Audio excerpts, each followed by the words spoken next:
Good morning and welcome to Law News. I'm your host, Amy Dash. We've been following the trial of Dr. Joseph Urich out of Ohio. He's the general surgeon who was involved in a terrible boating accident. He had told investigators that he had a couple of beers. He went out on his Bayliner into the Berlin Reservoir in Ohio and ended up hitting what he says was a rock. In fact, it was a fishing boat. 58-year-old man named Neil Cuppett died. And now Dr. Urich is on trial for aggravated vehicular homicide and also aggravated vehicular assault of Mr. Cuppett's fishing partner, Bruce Lindemood. We've been following this trial. The judge has just entered the chambers. Yesterday we heard testimony from somebody from the Ohio Department of Natural Resources, David Ford, who said that he found the flesh of the victim on Dr. Urich's boat. And today we are expecting the prosecution to call their last two witnesses, the coroner and an accident reconstructionist. So let's get right to it and go to the courtroom.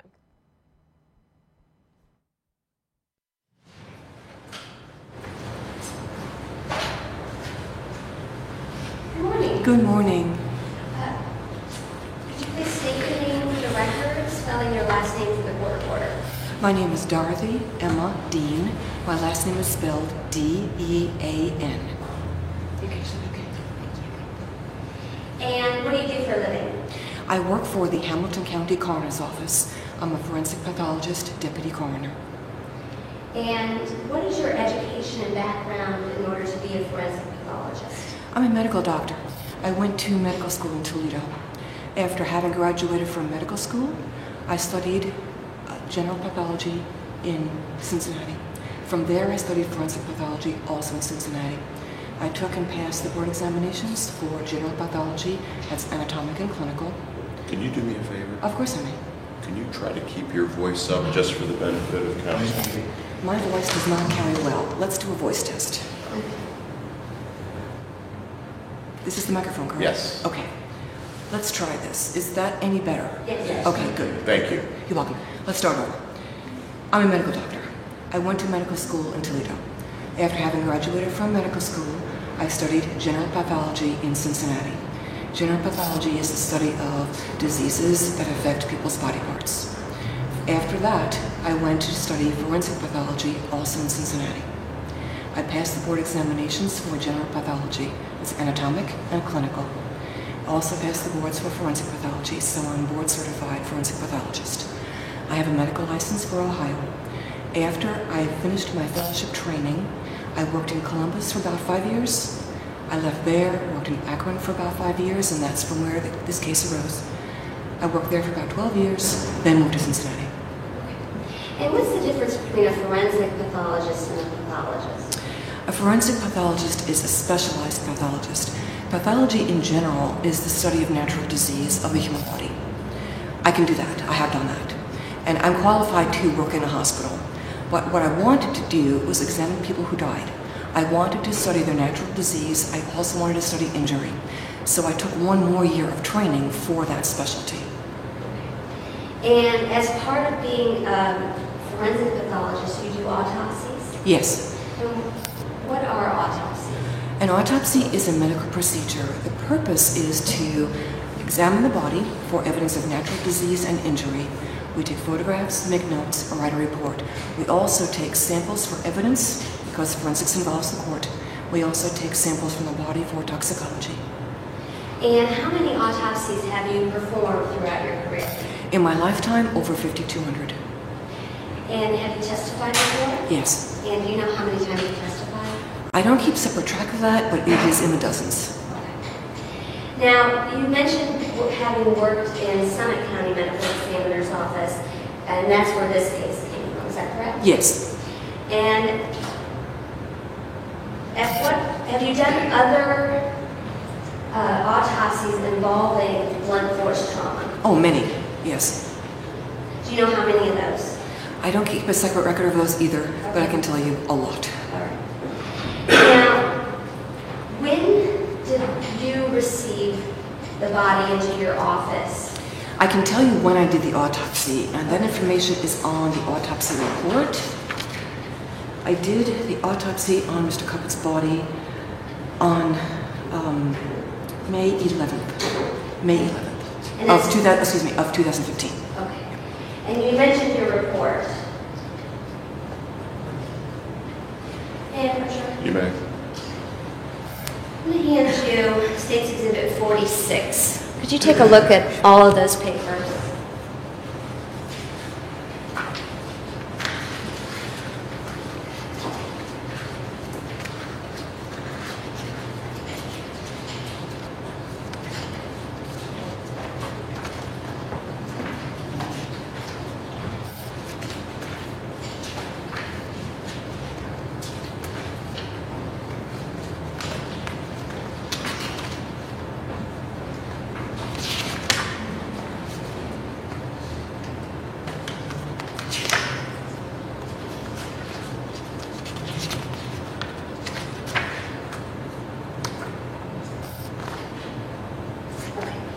And can you tell us what State's Exhibit 46 is? State's Exhibit 46 is a combination of documents. Some of these documents come from the hospital, some come from the emergency medical services, some come from the coroner's office in Portage County, and some come from the office in Summit County. The Go ahead. reason why the coroner's office in Portage County was involved is because Mr. Cuppett died in Portage County, and they don't have a forensic pathologist. So when they want an autopsy performed on a deceased person, they send it elsewhere. And at that time, they were sending the deceased people to Summit County, and that's how I got involved. Okay. And did you know, does those papers tell you whether or not he was taken to Robinson Memorial Hospital in Portage? Yes, they do. He And that's was. where he was pronounced dead? Correct. As part of doing your autopsy on Mr. Cuppett, what do you do? The first thing that we do is look at the outside of the person's body, look at the identification to be sure we're doing the autopsy on the correct person. I document photographically and with notes evidence of injury on the outside of the body, take any evidence that is required, and then examine the inside of the person's body looking for any evidence of injury and natural disease. Voice check again. How am I doing with voice? Voice check. It starts, as you talk, you keep moving on. You start out really late. Okay, let's try it again. Better? Yes. Good. I'm going to sit like this, and you let me know if you can't hear me, okay? Okay. Did you also prepare a PowerPoint in preparation for your testimony today? I did. I took about 54 photographs during the autopsy.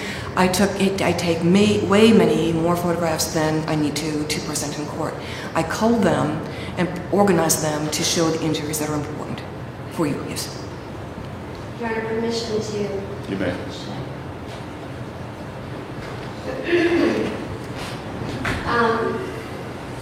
Dr. Dean, how old of a man was Mr. Cuppett? Mr. Cuppett was 58 years old.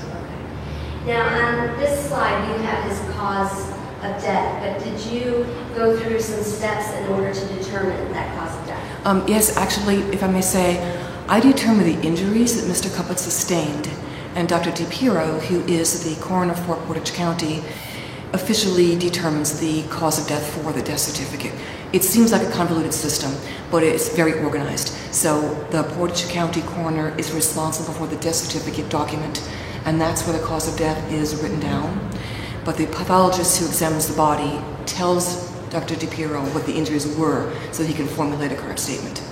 And did you agree with that statement? Yes. And before we go into that, what were your findings when you examined Mr. Cuppett's body? Mr. Cuppett had severe injuries to his head and his neck. The most severe injury, and that was what killed him, is a dislocation between the head and the first cervical vertebra of the neck.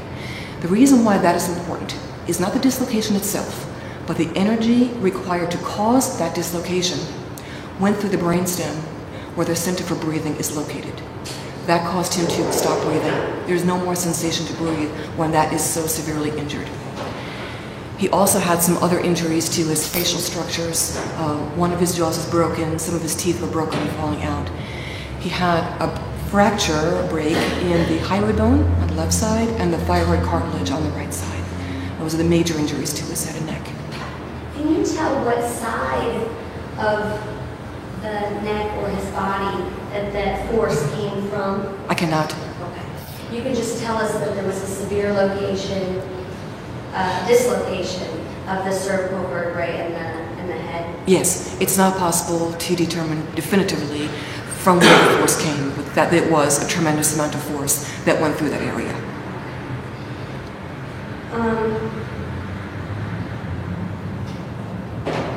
Does the fracture of the hyoid bone or the thyroid cartilage tell you anything as a pathologist with regard to additional force or the same amount of force, anything like that?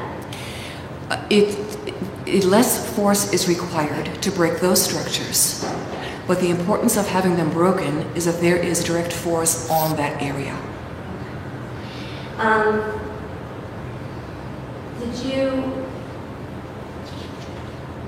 Looking at these injuries, did you determine whether or not, you said it would cause an injury to the brainstem? Yes. Would he be unconscious immediately? Yes. And would it have caused his death immediately? Not immediately. He may have a few seconds of life, but this injury is not survivable. He had some fluid accumulating in his lungs, and the medical term for that is neurogenic pulmonary edema. That's on my list of diagnoses if you want to know the spelling of the words. And I noted that because that takes several seconds to form.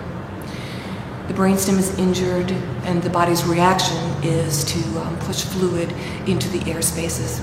He did not have any liquid in the main trachea or the main stem bronchi. He had no liquid in his stomach. I do not think he drowned. He died from the blunt force trauma to his head. Is there any way to measure the amount of force that would take? No, not that I know of. You also found some other injuries on his body? Yes, Mr. Cuppet had some fractures of ribs, and I can tell you which ones those were. On the right side, in the front of the right side, rib number 1 and 4 through 6. On the left side, ribs 1 through 4.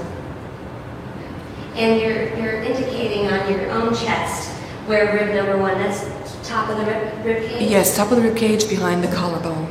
That would be rib number 1, and it goes down? Yes. And you also mentioned hypertension. Yes, during the autopsy, I look at all the organs of the body and make notes as to what natural disease the person might have. And I noted that with pathological criteria, Mr. Cuppet had hypertension or high blood pressure.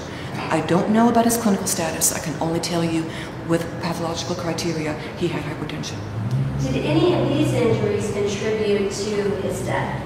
No, the rib fractures, although severe, were not significant enough to have added to his head and neck trauma, and the hypertension definitely not.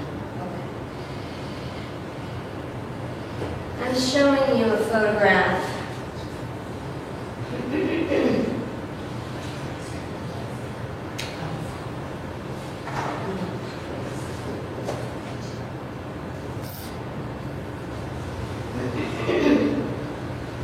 This is State's Exhibit 47. Could you tell us what that is? Yes, State's Exhibit 47 is a photograph of Mr. Cuppet just before autopsy. On the autopsy table, what we're looking at is his head, part of his neck, the top of his torso, and the tops of his upper extremities. The significant features in this photograph are injuries to the outside of his mouth. He also has injuries that go across his chest from left to right and downward a little bit. Also has what could be determined an injury, but I really think it's medical therapy. In the middle of his chest, he has a cluster of 3 abrasions, and if you look closely, he has a semicircular abrasion towards his left side. This pattern is almost always caused by emergency medical services trying to save his life. So I do not think that that is an inflicted injury, but the rest is. And it very well could be an antemortem injury on his chest? A doubtful. That's, If I had to classify it, I would say most probably post-mortem and possibly peri-mortem, meaning around the time of death. He was at the most minimally alive when he sustained that. The others happened during life. These injuries to his skin, do you categorize those, any kind of injury on the outside, as abrasions or contusions? Yes, I do. They're contusions, And what does that mean? bruises. Let's show you State's Exhibit 48. Do you recognize that? Yes. State's Exhibit 48 is a photograph of Mr. Cuppet's face at autopsy. I think you're starting to see better the injury to the bottom part of his mouth and lips, his skin there in his beard. And you mentioned him having lost some teeth Yes. in the injury. And can you see from this photograph the loss of bone to his jaw? Or would that be covered? That's within his skin, covered.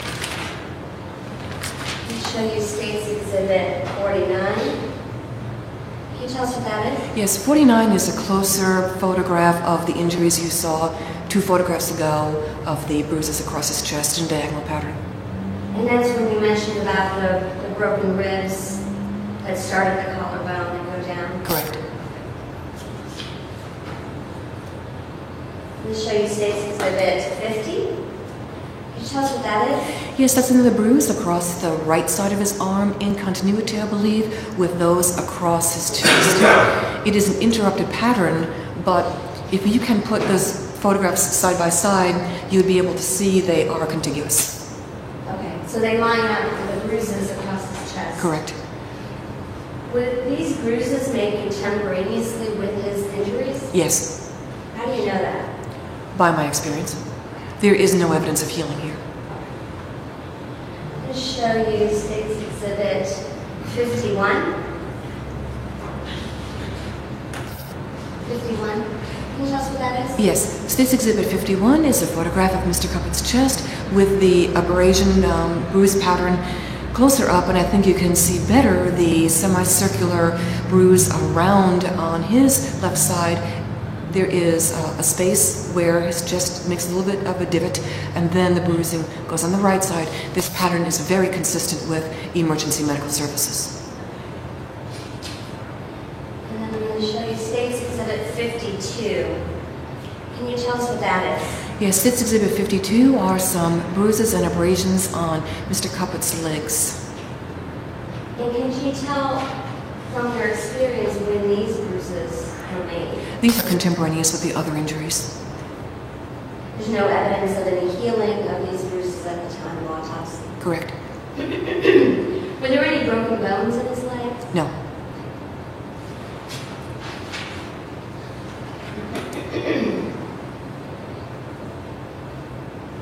Based on all your training and experience, Dr. Dean, did you draw an opinion to a reasonable degree of medical certainty as to the cause and manner of Mr. Cuppet's death? Yes. And what was that? Mr. Cuppet died from severe blunt impacts to his head and neck. Do you make any determination as to the manner of death? Not for cases performed for another coroner. That is the other coroner's responsibility. And what goes into determining the manner of death? The manner of death is broken down into 5 categories, and we have certain criteria for all those categories. Natural means a person dies completely of natural disease. There can't be any other factors, only natural disease. Accident is just that. A person is died at the hands of someone else. The pathologist does not assign intent. Suicide, a person dies at will from their own hand, meaning the person wants to die at that time. Homicide means the person dies via someone else kills that person. We do not assign intent there either. The 5th category is reserved for those cases in which we cannot tell or don't know, and that's called undetermined. Does that have to do with a lot of what the investigation turns up with regard to where the body's located at time of death, or what investigation's done prior to the death, that kind of thing? Yes, there are a lot of factors that go into it, and there's also some protocol that goes into it. Here is an example of protocol. If there is a motor vehicle collision on the corner of Front and Market Street. Two cars collide, somebody dies. By convention, we call that an accident, unless one of the drivers aimed for the other vehicle to use his vehicle as a weapon on purpose to kill that person, in which case we call that a homicide, and that's the only time we call a vehicular collision a homicide. Same with a boating accident, same with a plane collision. We have a protocol for that. It may seem illogical to people outside of pathology, but that's just the way it is.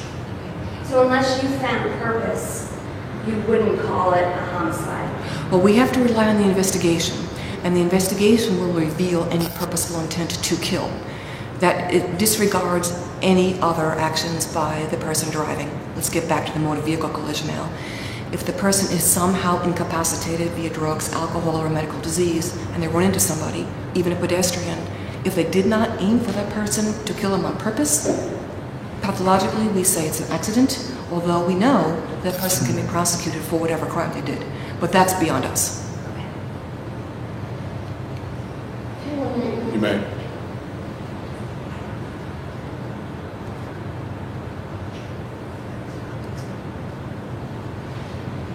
Dr. Dean, you mentioned that you also perform a toxicology on the decedent while you're performing the autopsy, or maybe prior to or after. Did you do one in this case as well? Yes, I take the samples go to the laboratory, and the toxicologist actually does the work, but yes, it was done. And did anything turn up in Mr. Cuppett's system? No, we look for drugs of abuse and ethyl alcohol, and they were neither. I have nothing further. Thank you. Attorney Newhouse. Thank you. Dr. Dean, good morning. Good morning. My name's John Newhouse. I'm one of Joe Yurch's lawyers, and like the prosecutor, I just have a few questions for you. I'm going to ask you to stay leaned into that microphone, if you will, just so we can make sure that we all hear you.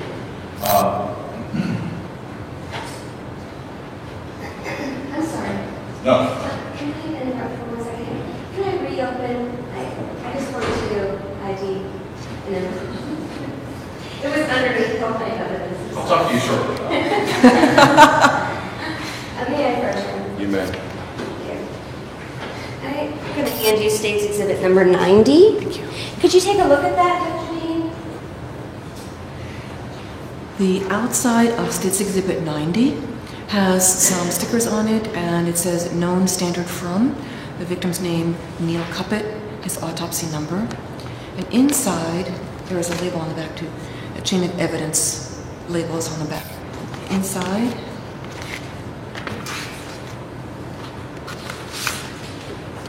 are 3 items: a blood standard card in its envelope with his name and autopsy number, a facial hair standard, and a scalp hair standard, both with his name and autopsy number. Okay. And as standard procedure, do you collect those items during the autopsy? Yes, we do. And is that done in every case that you do? If a person doesn't have facial hair, we can't get that. Sometimes we take additional samples, but primarily in cases where the person is the victim of a motor vehicle collision or some other motorized collision, yes, we take scalp hair. And are those forwarded on to law enforcement or any agency that requests those samples? Yes. Did you seal those samples once you took them? Yes. That's all I have, thank you. Sorry. Attorney Newhouse. Thank you. Actually, would you mind?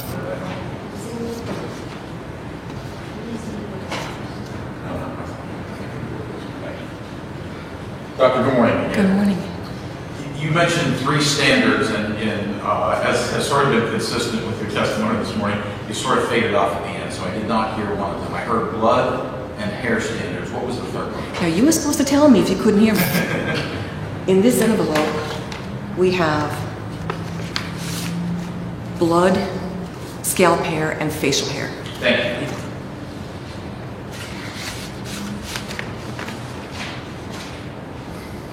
The exhibit is still up on the screen, as I think states Exhibit 52, and that's the injuries to the legs of Mr. Cuppett. Am I correct? Yes. For those of us in, and are those injuries characterized as abrasions or contusions, or how are they characterized? Both. They're both exhibited there. Okay. And for those of us who are non-medical people, an abrasion would be a scrape? Correct. And a contusion would be a bruise? Yes. Okay. You have testified that there was a blunt force trauma, correct? Yes. And I assume that either at the time you did the autopsy or sometime thereafter before you wrote the report, you knew that this was a boating accident, am I correct? Yes. Did you know that Mr. Cuppett, the decedent, was riding in a fishing boat? I don't recall what type of boat. I knew at the time. I don't But know. you did know he was riding in a boat? Yes.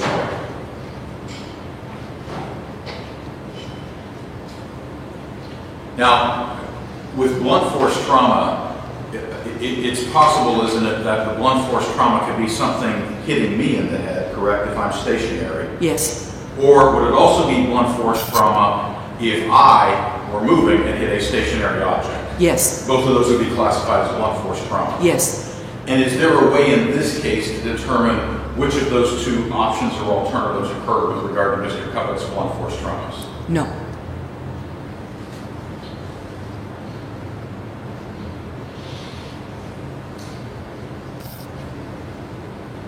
The injuries in States Exhibit 52, could those be consistent with a person standing in a boat and being thrown out of it and rubbing or bruising their legs along the side as they were thrown? Yes. Just 1 second. That's all I have. Thank you, Doctor. You have it. Any redirect?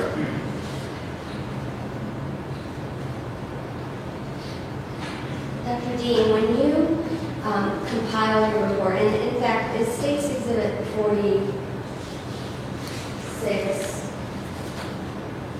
Does that contain a fair and accurate copy of your coroner's report in that packet? It seems to. Our report is called Autopsy Protocol. It seems to. Okay. And are those normally kept in the ordinary course of business at the coroner's office or medical examiner's office? Yes. And would that have been kept in Portage County? Yes. I haven't been clear on. Nothing else, thank you. You may step down. Thank you, Doctor. You're welcome. Thank you.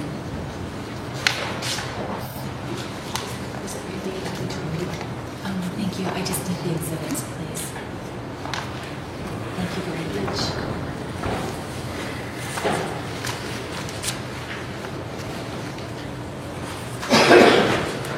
Yeah, wonderful. Thank you, you too.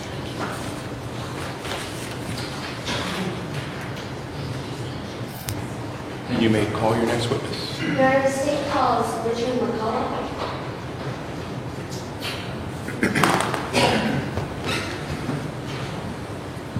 Do you swear the testimony you're about to give will be the truth, the whole truth, and nothing but the truth, so help you God? I do. You may be seated.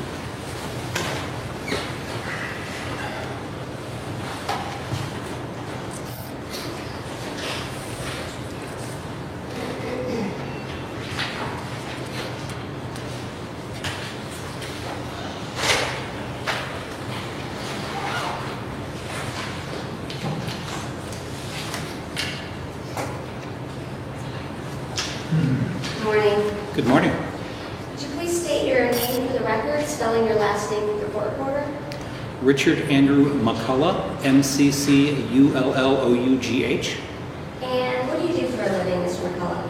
I am a watercraft officer investigator for the State of Ohio Department of Natural Resources. And that's what we've been calling ODNR? Yes. And you said you're an investigator. What is your education and background in order to work for ODNR? I have a bachelor's degree in natural resources from Ohio State University. I have gone to 2 separate law enforcement training academies, Hocking College to work for the National Park Service and U.S. Fish and Wildlife Service, which I did for 3 years, and then to Ohio Peace Officer Training Academy in London, Ohio, which I completed that and successfully passed the test in 2001. And how long have you been working for ODNR? I've worked for ODNR since June of 2000. And you said you're an investigator. How long Yes. have you been an investigator? I've been an investigator since August of 2011.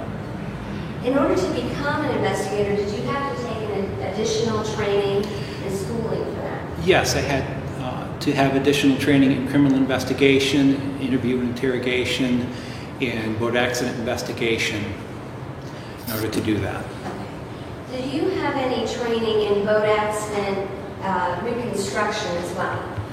Yes, I've taken 3 courses in boat accident reconstruction, which total over 76 hours. Okay. And what about boat accident investigation? Do you have any additional? Yes, I have training? 3 courses in boat accident investigation, which were, I believe, 68 hours. Can you tell us what those classes were with regard to boat accident reconstruction? Who put them on, or what they consisted of? What they consisted of. They consisted of analyzing different factors that go into boat crashes, looking very heavily into damage analysis of the vessels involved. Unlike with a traffic accident, there aren't skid marks involved, and so analyzing the damage to the vessels is very important. Also, analysis of any electronic information that we may be able to get from location things like GPS or depth gauges or other things that would involve that. Human factors, things that people do while they're boating that would affect their ability to react and respond to a situation, affect their ability to take action to avoid any collision, would be part of that as well. Did you have to learn how to plot damage to a boat? Yes, we spent significant time plotting damage to vessels in different ways. Go ahead. Explain what that means. When we plot damage, what we do is we locate the damage on the vessel. We spend time analyzing the vessel and finding out where the damage is, and then we need ways to log that, locate where the damage is, so we can refer to that in the future. So we would label the different damage areas, and then we would find ways to measure that so we can identify that specific area and also replicate it on there when needed. And how many years have you been doing that? I've been doing that for 3 years now. When you're plotting this damage, or let me ask you this, prior to doing that, had you ever been out on patrol as well for ODNR? Yes, prior to becoming an investigator in 2011, I spent 12 years as a patrol officer. And where would you patrol? Well, as a state officer, my area that I could patrol was statewide. I was assigned to the Cleveland office, to what at the time was a division of watercraft, and my primary area of patrol was Lake Erie, from Vermilion in Lorain County to the Pennsylvania border. Okay. And part of being an investigator or ODNR officer assigned to watercraft, did you have to become very familiar with boats? Yes, very much. Boating enforcement is kind of a specialty law enforcement in that it's not taught at normal police academies. So it's training and education you would get after your initial peace officer training. So we had to become I was familiar with boats prior to being employed with the Department of Natural Resources because of my past history with the National Park Service and growing up with boats. But I had to become very familiar with the operation of different types of boats and what the laws and rules were to be able to do that. Also, in my previous job as a patrol officer, I taught classes on boating safety and taught hundreds of classes doing that. Have you taught any classes with regard to boat accident investigation or reconstruction? Yes, I've taught 2 classes with National Association of State Boating Law Administrators, referred to as NASBLA. Their National Boat Accident Comprehensive course, or Level 1 course. I've taught 2 classes at that, the national level. what does that class entail? It's a 36-hour course that teaches patrol officers, natural resources or general law enforcement people how to investigate boating accidents. Things to look for on that, teaches some operation law, different systems of boats that are there, things to look at. It introduces the damage analysis and the measuring system that we have in their baseline offset system in that to help easily identify and document the damage. Tell me about that baseline offset system. What is that? Well, in order to document location on there, there's basically three planes. There's an X, Y, and Z plane. The X plane being basically distance along the boat we make, basically from the transom in the back end of the boat all the way up to the front of the bow would be our X level. Our Y level in that would be the beam, the width of the boat on that. And then our Z level, our elevation, because boats are in 3 dimensions, we need an elevation as well. And generally, I've used the boat on its trailer and then height off the floor. We level the trailer out and then use the height off the floor because that's a consistent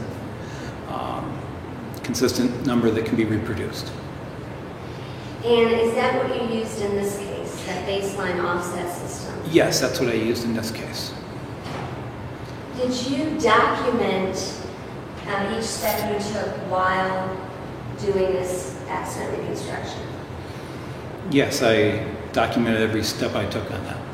And do you both measure and photograph those steps?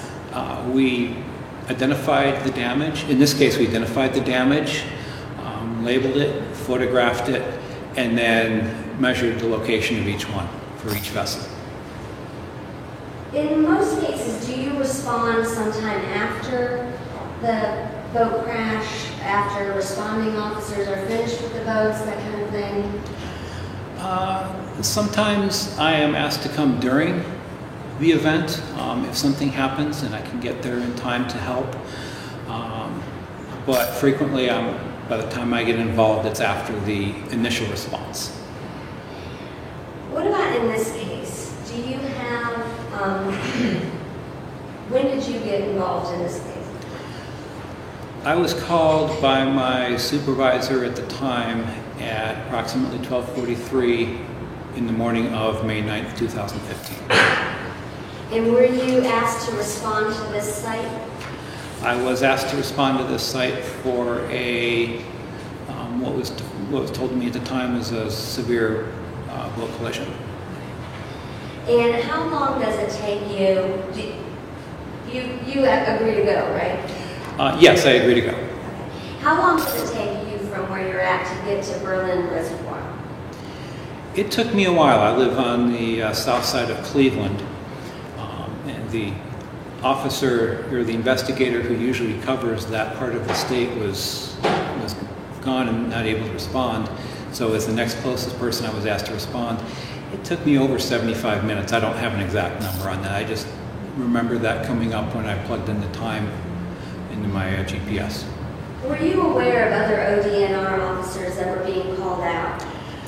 When I was contacted initially, I was told they didn't have other people with our Division of Watercraft. However, there were some people with other divisions in the Department of Natural Resources who were responding. Yes. How many different divisions does ODNR have? What are they? It changes. At the time this happened, I was with our Division of Watercraft. There was also, we have since merged with our Division of Parks and Recreation to create a Division of Parks and Watercraft. There's a Division of Wildlife, and there are others on there. I'm going to guess about 10 or 12 different divisions.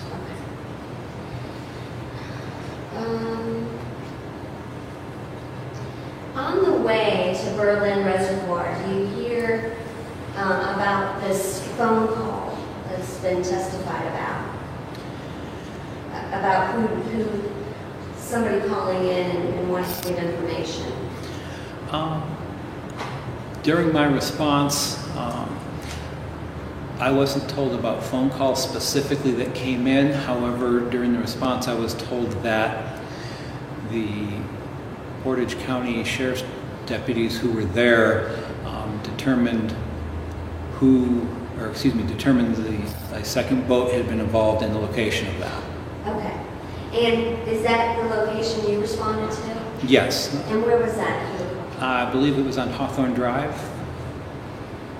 Did you make a couple of reports in this case? I did. I made a report of my involvement in the investigation. I also made a later report of the reconstruction of the incident.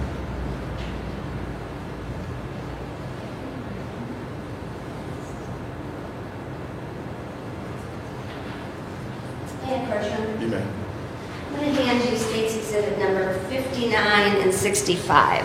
Okay. Okay. First, with regard to State's Exhibit number 59, can you tell us what that is? It's marked Ohio Department of Natural Resources, Division of Watercraft report of investigation.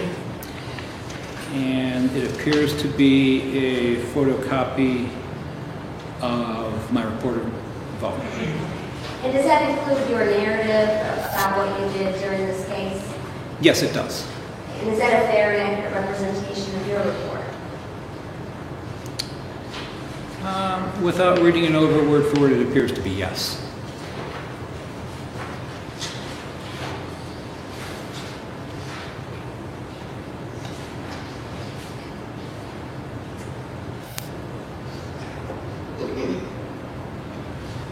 You go to Hawthorne Drive, and do you know where that's located?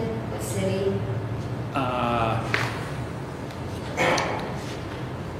I know it's around the Deerfield area. I am not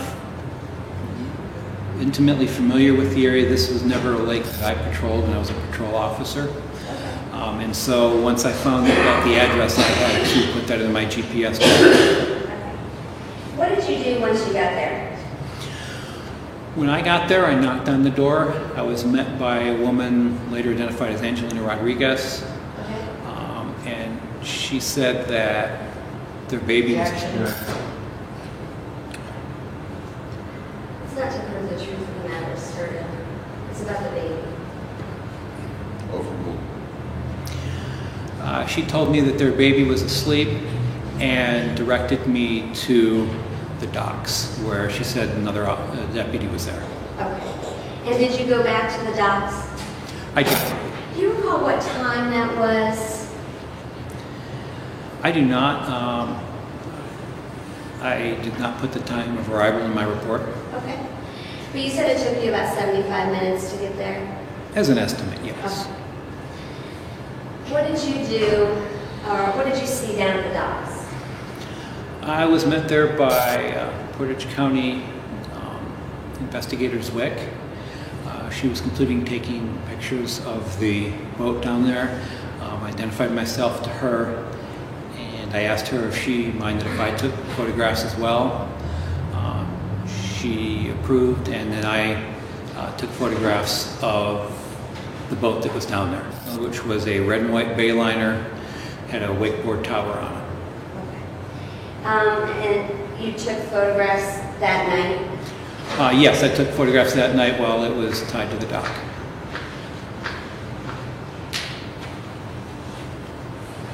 Are you able to see that screen all right? Yes.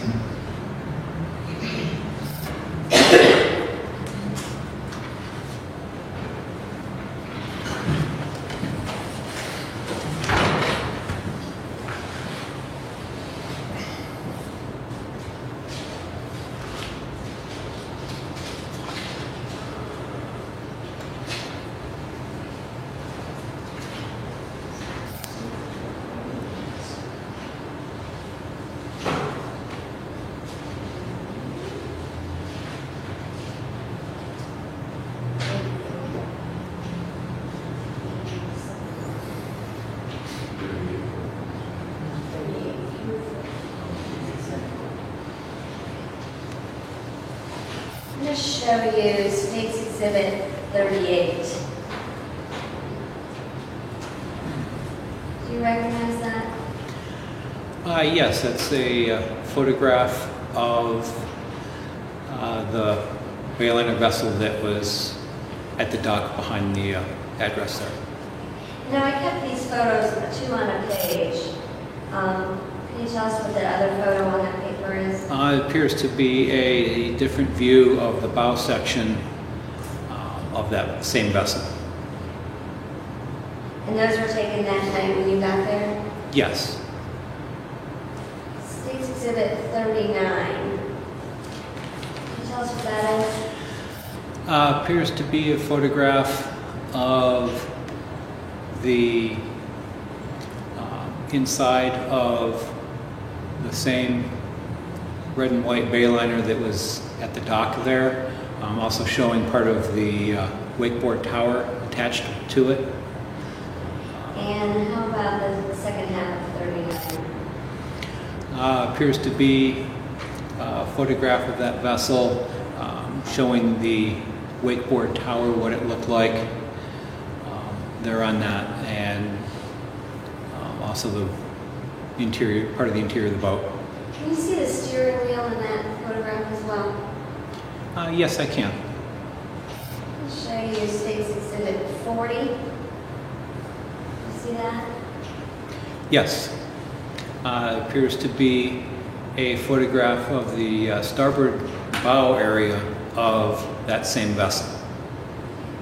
And the second half of 40? Second half appears to be the starboard side of that vessel, showing the outside near the operator station.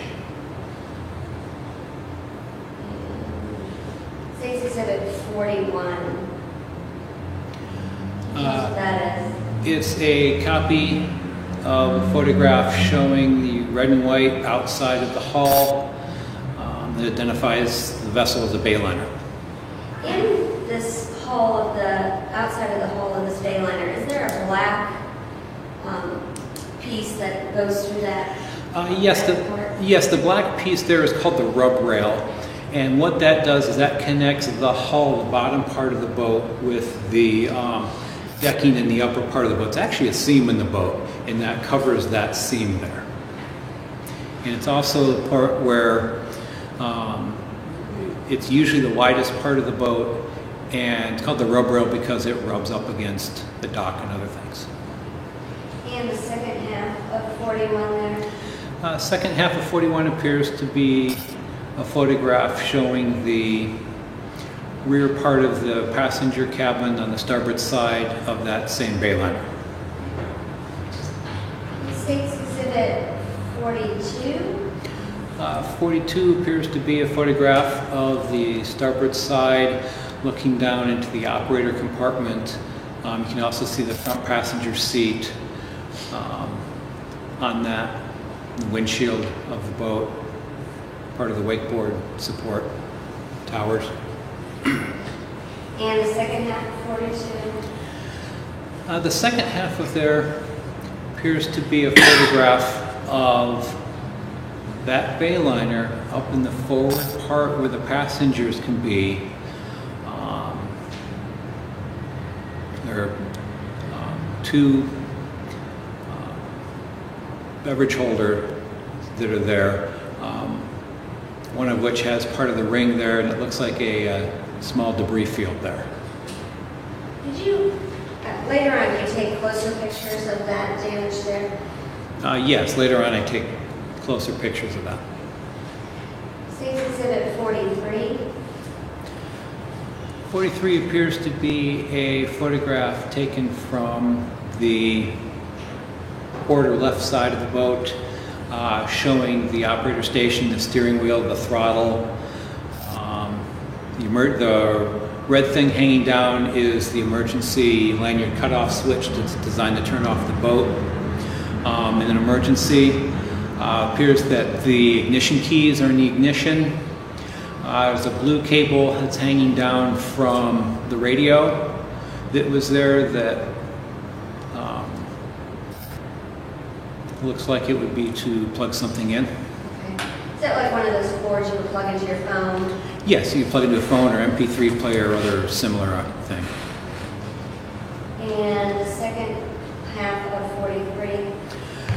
Second half of 43 appears to be the port bow of that vessel. It's kind of at an angle. When I took the photograph, I apparently didn't hold the camera level, and it shows severe damage to the bow area of that vessel. Holes through the hull in there in kind of a V-shaped pattern. And State's Exhibit 44. State's Exhibit 44 appears to be a section of the hull of the boat of that same Bayliner. And the second half of 44. Second half would be another picture of the forward part of the passenger area in front of the windshield, showing the end of the seats, showing the cup holders that were there, ring from where the one cup holder had blown out, and the debris field there. And State's Exhibit 79. It appears to be the front end of the red and white Bayliner that was docked behind Hawthorne Drive there, showing severe damage to the port side, that same V-shaped hull or hole as earlier there in the white section. You can see above that near the rub rail where it's kind of separated off, kind of the edge of the picture, it's separated from the rub rail, just showing more severe damage there. And the second half of 79? It's a picture of the port bow area of the hull of that Bayliner that was behind Hawthorne Drive. They're showing severe damage to the bow, V-shaped hole in the hull. You can see above that at the rub rail that there's separation of the hull from the rail in that seam that had been pulled apart somehow. And are all those pictures that you identified fair and accurate representations of that Bayliner that evening? Or early morning, I guess you said? Yes, they appear to be. When you were there, what is the plan to do with that boat? Well, coming on that boat, it's obvious that it suffered some severe damage on that, and I wanted to take the vessel into evidence to see its involvement in the incident that I was called to investigate.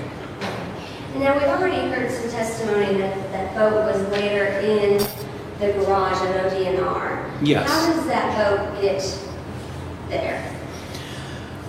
Lieutenant Johnson with the Portage County Sheriff's Department was in contact with Mr. Urich through that night. And I informed Lieutenant Johnson that we wanted to take the boat as evidence and that we would like to get permission to have its trailer. That way we can store it better on the trailer that it's designed for rather than something that it wasn't designed for that could possibly do damage on it. Lieutenant Johnson agreed to contact Mr. Urich and get permission for that, which I was told he did. He told me he got permission. And then I hooked the trailer up to the back of my vehicle and towed the trailer up to meet the people who'd taken the boat.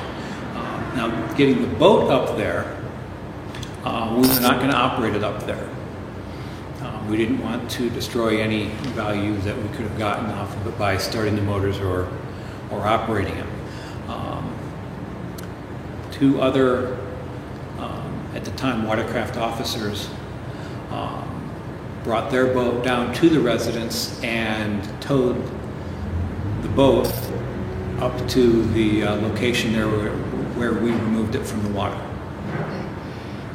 So they never started it again or got into it. They just towed it up to Correct. the location. Correct. They brought their boat down, met me at the docks down there. I assisted them in rigging the tow. They left, and I met them back at the launch ramp where it was taken from the water. Did you notice anything on the boat when it was taken from the water? When it was taken from the water, there was an amount of water in there. It had to drain for a bit. I did not notice anything at the time, no. Were you told about anything that was found on the boat? Objection. Sustained. Were you made aware of any additional evidence that you wanted to collect? Objection. Objection. As to that question, overruled. Yes, after I left the... Yeah. Okay. Pose a question. When were you made aware of that? I had left the scene, left the area en route to go home. I received a phone call from Watercraft Supervisor Scott Stauffer telling me that... Objection. Sustained. Can I see Actually, counsel? he was directly, yes, was not responsive. He was asked to man. Oh, sorry.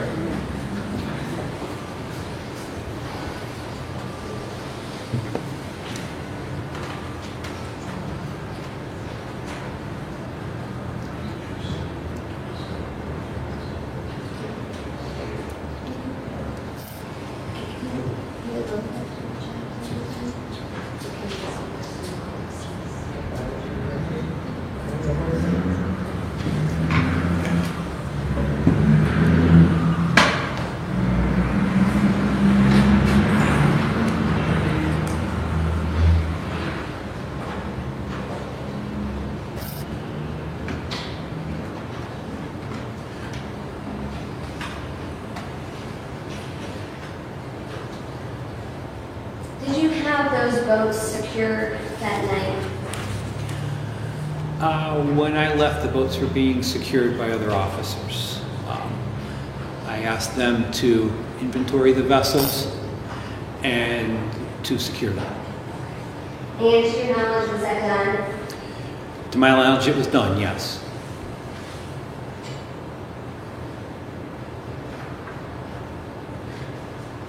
Did you go back the next day to those boats? Yes, I went back the next day. And why did you go back the next day? I went back to collect some biological specimens that I was told was on the boat. And when you got there, did you see those biological specimens?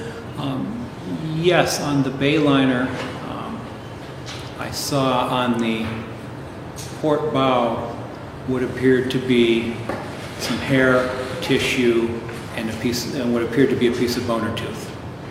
And was that during the daytime that you saw that? Yes, it was during the daytime. Were pictures of that taken as well before collection? Yes, pictures were taken before collection. And those are those pictures we saw yesterday? Yes. You said you had inventories done of the boats, is that right? Yes, I asked for inventories to be done of both vessels.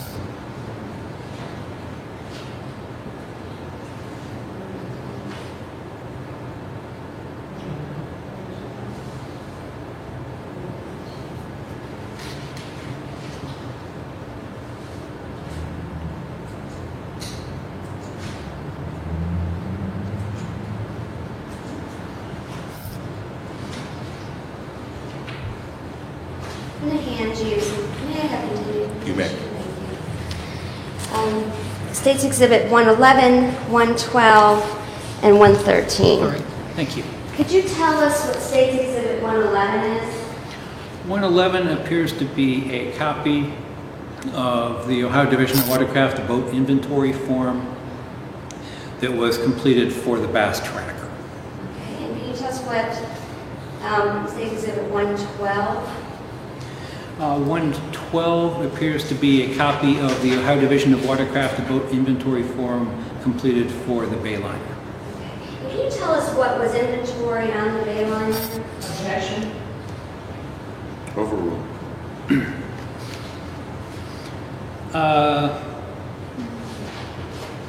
There were, as part of that, 4 adult Type 3 personal flotation devices in the right front bow compartment, 1 aluminum pole on the front left seat, 1 adult Type 3 and 1 youth Type 3, 1 infant Type 2 personal flotation device in the open passenger compartment, 3 boat fenders, 2 mooring lines, bimini cover, 4 noodle floats.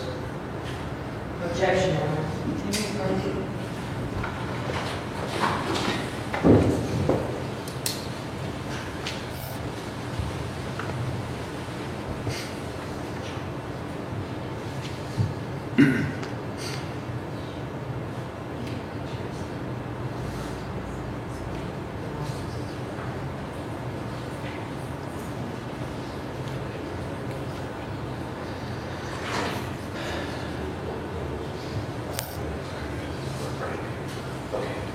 Good opportunity for our morning recess. See you back here in about 15 minutes. All rise. Counsel, can you provide me with what you're referring to?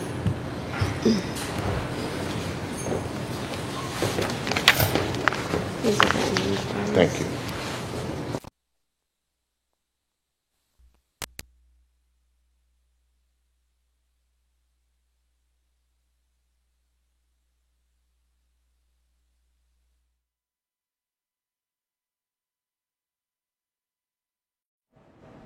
Welcome back to Law News. That's a mighty fine, handsome fella that you saw hanging on the wall there. We were just listening to the testimony of Richard McCullough. He's a waterboat investigator, and I'm going to bring in a guest right now who's very interesting because he's a former prosecutor turned defense attorney. Brendan Ahern from Suffolk County, Long Island is joining us right now on Skype. Hi, Brendan. Good morning, Amy. Thanks for being with us. So you were just watching the case and there was an accident reconstructionist investigator on the stand. Why is a person like that so important in a trial like this? This is really a critical witness in any type of vehicular accident, whether it's a car or boat. This investigator is going to detail his investigation, collecting key evidence, memorializing, photographing key evidence, and then ultimately, I would anticipate he's going to give testimony drawing some conclusions about exactly how this accident occurred. Okay, so we saw the damage to different sides, angles of the boat. Listen, we know that Dr. Urich's boat slammed into the fishing boat. Someone was killed. There was hair, bone, tissue fragment, DNA, flesh on his boat from the victim.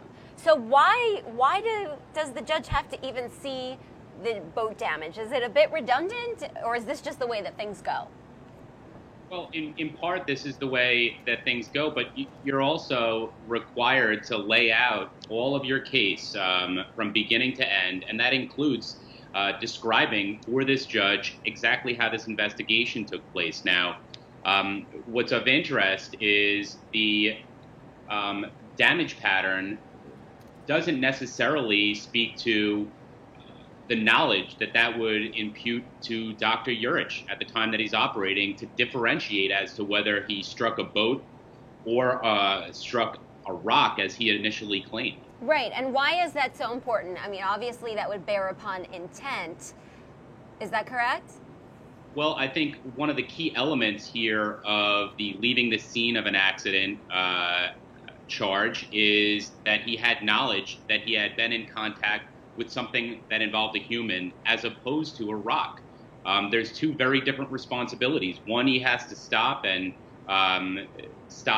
talk with whoever has been in the accident, report it to the police. The other, if he struck a rock, he could keep on going just as he described.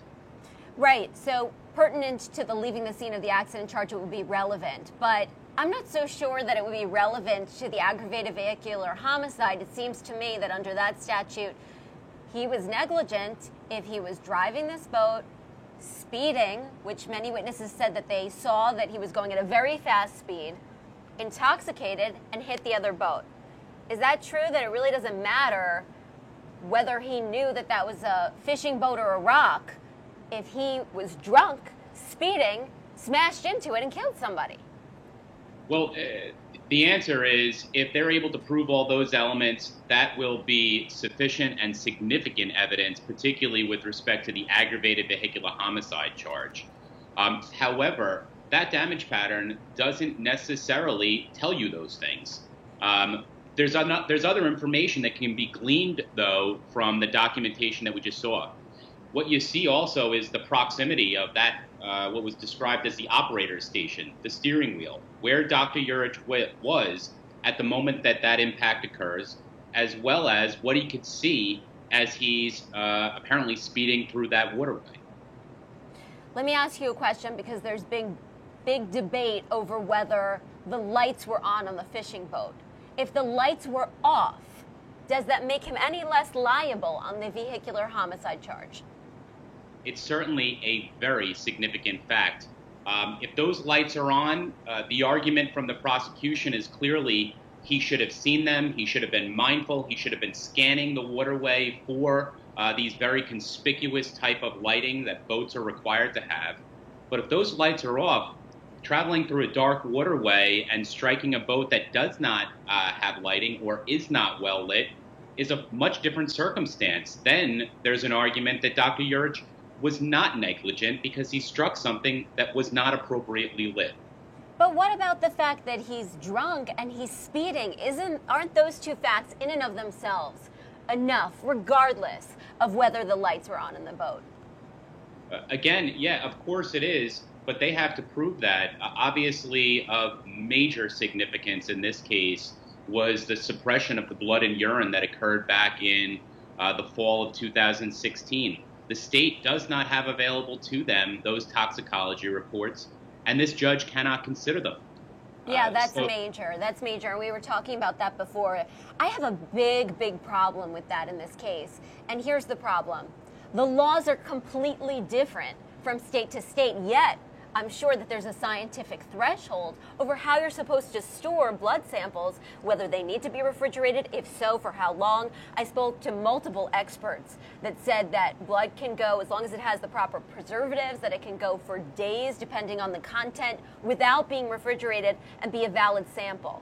So where did they come up with this 62-hour refrigeration limit, and does it make sense to you?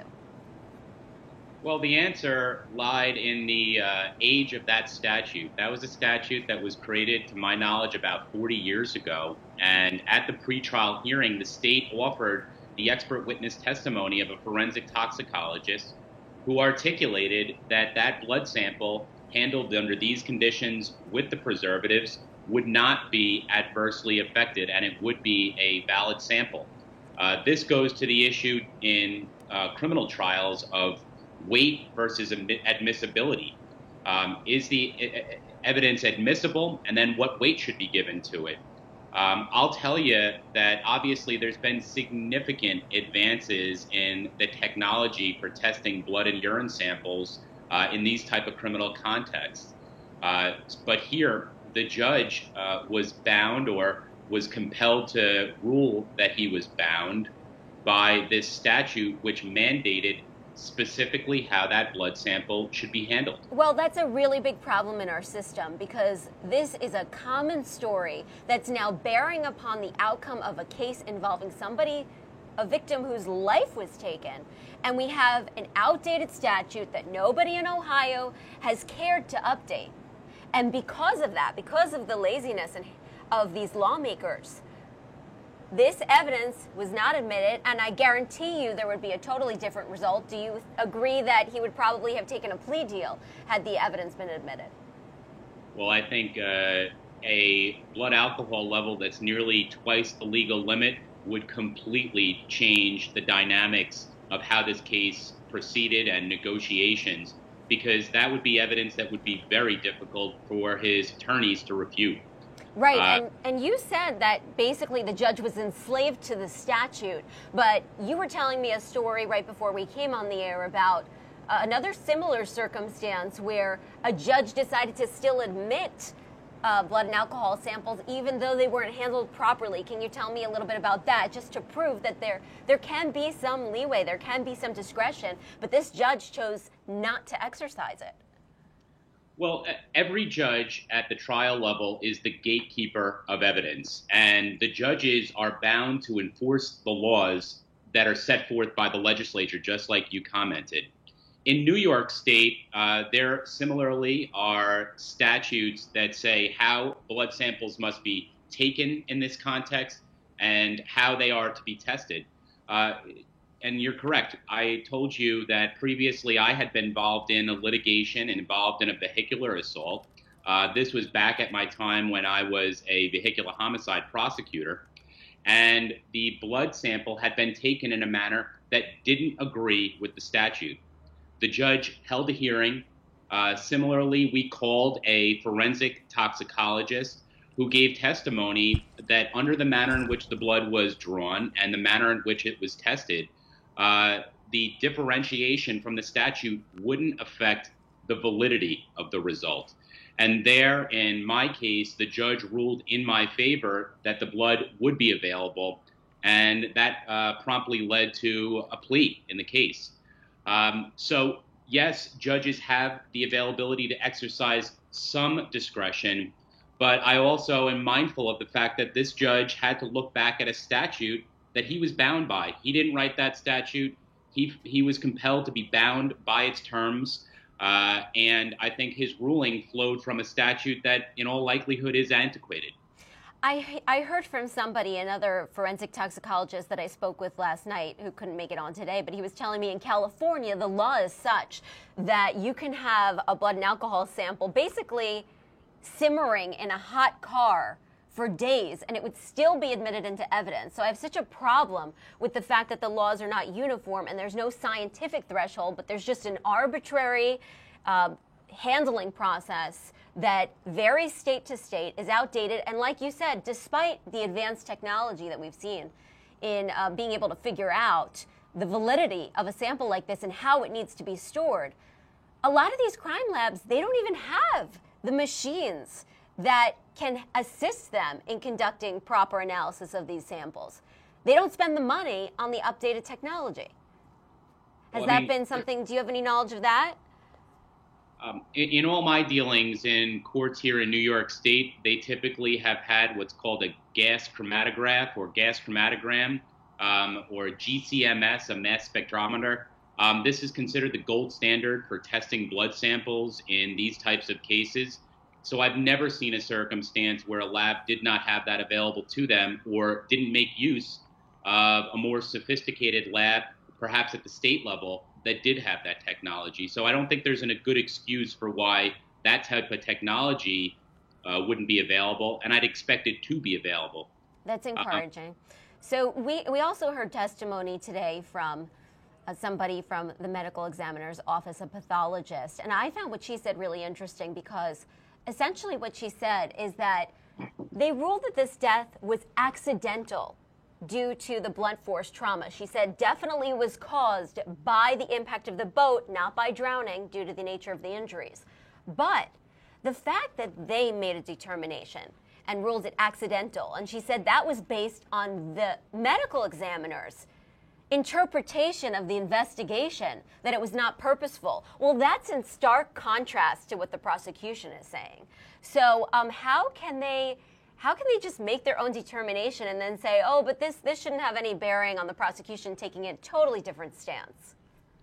Well, that's actually not unusual in these types of unnatural deaths that are not intentional. And clearly, this is not an intentional act that we're looking at with Dr. Urich. I would expect that the medical examiner would deem it an accidental death. I don't believe at the same time that that has bearing or limits the prosecution theory that despite it being an accident, it's still criminal.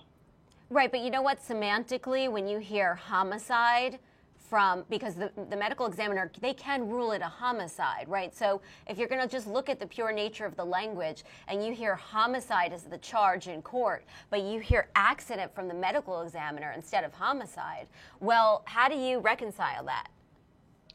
Well, I think that's really up to the job of the state's prosecutor to make those very fundamental arguments that the determination by the medical examiner that this is an accidental death does not weigh upon the issues of whether it is criminal or whether it's a homicide. It's simply a medical determination, which is not a legal determination. Yeah, but you know what? Then it gets confusing. Like, this is a bench trial with a judge, so obviously that's an easy distinction for the judge to make. But when you're talking about jurors, don't you think it complicates the process? Or maybe you don't, but I think it does. I think it complicates the process when the medical examiner is saying, well, we didn't rule it a homicide, but the charge is for a homicide. I've been faced back when I was a vehicular homicide prosecutor trying those cases for the state with that same exact line of inquiry. The medical examiner determined it an accident. An attorney asks the medical examiner about it. And then it's the job of the state prosecutor to have the medical examiner explain the bases of their determination and what goes into making a medical determination. Because there really ought not be a confusion. As you said it correctly, it's a matter of semantics. And it ultimately, I would describe it almost as a red herring in terms of bearing on whether this is a criminal act or not. I want to also talk about the 911 call from Dr. Urich's wife, because it was played in court. She says during the 911 call that her husband hit another boat. He told investigators that he thought he hit a rock. I mean, that's his theory for this entire case. So having the defense know that the 911 call has the wife saying that he hit a boat, where would she have gotten that from? Why would they then try to pose this defense that he hit a rock? Well, clearly that is a piece of evidence that the state is going to seize upon, because it would tend to show that this doctor knew at a very early stage that he didn't hit a rock, that he had come into contact with another boat. However, I would anticipate that there'll be an argument that there's a very serious distinction between knowing that you hit a boat at the time that the incident had just occurred, as opposed to after he has returned to his dock, had an opportunity to inspect his boat, and now comes to a conclusion that he has struck a boat and voices that to his wife. But I would expect that that's going to be a very significant point of evidence for this judge to consider, and maybe the very piece of evidence that leads to a conviction. That's a great point, Brendan. So if you're the defense attorney and you're going on this theory that at the time that he left, he thought he hit a rock, but then as you're saying, perhaps later on he realizes, I think that may have been a boat. Sure. If you're the defense attorney, do you bring up that to explain the 911 call, or do you just stick to your theory that he thought he hit a rock and never bring up this other realization? Well, that is going to be a critical strategic decision for the defense. In my view, it's certainly a piece of evidence that's going to have to be addressed. I don't think that they could likely afford to have that go unanswered, because as it stands right now, you have the wife calling in close proximity to this accident, and clearly she wasn't on the boat, so she learned that information from the doctor. There has to be a reasonable explanation offered to the judge, or this, like I said, could be the evidence that leads to his conviction. That's really interesting. So that could be the key piece, in your opinion, that leads to his conviction. Let me ask you something about him as a doctor. Is there an additional duty for him to provide assistance to somebody that's been injured, just by the mere fact that he's a doctor? Well, certainly every doctor takes the Hippocratic Oath, which says that they're going to render medical assistance to anyone. But is there a legal duty? Yeah, I mean, you're talking about, I think, really about an ethical duty here. But again, just like with the issue of leaving the scene, that goes to the issue of knowledge. Did he know that he had come into contact with a vessel that had people on it? If he does, he has both a legal and ethical obligation to stop. And let me go back one more time now to the issue of lighting. Several witnesses were on the stand. They were testifying that it was pretty much pitch black. So even if the boat lights on the fisherman's boat were on, these low lights, but the pervasive feeling was that it was really dark and everyone was having trouble seeing. Would that make a difference? Or just the mere fact that they're on assume that he would have had to see them? Well, it's really a double-edged sword, Amy, because clearly the fact that it's dark creates a situation where it can be difficult to identify other vessels and objects out on the boat, out on the water, excuse me. But it also would make it easier to see the lights of a boat in contrast to that darkness. It also would tend to impute an obligation on the operator of that boat, here, Dr. Urich, to drive with caution. If you're driving into pitch black in an area where there could be rocks or other vessels, I think you have an obligation to slow down and take due caution to make sure you don't come into contact with something. Yeah, I think you're right. I think either way you have that obligation. Well, we're back in the trial, so I really want to thank you so much for joining me. Brendan Ahern, criminal defense attorney in Suffolk County, Long Island. And we're going to throw right back now to Richard McCulloch, waterboat accident reconstructionist and investigator on the stand in the Dr. Urich's trial in Ohio. Thank you, Amy. Yes, 112. Did you personally see those items that are listed on the inventory? Yes, I personally saw the items on there. And were all those items on the defendant's boat on Exhibit 112? I observed all the things that were listed on this form on that boat. And could you again, or start from where you left off, the other items? Objection. Overruled. Go ahead. Please. I believe I Hold on one second. I think the proper form would be if he has the ability to recollect what items he personally observed, he could do it. He could certainly refer to something else to refresh his memory. If he indicated that he observed those items, then I think it alleviates the concern. You may. Thank you. He's reading from a report that he did not prepare or was not present when it was prepared. That witness has not testified, and we have not had an opportunity to cross-examine that witness. If he has relied on information in support of his opinions, that information needs to be properly admitted into evidence prior to his testimony. And we certainly haven't gotten to the point where he has been asked to offer an opinion. I would agree with the second part of your concern as it relates to what he observed on the boat. I think if he has any independent recollection of what he observed on the boat, let's start there. Okay. Without looking at, say, Exhibit 112, could you tell me what items you observed on the boat? I saw various personal flotation devices, life jackets, on the boats. I saw a rod on the boat. I saw the navigation lights that were on there, both on the bow and the pole, the white light on the removable pole in the stern. Is this on, I'm just talking about the bay line? Yes, the bay line. The bay liner also had a white light and a removable mast on the pole. Oh, okay. I saw a Camel cigarette that was under the operator's seat there. The tip of that appeared to have been previously burned. I saw an empty Miller Lite beer can on there. I saw distress signals on there. I saw the basic safety equipment on there. Okay, and you previously already testified that about the photograph, about the ignition keys. Yes. Those also inventory. I believe they were, yes. Can you look at State's Exhibit 113 for me? Objection. If it is a separate report which she did not prepare, which she is on record. Well, I don't know that yet, so he's looking at it, and let's see what the next question is. Could you tell me what State's Exhibit 113 is? It appears to be a photocopy of a vessel safety check from the Ohio Division of Watercraft. What is that?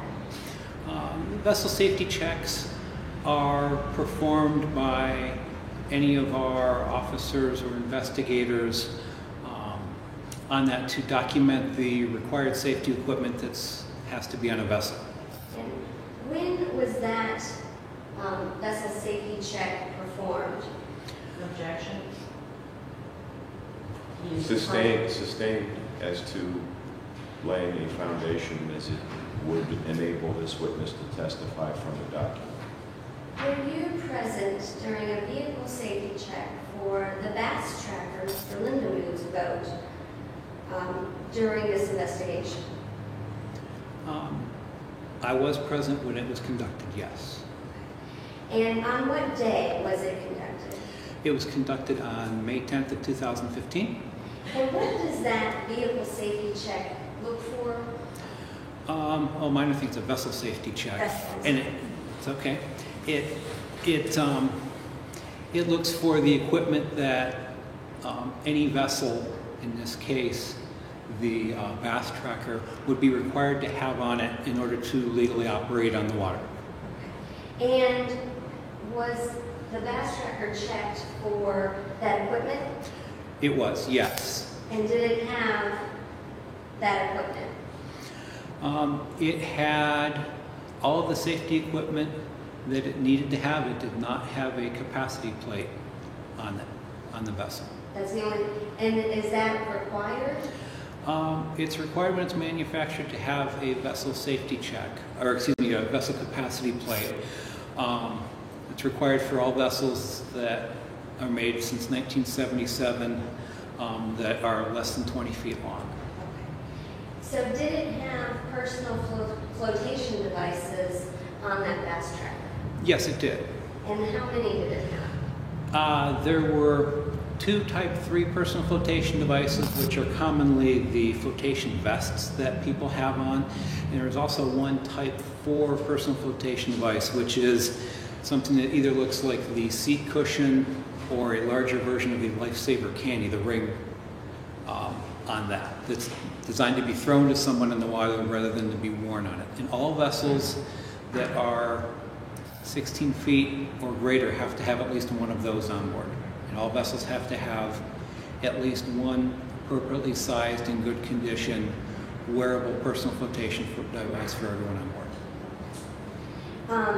Is that all that was required for that fishing boat? In terms of personal flotation devices, that's what was required. I was told there were 2 people on board. We found 2 personal flotation devices on the 2 wearable ones and the 1 throwable Type 4. Now, can you go back to State's Exhibit 111? Can you tell me what that is? Appears to be a copy of the Ohio Division of Watercraft boat inventory form for the Bass Tracker. Okay. Does that form list those flotation devices? Objection? Foundation as to whether or not, I think he testified as the defendant's vehicle, I'm not certain. Did you personally observe all the items on the Bass Tracker that are listed? Yes, I personally observed everything listed in this inventory report on the Bass Tracker. Can you recall, without looking at 111, what items were found on the Bass Tracker? Various safety equipment. The navigation lights were on there, both the red and green bow lights and the white light on a removable pole. There was a red lantern on there. There were flotation devices on there. There was fishing gear on there. There was an anchor on there. There was a 12-volt battery on there. There was food, pop on there. Did they have a cooler or something to keep the pop? There was a small. Hold on oh, a sorry. second. Rephrase. Did it contain anything that held the pop? There was.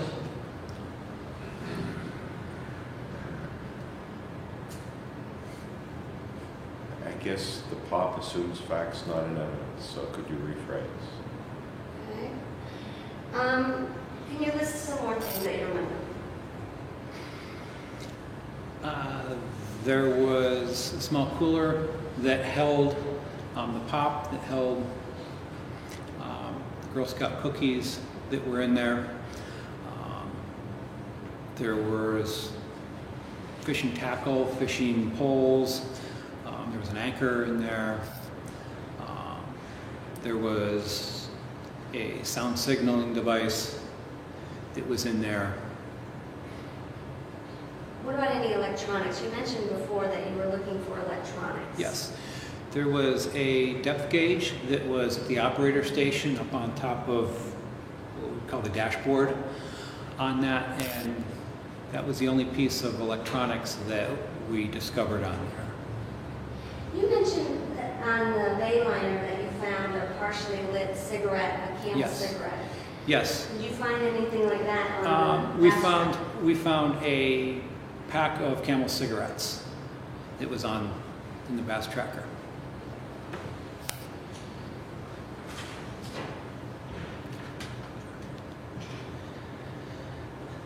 Okay, and I think when we stopped talking about in your narrative when you went back home that early morning hours. Yes. From Berlin. What happened next? What did you do next? On my way home, I received a phone call. Okay, let's go to the next Past day. that, okay. The next day, the next morning on the 11th, The 10th. or I'm sorry, the 10th, I had to submit a report, a preliminary incident report, to our people in Columbus, part of the reporting requirements that we have to do to the Coast Guard, that anytime there's a fatality or somebody missing involving a boating incident, we have to report it to them within 24 hours. Is that the WIGR or is that something? No, different? we have to do at least initial reporting to them of basically, hey, there was a fatal boating incident, and right now this is what we know about it. That's separate from, say, the boat operator's requirement to report to us within 24 hours. Okay. That's a requirement that the Coast Guard imposes on us. And then what did you do?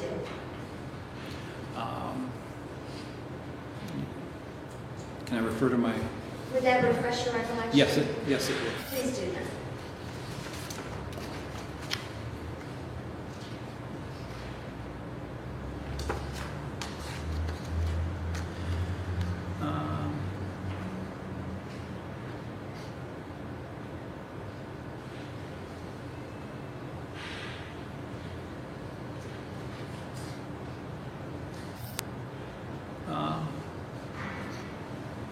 Let's see. After reviewing, refreshing my recollection on this, Investigator Ford and I interviewed Bruce Lindemood. Okay. Where did you interview him at? We interviewed him at his residence. We met him at his house. Okay. And what did you do after that interview? After that interview, Investigator Ford and I went to Berlin Reservoir. And what did you do there? Mr. Lindemood gave us an approximate location of his vessel during this interview. And we went to the 224 bridge over Berlin Reservoir and surveyed the scene there. We were met there by an officer who was patrolling by boat there. And we asked that investigator, I believe it was Investigator Ford, who asked that person on the boat to go to that approximate location. And is that all the stuff that Investigator Ford talked about? Yes. Today? Yes. What did you do after that? When we left the 224 bridge area, we then went to the ODNR compound where the boats were stored there. Investigator Ford and I met the officer there, and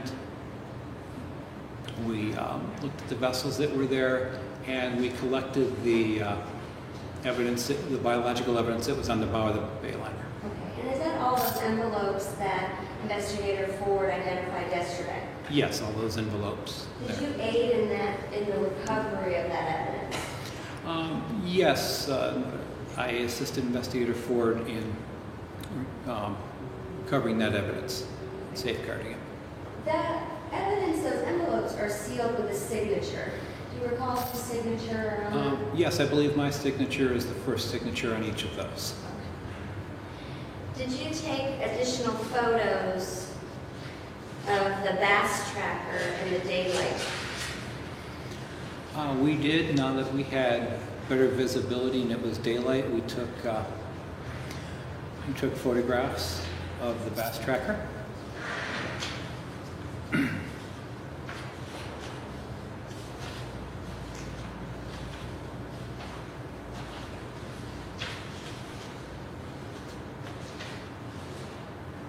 Are you still able to see the screen there? Yes.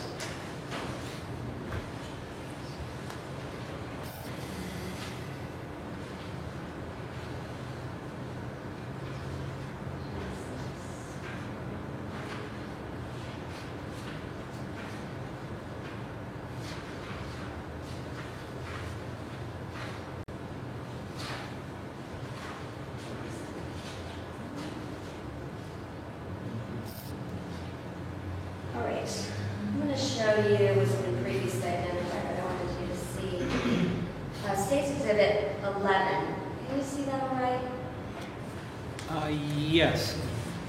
Can you tell us what that is? It appears to be a photograph of the bass tracker that was involved in this incident, taken from its starboard side.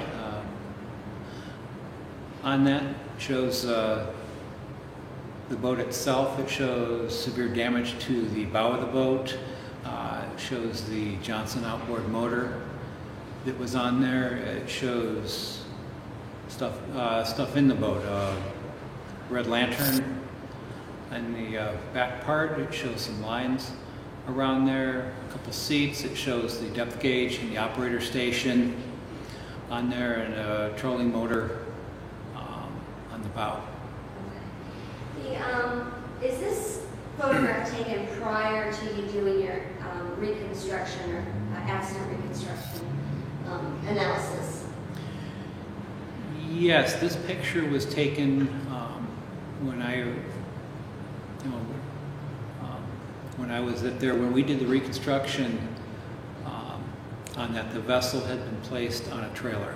Okay. On that, when I first saw that and took this photograph, that's how I first saw the vessel. Did you determine how large of a boat this was? What the measurement was? I did measure the length of it, not at this time though. It was a 16-foot long boat. Okay. I'm going to show you State's Exhibit 12. Yes. Can you tell us what that is? Appears to be a photograph of the port, concentrating on the port bow area of that same vessel. This was taken by me. Appears to be severe damage on the vessel in several places. Still have that tow line on that boat at the time? It has the yellow line on there, yes. On the bow eye, going in the port side down into the boat. And 6-13. What that is? 13 appears to be a photograph of the starboard bow area of the same bass tracker. Green showing severe damage in the entire bow area.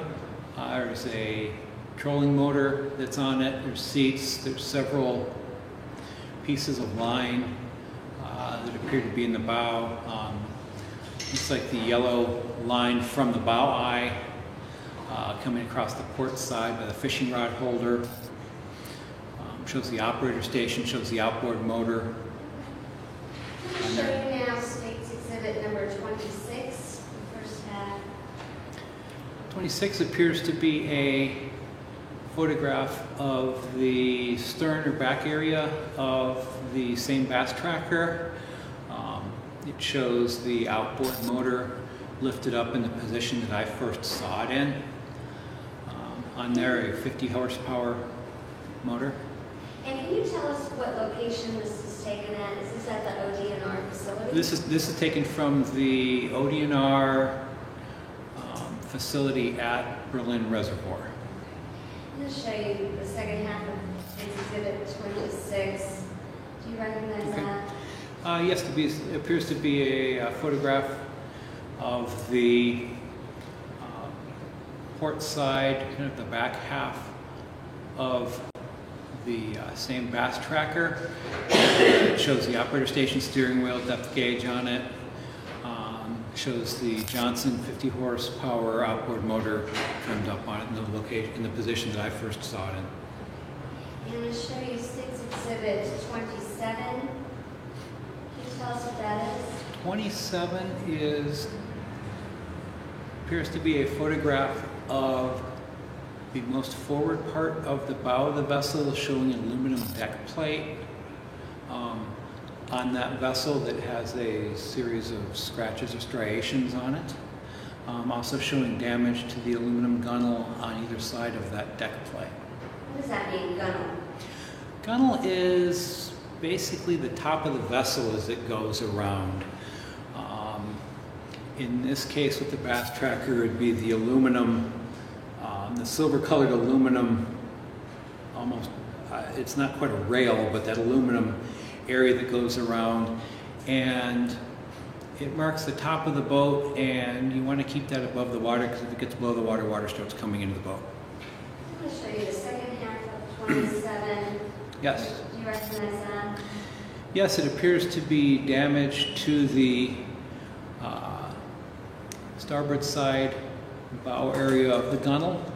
On there, several indentations in the gunnel there. And I'll show you State's Exhibit number 28. 28 appears to be an overhead view looking straight down onto the gunnel of the bass tracker at the port bow area, showing some damage, showing them some indentation in the part of the gunnel that faces outwards. Shows a bit of the end of the deck plate at the very bow, showing some scrapes or striations. And I'll show you the second half of 28. Can you tell us what that is? Appears to be a side view of the bow of the hull itself, showing scraping going down the keel area of the bow, that center area that's been where the two parts has come together and appears to be reinforced with rivets. It shows damage. I guess what would be the top of that would be the port side of the boat. So it should be like this, right? Yes, thank you. Okay. What's now the right side of the photograph is the port side of the boat. It shows some severe damage and separation there, going down there, and some damage there on that port side. I'm going to show you State's Exhibit 29.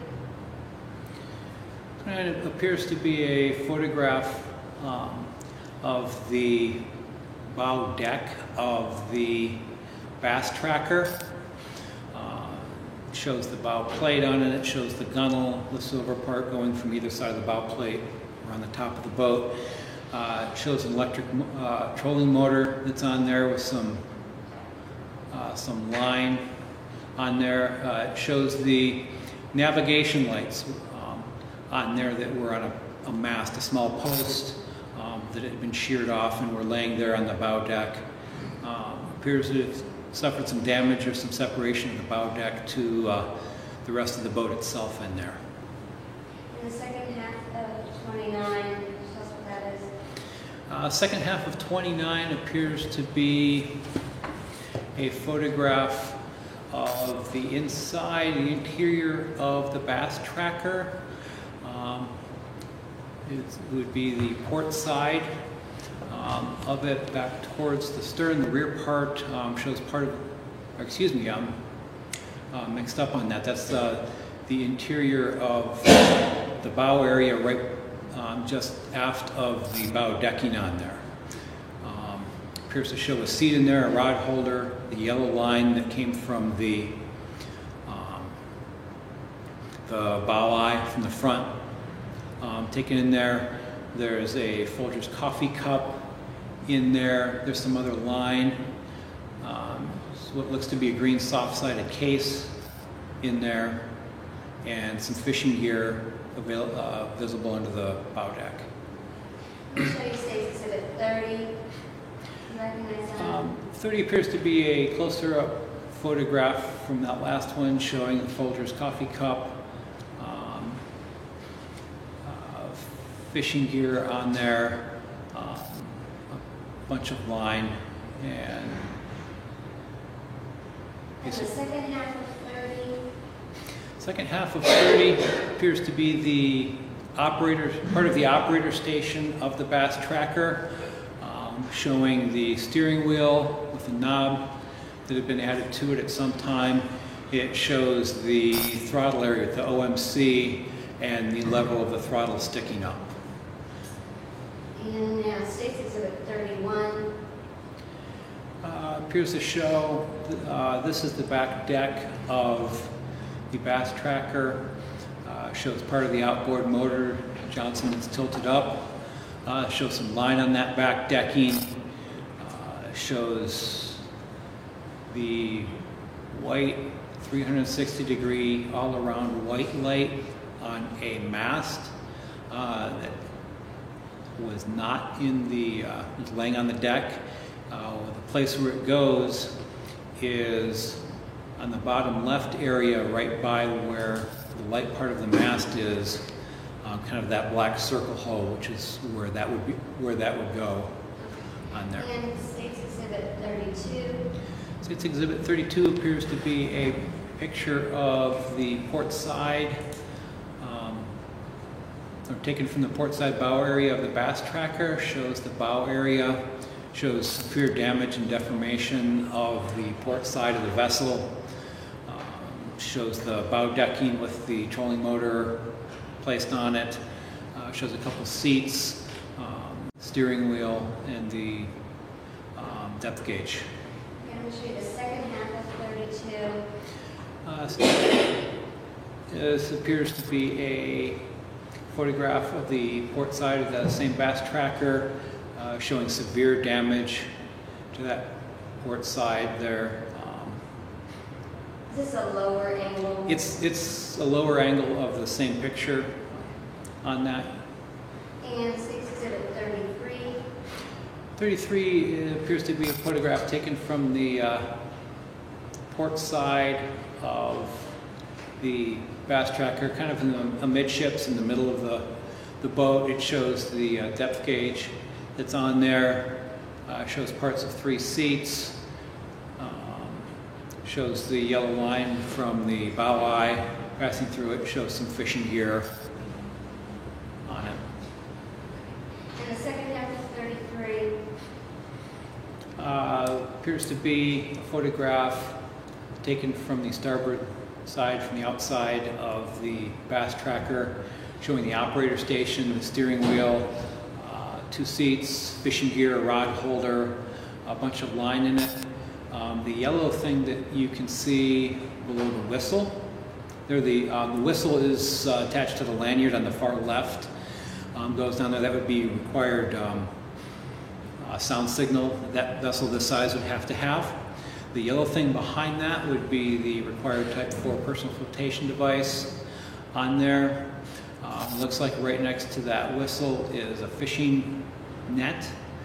And under the seat there, it looks like a box that would be the,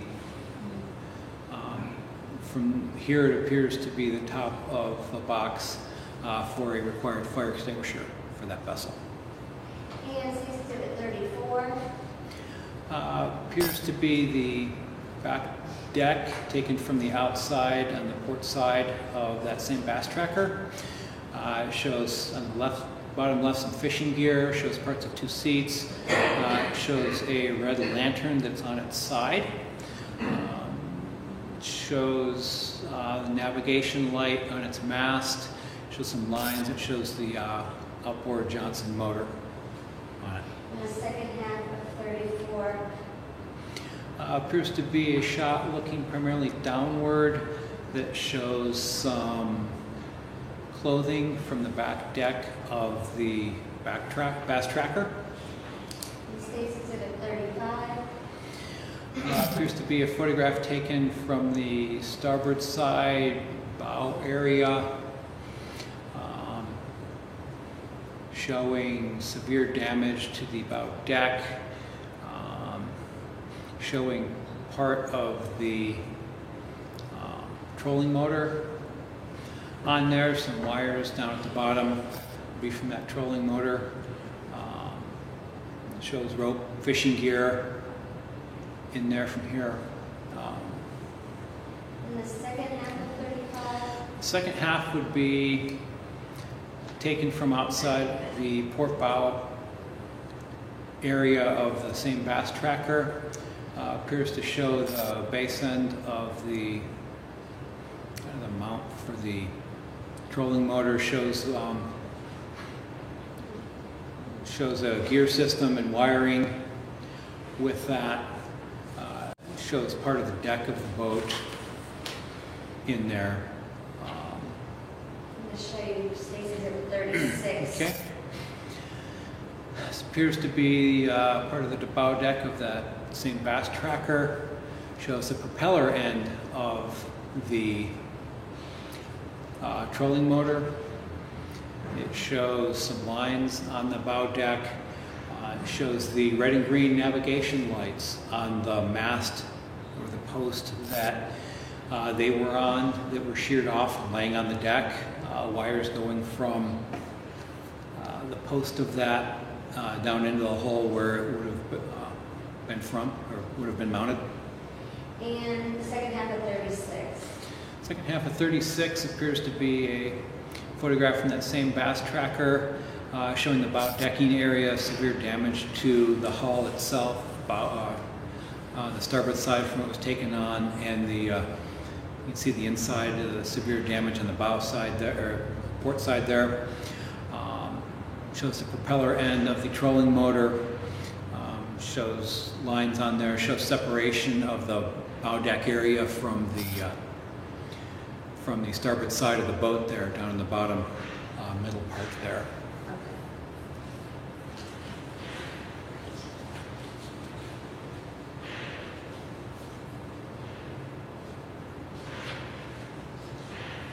Did you do anything on May 11th, the day after this?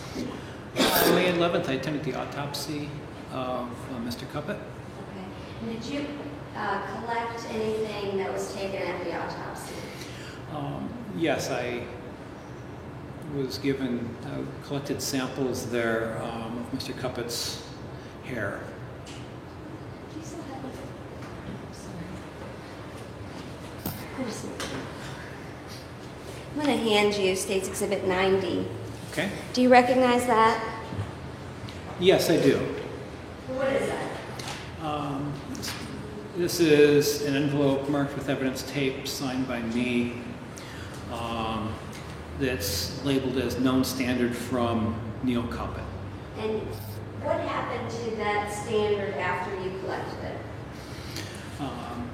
Well, as part of the chain of possession of that chain of custody, I signed that I had possession of it, and I took this back to at the time was the Akron office of the Division of Watercraft, and gave it to Josh Orwick, who was the custodian there for evidence at the time. I'm sorry, I missed the name. Josh Orwick. And this was taken for comparison testing for the samples, the biological samples that were taken off the Bayliner. And that was also sent to BCI eventually? Yes, eventually this standard and those samples were all taken to BCI for testing. And you recognized all those envelopes that the lady from BCI identified as being samples from your office? Yes, those were samples that I collected and were sent to them. At what point do you actually go and do the mapping of the damage to the boats? The mapping of the damage on that was Excuse me.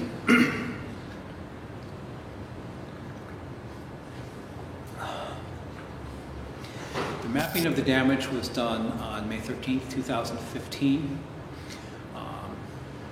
That was done by myself and investigators Dave Ford and Jason Albanese, who assisted me with that. And that was done at the Ohio Department of Natural Resources area there at Berlin Reservoir. Did you do that inside or outside? That was done inside. Okay. And do you have a report that records all those findings or measurements and mapping that you did? Yes, I did prepare a report with that. Did you have that up there? Yes, I believe it's States Exhibit 65. Can you take a look at that real quick and make sure that contains all the things you did with regard to your reconstruction?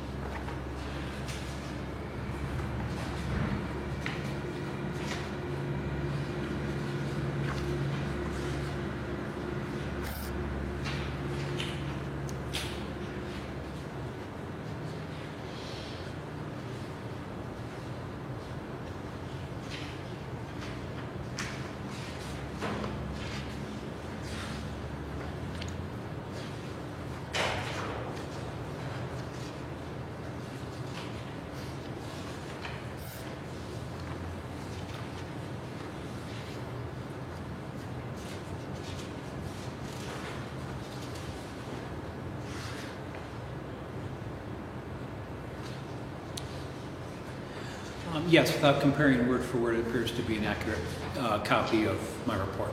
Okay. When you first started out, first of all, which boat did you do first, if you recall? We started with the Bayliner. Okay. And what do you do first? First thing we do is we level the trailer. And why is that? That's so when we take measurements, we want to have a point of reference on this. Our point of reference for taking our measurements for elevation was going to be the floor. And we wanted to level it so it was a known distance from that, and we could reproduce that distance. Whereas if it was kept at an angle, well, what angle is it, how far off the floor, and then we would have to get trigonometry involved. And to simplify things, we just leveled it, and that can be reproduced easily. Does that mean you made the top of the boat level? We had a level with us, a carpenters, engineers level, bubble level. We had a bubble level with us, and put that on the trailer and leveled it. As you're mapping out the different damage that you see, Yes. do you prepare a diagram as well? Yes, we prepared several diagrams. I'm going to show Of the you damage. part of exhibit. Can you tell me what your report number is, exhibit? My report's at States Exhibit 65. I'm going to show you.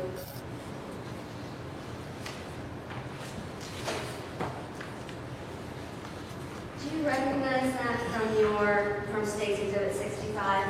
Yes, it appears to be a diagram that I prepared, of an overhead view of the Bayliner. And why do you have a diagram that looks like this? This diagram is showing the base level of the Bayliner before anything would be done to it, to show the configuration of the vessel itself, what things will look like before we added any locations of the damage or anything else on there. This would be the reference diagram that I would use for that. So for our purposes, does this circle represent the steering wheel? Yes, the circle is the steering wheel. That kind of area behind it would be the operator's seat on that. And then you recognize this from States Exhibit as well? Yes, it appears to be a copy that I prepared of the underside hull of the bay liner. Okay, so you do one at the top and one at the bottom? Yes, because there can be damage to the bottom that wouldn't show on the top, or top that wouldn't show to the bottom. And we're documenting the condition of the bay liner and what we see it in. And so we would need those two to completely document it. And let me show you another piece of that exhibit. Yes. Can you tell us about that? This is a diagram prepared by me showing different quadrants. As part of our system of documenting the damage, we separated the boat into 4 quadrants, A, B, C, and D, and this is showing the location of the quadrants. We went down the center line of the boat to separate the vessel into 2 halves, port and starboard, left and right on that. And then I chose the area on the line there right in front of the windshield, where the windshield met the fiberglass, to differentiate the quadrants A and C versus B and D, the forward and back half, or forward and back quadrants. And do you do that for the underside as well at the same location? Yes, we transferred those, we used the string and transferred those quadrants down to the underside hull as well, quadrants A, B, C, and D. So in this view, we're actually looking at the boat hull from, as we would underneath if we were lying on the floor looking up at it. Show you another diagram. Can you tell us what this says? It's another piece of your exhibit.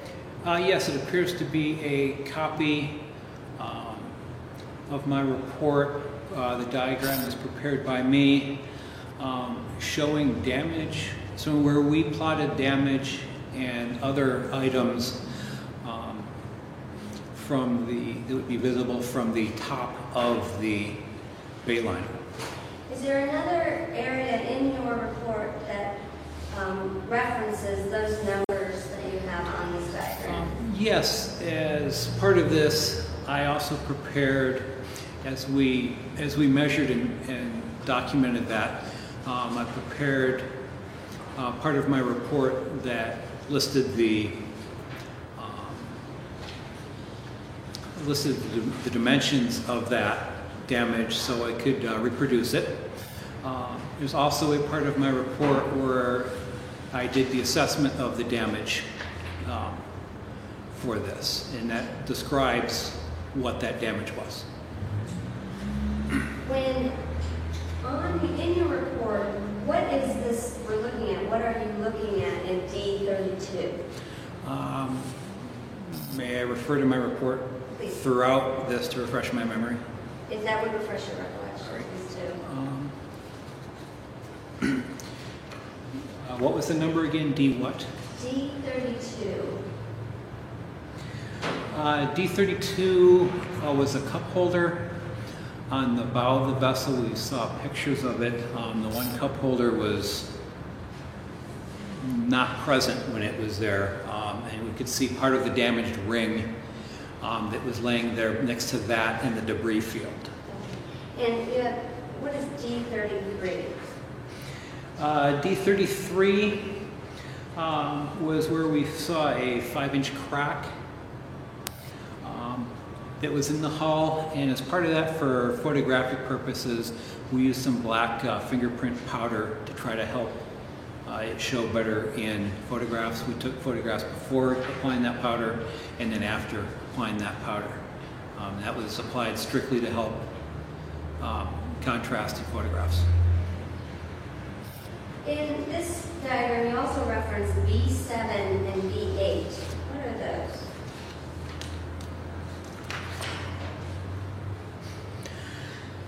B7 and B8 were dirt prints that were on the seat. They appeared to be footprints. So you even marked that, even though it's not damaged? It was not damaged, but it was just something that was in the vessel that was distinctly different. We didn't know at the time if it would play a role or not in our investigation, but we documented it in case it did. part of Exhibit 65. Can you tell us what this is?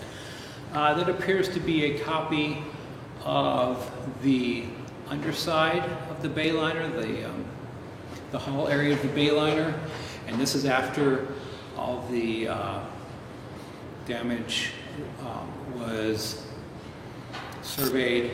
On here, it's a diagram plotting all that damage out on there. And you plot both minor damage and major damage, is that right? We plotted damage that we saw in there. Some of it in our analysis later we felt did not contribute to it, but we wanted to completely document the damage. Now, in my report, I state that there were some places on the other side, on the underside of the hull, there were numerous scratches and scrapes that appeared to be consistent with loading and unloading on a trailer. That we did not document those, but we documented all the damage that we felt certainly was relevant or that we could identify as distinct damage.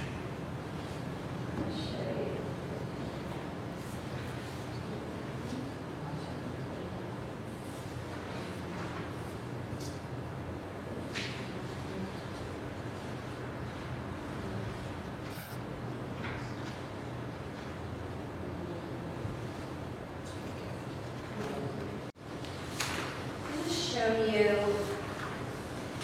when we get to say Exhibit 80. Do you recognize that? Yes, it appears to be a photograph of the port bow area of the bayliner, showing extensive damage in the white fiberglass. It's a very large V-shaped hole in there. It's a very large triangular shape of damage on there, but the hole itself is V-shaped through there.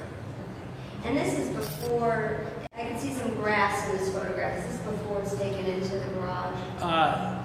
Yes, this appears to be from when the vessel was removed from the water and placed on its trailer. And then the second half of State's Exhibit 80, can you tell me what that is? It's another photograph of a very large V-shaped hole in the port bow of the bayliner. Looking up, you can look all the way through the hole itself there, all the way through the hull, and it appears to be daylight behind it. It's part of a large triangular shaped section of damage in that port bow area. And is that cup holder that we see up top? From this angle, it appears to be looking through the cup holder, yes. Let me take you back to your diagram from when you do the mapping. How do you look at State's Exhibit 55?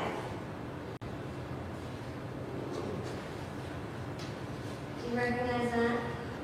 Yes, it appears to be a large triangular section of damage.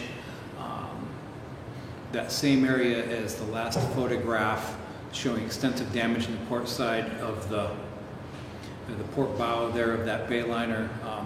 Very large V-shaped holes in there. There's also post-it notes in multiple sections there showing where the diagram is, the damages that we identified. And does this correspond to your diagram from State's Exhibit 65? Yes, the locations on there and the numbering on that photograph would correspond with the numbering and locations on the diagram. So if I find D29 as part of this damage, I can find D29 somewhere here. That's correct. Our whole measuring system that we did was based on the fact that we could reproduce that both on paper for diagrams on this, and also if needed we could reproduce that, find that same location on the vessel itself.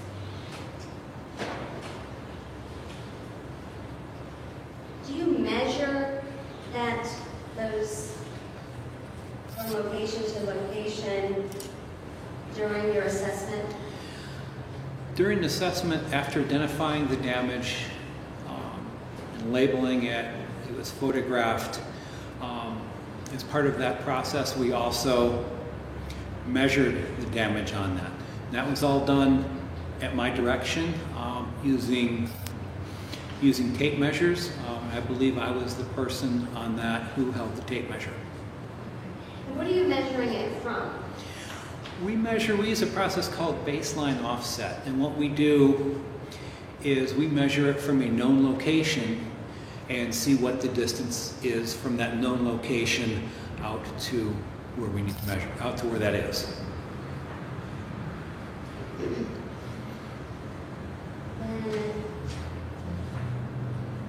Let's show you State's Exhibit 56. Can you see that all right? Yes, appears to be a close-up of the red and white section of the Bayliner, showing some damage on there. Excuse me, black. It looks like what appears to be a transfer mark or black rubbing mark on both the red and the white sections of that. There's a label there for D20, D31, and a partial label of D3 something. And what do you mark for D31? What's the kind of damage that you report? D31, in my description on that, I say that it's a cracked and forend of black transfer marks. And can you tell what you said that's the forend, can you tell what number corresponds to the aft end of those transfer marks? In my report, that's the cracked and aft end of the black transfer marks is listed as D30.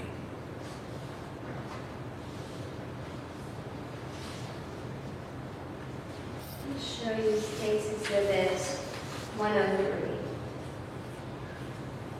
you tell us what that is? State's Exhibit 103 appears to be a photograph of the red section of the Bayliner. It shows damage in several places on there. Both would appear to be transfer marks and cracks in the fiberglass. There appears to be separation from the black rub rail on there, as indicated by the damage in the fiberglass on that, where the rivets would be connecting that. There's several post-it notes in there labeled D18, D17, appears to be part of a D30 and a D15. Part of the bow numbers of OH are in there with a partial post-it note also showing documenting damage. And those are all recorded in your report? Yes, they are. Let me show you State's Exhibit 58. I won't get to see that number, but. Okay. 58 appears to be a close-up of the red section of the Bayliner. I believe it says D14 on the post-it note on that, and it shows damage and transfer marks on there. And State's Exhibit 57. Tell us what that is. 57 appears to be a photograph of the white hull of the Bayliner, showing a long black mark running down the length of the photograph.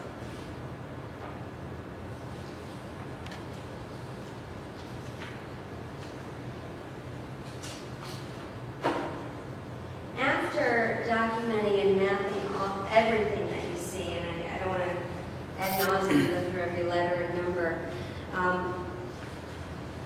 do you make any conclusions about just the Bayliner itself? My conclusions after looking at this and documenting the damage on that.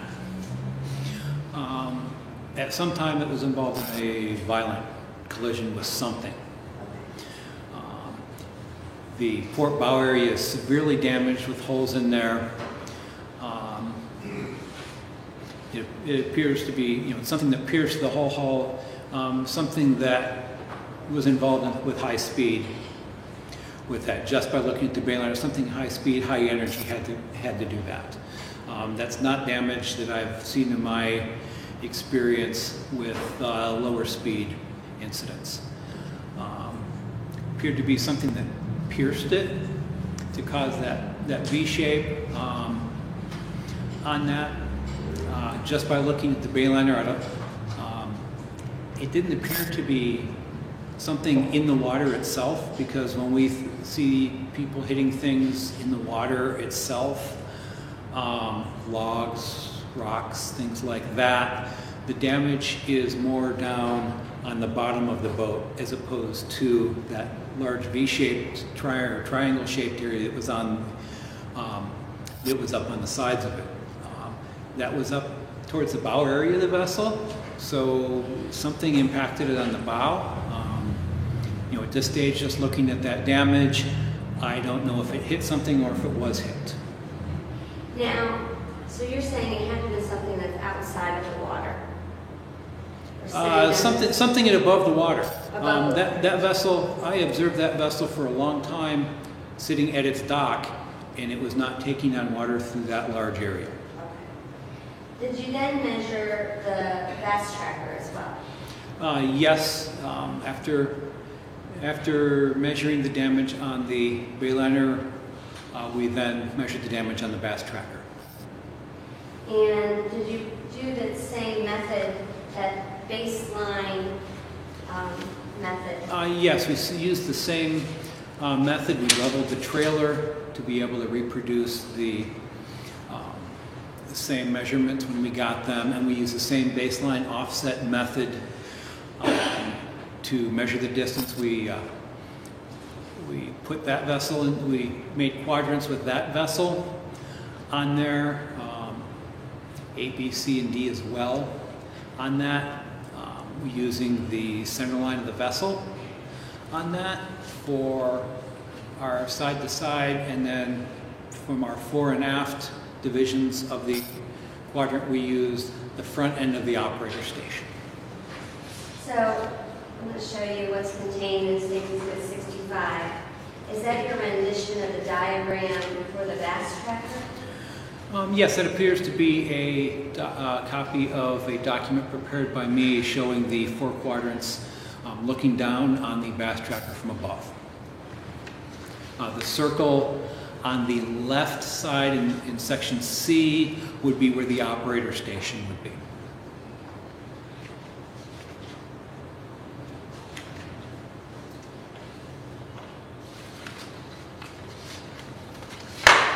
And another part of Exhibit 65, can you tell me what that is? Yes, it appears to be a copy of a diagram prepared by me of the underside of the bass tracker. And this is after the damage had been measured. This was plotting out the damage that was visible to us on the underside of the bass tracker. Some of those points on there appear to be off of where the diagram of the bass tracker hull is. That's because the bass tracker was permanently deformed as a result of the incident it was in, and I did not plot that deformation in the hull. Let me show you State's Exhibit 104. Can you see that? Yes, it appears to be a photograph of the port bow area of the bass tracker that shows extensive damage to the vessel itself, and there are several post-it notes on there labeling where we've found damage.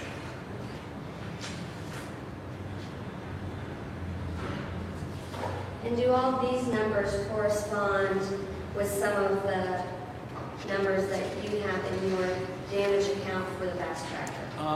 Yes, the number there, I'm going to take the example right below the O and the OH of the D8. That on there we would measure it with an X, Y, and Z measurement, 3 dimensions to find it, and then that would have been replicated on the diagram as well. That was done for all of the locations on there.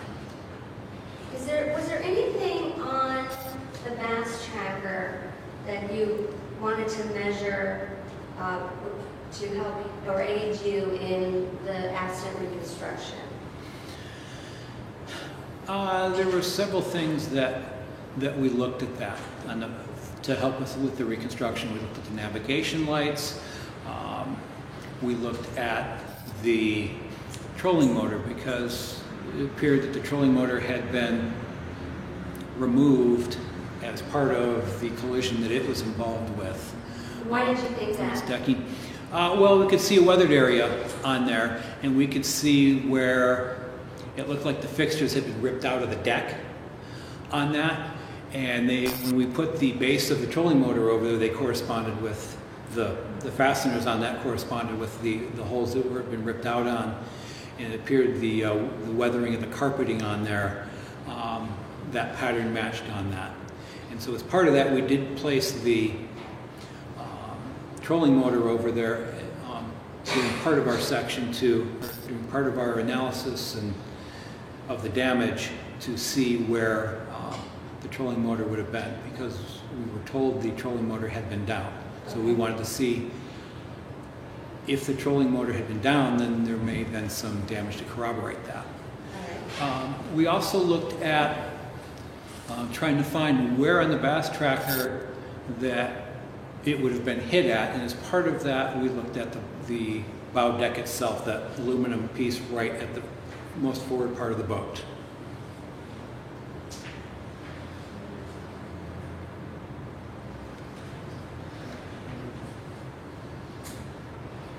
Earlier you identified part of the deck plate, is that what you call it? Yes. The deck plate. I'm going to show you now, this is at 105. Can you tell us what that is? Yes, it appears to be an overhead view that contains part of that deck plate and part of the aluminum gunnel there. We're looking at it from above. That would be the starboard side of it, or the right side as you turn around and orient yourself. There's a post-it note there labeled D15, and there's a protractor on here, and what we're doing in this case, we've identified the striations or the small scratches on that bow deck plate as the area where the BASS tracker was first hit on that, and we're measuring the angle from the center line of the BASS tracker, at what angle it would have been hit at from the center line of the BASS tracker. And are you actually putting the string that we're seeing over these lines? Well, what we're doing, the one string that runs straight from top to bottom goes along the center line of the vessel. Okay. And you can kind of see from that, normally that would run along the center line of the deck plate as well. So you can see kind of how far offset that deck had been pushed as a part of the collision that it was involved in. And then to measure the angle of those striations, what we do is that string that runs diagonally from the bottom left to the top, we run that along the angle of those striations, and then we take a protractor and measure what that angle is. And what angle did you find that to be? We found it approximately 47 degrees. And were these continuously straight lines, these striations that you found on the deck plate? The striations that are on there, they start out at a straight line, but then they start to curve towards the back of the boat. And what does that mean? Well, it shows on there that the BASS tracker itself, when it got struck, it was not moving because those lines were straight. And then as the bow, that area we identified right there on the bow deck is where it got first hit, the point of first impact. Those lines start at a straight line, and they're all parallel to each other. And then they start to curve, and they remain parallel to each other as they curve on that. The straight line suggests that the bass tracker was stationary when it was struck. When they start to curve is when that bow got hit and the forces start curving the bow of the bass tracker through there. Those striations then start to curve as it goes through there, which indicates that as it got hit, the bow started moving. If the bass tracker had been moving, what kind of lines would we see? If the bass tracker were moving, those critical striations, those first striations from where the first impact was right there at the edge of the deck, they would have been curving from the beginning. And so instead of straight line then in a curve, it would be a continuous curve. And you didn't see any of that? I did not see that there, no. In your State's Exhibit 65, you draw up a model. Is that correct? Yes, it appears to be a diagram prepared by me showing part of the collision. And what are you using that angle in that model to show this bass tracker? I am showing the angle I was able to put that at was a 47-degree angle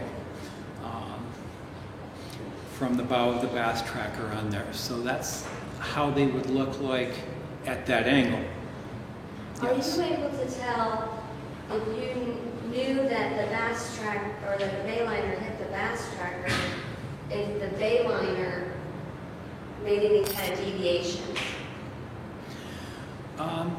in their direction? Those striations, they're all fairly neat. They're all parallel to each other, both when they're straight and when they start to curve on that.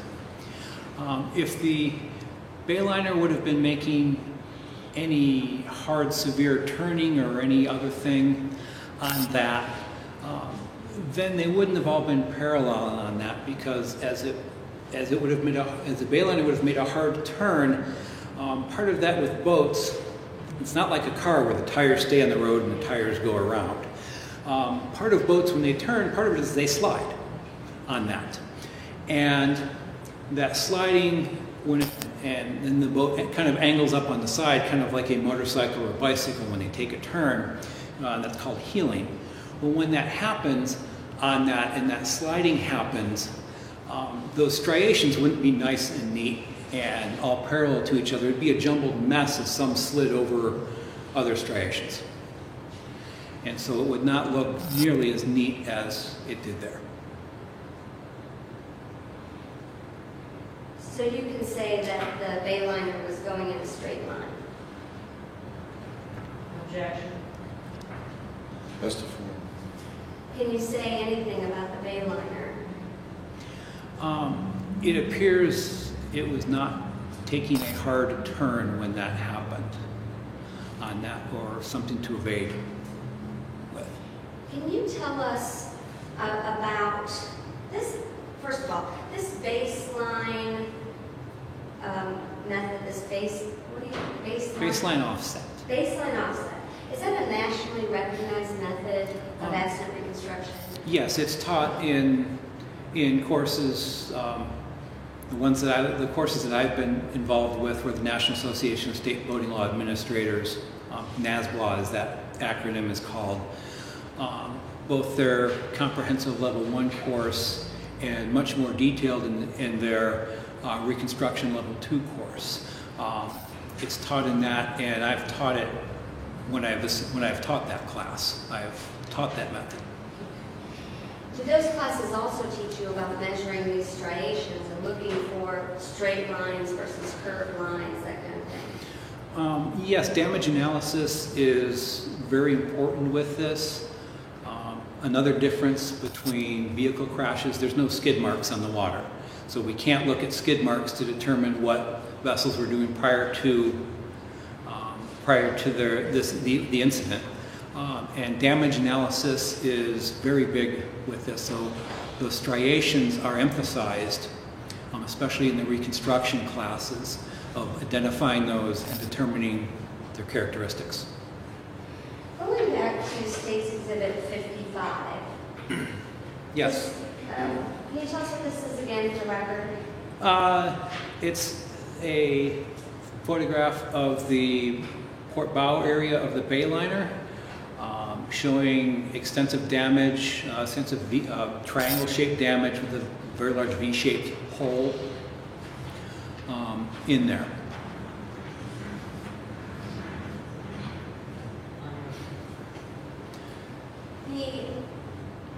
Does anything about that kind of damage, that kind of hole that's produced, that tells you about the speed that this boat would have been going? It tells me when that damage was made that whatever was involved with it, either it hitting something or something hitting it, that there was high forces involved and something was going fast to create those forces. What can you tell me about the angles of that damage? Well, the triangle shape. That triangle shape there, the top part of that triangle is a hole through the hull, a long hole through the hull. I would have to refer to my notes as to how long that is. But it's roughly a straight line, and that would roughly be parallel to the water line, to the water itself on that. And what it tells me is something that created that as it happened, ran along the length of that on there, either whatever hit it or whatever this vessel hit, ran along that length is there during the length of its engagement there. The part going down, the part of that V hole that went down to what's labeled D29 there, that hole was also created by large force. The same incident. This was all created from the same incident, and that would be created by something that had depth. Something that had depth to it from that straight line going down. It would be. There's several things that could have done it. It could be from a boat that did it. That had depth on it. It could be from something else that had depth on it, just looking at the picture itself. Okay. Can you tell us about the different phases of speed that a boat would go through? Well, a boat at low speed, kind of going through its idle speed, or slightly above the minimum speed necessary to maintain steerage and maneuverability. It's going at a slow speed. It's going flat straight ahead, kind of like it is when it sits in the water without any forces acting on it. It's going to go through slowly. If it does create any type of a visible wake, it's going to be a small one. It's going slow. If it hits something at this time, most likely it bounces off. In my experience, in boating enforcement and going to the crashes that I've been to, if it'll bounce off, it may leave some transfer marks. It may do some damage to the fiberglass itself, but usually not through the fiberglass on that. What happens to a boat that starts making a wake? When it starts going faster on that, it enters what's called the transition phase. And the bow would start rising up. The stern would depress a little bit. It starts creating a larger wake then, and actually the largest, for most vessels, the largest wake it creates is in this transition phase, because it's still moving by pushing water out of the way, and there's more water to get pushed out of the way at the time. So it's a large wake. It raises up. Depending on the vessel itself, it could obstruct the view of the operator on that, so the operator then would have to take steps to make sure they maintained a proper lookout on that. And then it just moves the water out of the way. If this had been in the transition stage, if this damage was done in the transition stage, what would you expect to see in that Well, damage? with the vessel in a transition phase, the bow is going to be up, and damage on this is roughly parallel to the water and roughly parallel to the rub rail, that black rail that goes around the boat. If it were in a transition stage when it happened, there would still be a very large hole cut alongside the top of it. However, when the vessel came down from that transition and came back to idle speed or no speed whatsoever, that tear, instead of being parallel to the water or parallel to the rub rail, would be then angled, and it would be angled up and towards the stern of the boat. What about this damage? What's the next phase of boating? The next phase of boating, once the vessel gets fast enough, it's going to be on plane or plane out. What does that mean? For most vessels that can get that fast, it's going to be an efficient way of doing it for runabouts, for John boats, for other vessels. It's going to be an efficient way of doing it. Most of the boat's going to be out of the water, and so only a back section of the boat will be in the water. So it's riding on top of the water as opposed to the other two phases where it's riding in the water on that.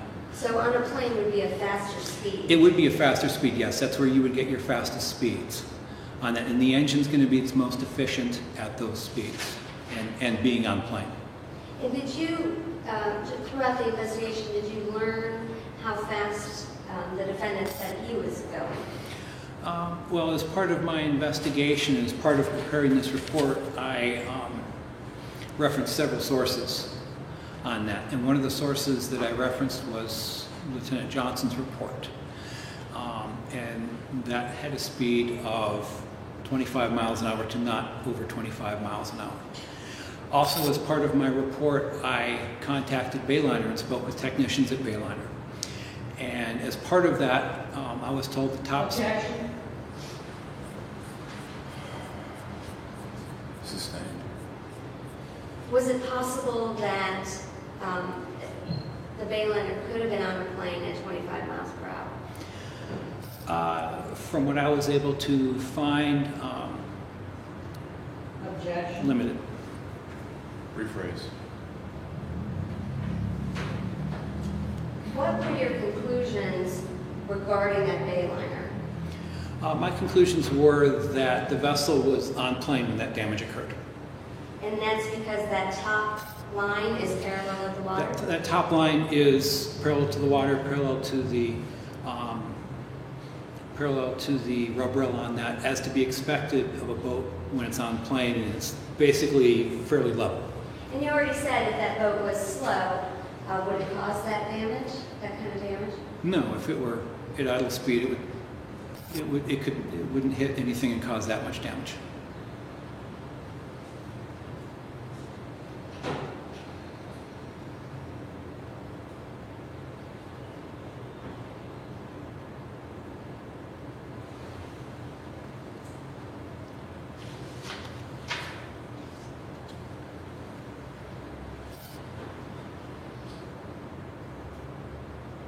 Did you discover where Mr. Cuppett was seated during your investigation? I discovered he was in the forward part of the vessel. And that's on the bass tracker, correct? Yes, forward part of the bass tracker. Is that front seat that we've seen in all the pictures in the bass tracker? Yes, the front seat there. And again, where were the hairs and tooth located on the Bayliner? They were located on the port bow area above the rail, above the black rub rail. You said you found a lit cigarette in the Bayliner, is that correct? It appears to have previously been lit. The end of it had been burned, but it was not currently lit. Okay, it wasn't lit when you saw it? Correct. And it burned out somehow? Yes. Was it completely burned out, or was it just the tip that was burned? It appeared the majority of the cigarette was still there. Okay. And you said there was a Camel cigarette? Yes. Where was that found in the Bayliner? I located that under the operator's seat of the Bayliner.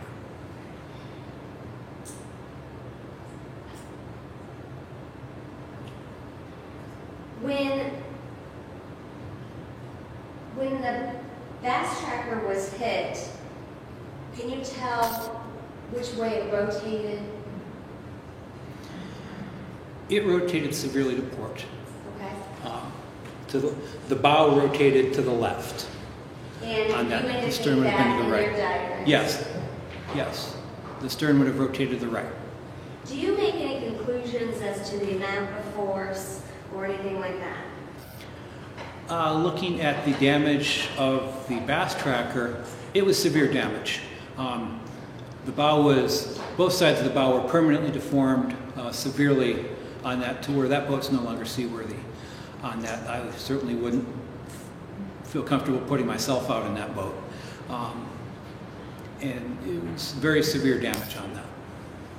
And through your investigation, did you learn what happened to the passengers of that bass tracker directly after the crash? Yes, both were ejected into the water. You heard Investigator Ford testify yesterday about collecting some paint chips as well. Yes. Did you aid in that collection? Yes, I did aid in that collection. And those weren't were those taken to BCI? Those were taken to BCI, yes, for analysis. Are you sure they were taken to BCI or just putting in the evidence? They were, Overruled.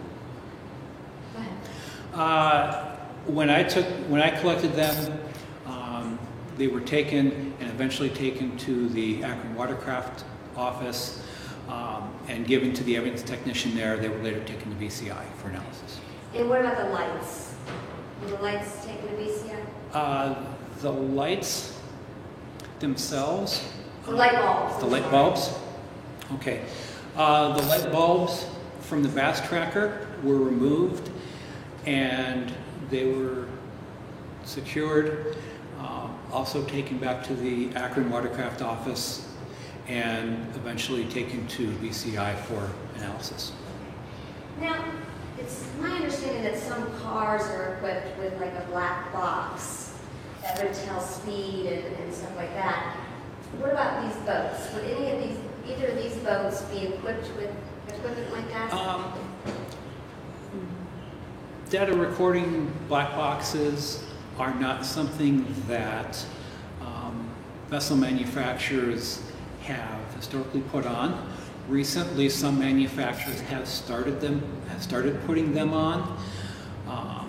The Johnson motor on the bass tracker was old enough that it did not have one on. The motor for the Bayliner, we contacted the manufacturer to see if there was a data recorder on there, and we're told that there was not. Overruled.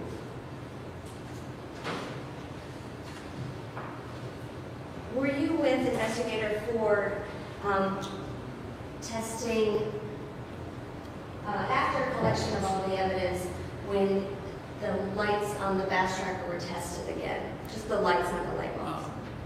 Yes, I was with Investigator Ford when the lights were tested. And did those work? The lights were functional. We were able to have them work by turning on the switch.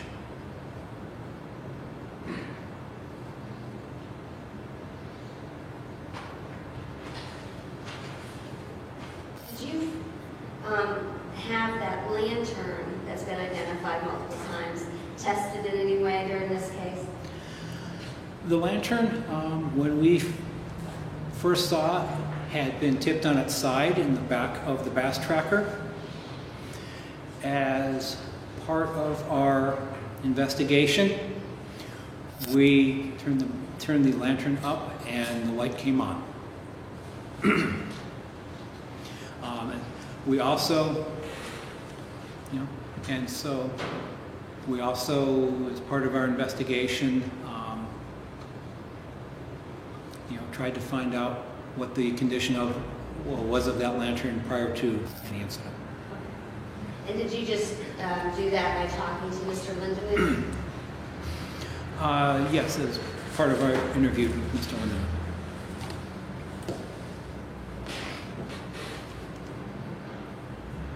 Did you take into consideration for your analysis of this reconstruction, all the evidence that was taken and gathered during this case. Objection.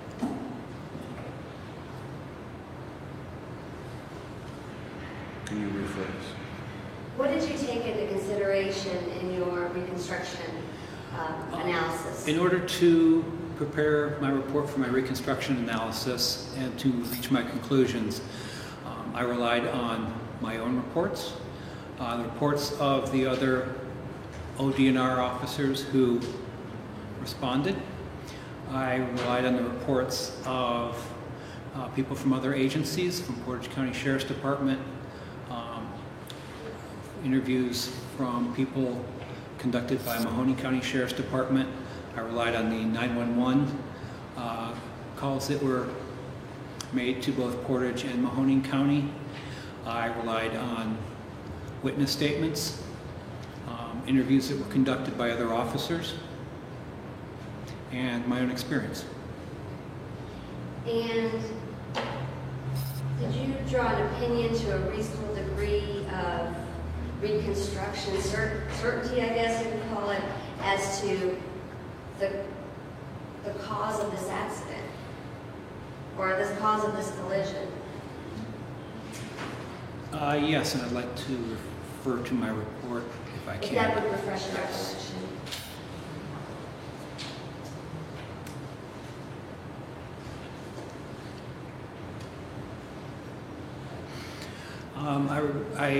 Objection, Your Honor. This report does not list the cause of the accident with a summary of reconstruction. I'll rephrase. Go ahead. Can you summarize your reconstruction of this collision between the Bass Tracker and the Bayliner?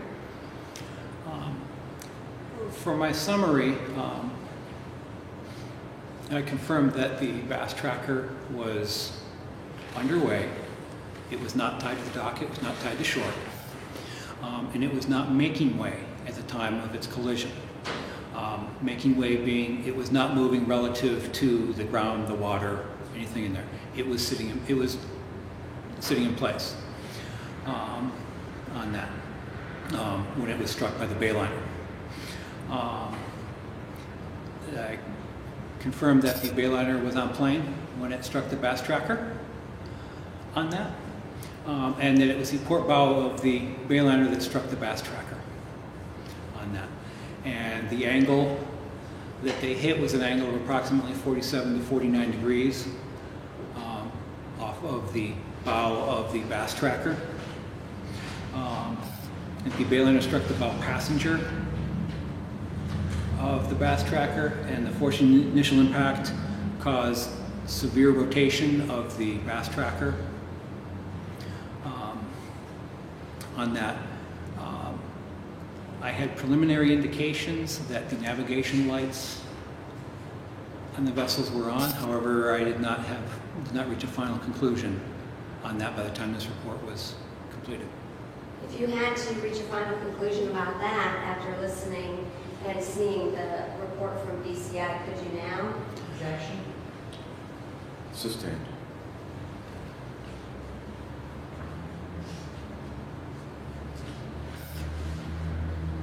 May I have 1 second? You may.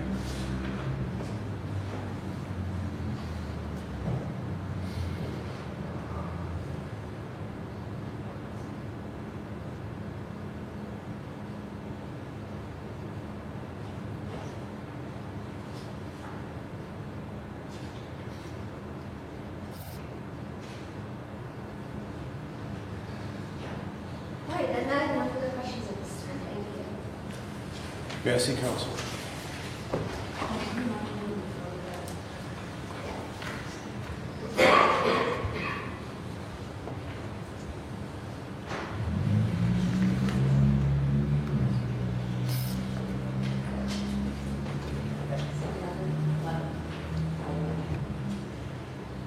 All right, a good opportunity for our noon recess. We'll see everyone back here at about 1:15. All right.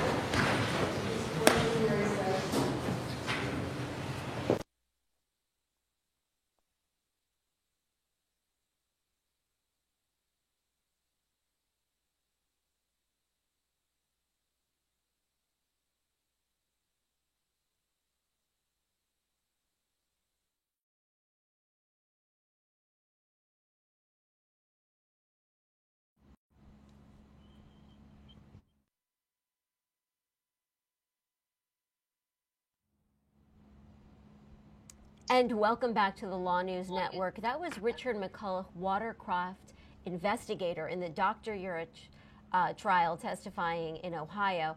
I want to bring in a really special guest. Her name is Alex Ott, and she's joining us right now via Skype. And she's actually a boating accident survivor. So she's been through an ordeal very similar to this.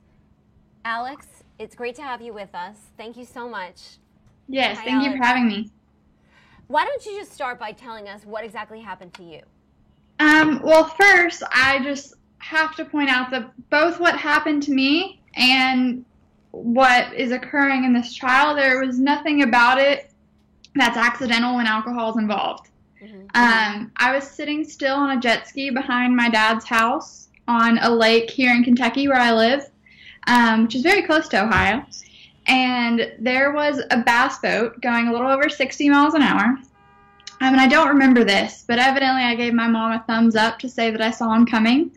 Because when you get your boating license in the state of Kentucky, they teach you if a boat's coming towards you not to move, and they'll just go around you. So evidently I let my mom know that I saw him and I would stay still. He was going down the middle of the lake, so honestly, if he would have stayed straight, everything probably would have been fine. But he turned and never straightened up. He hit me from the side going about 60 miles an hour.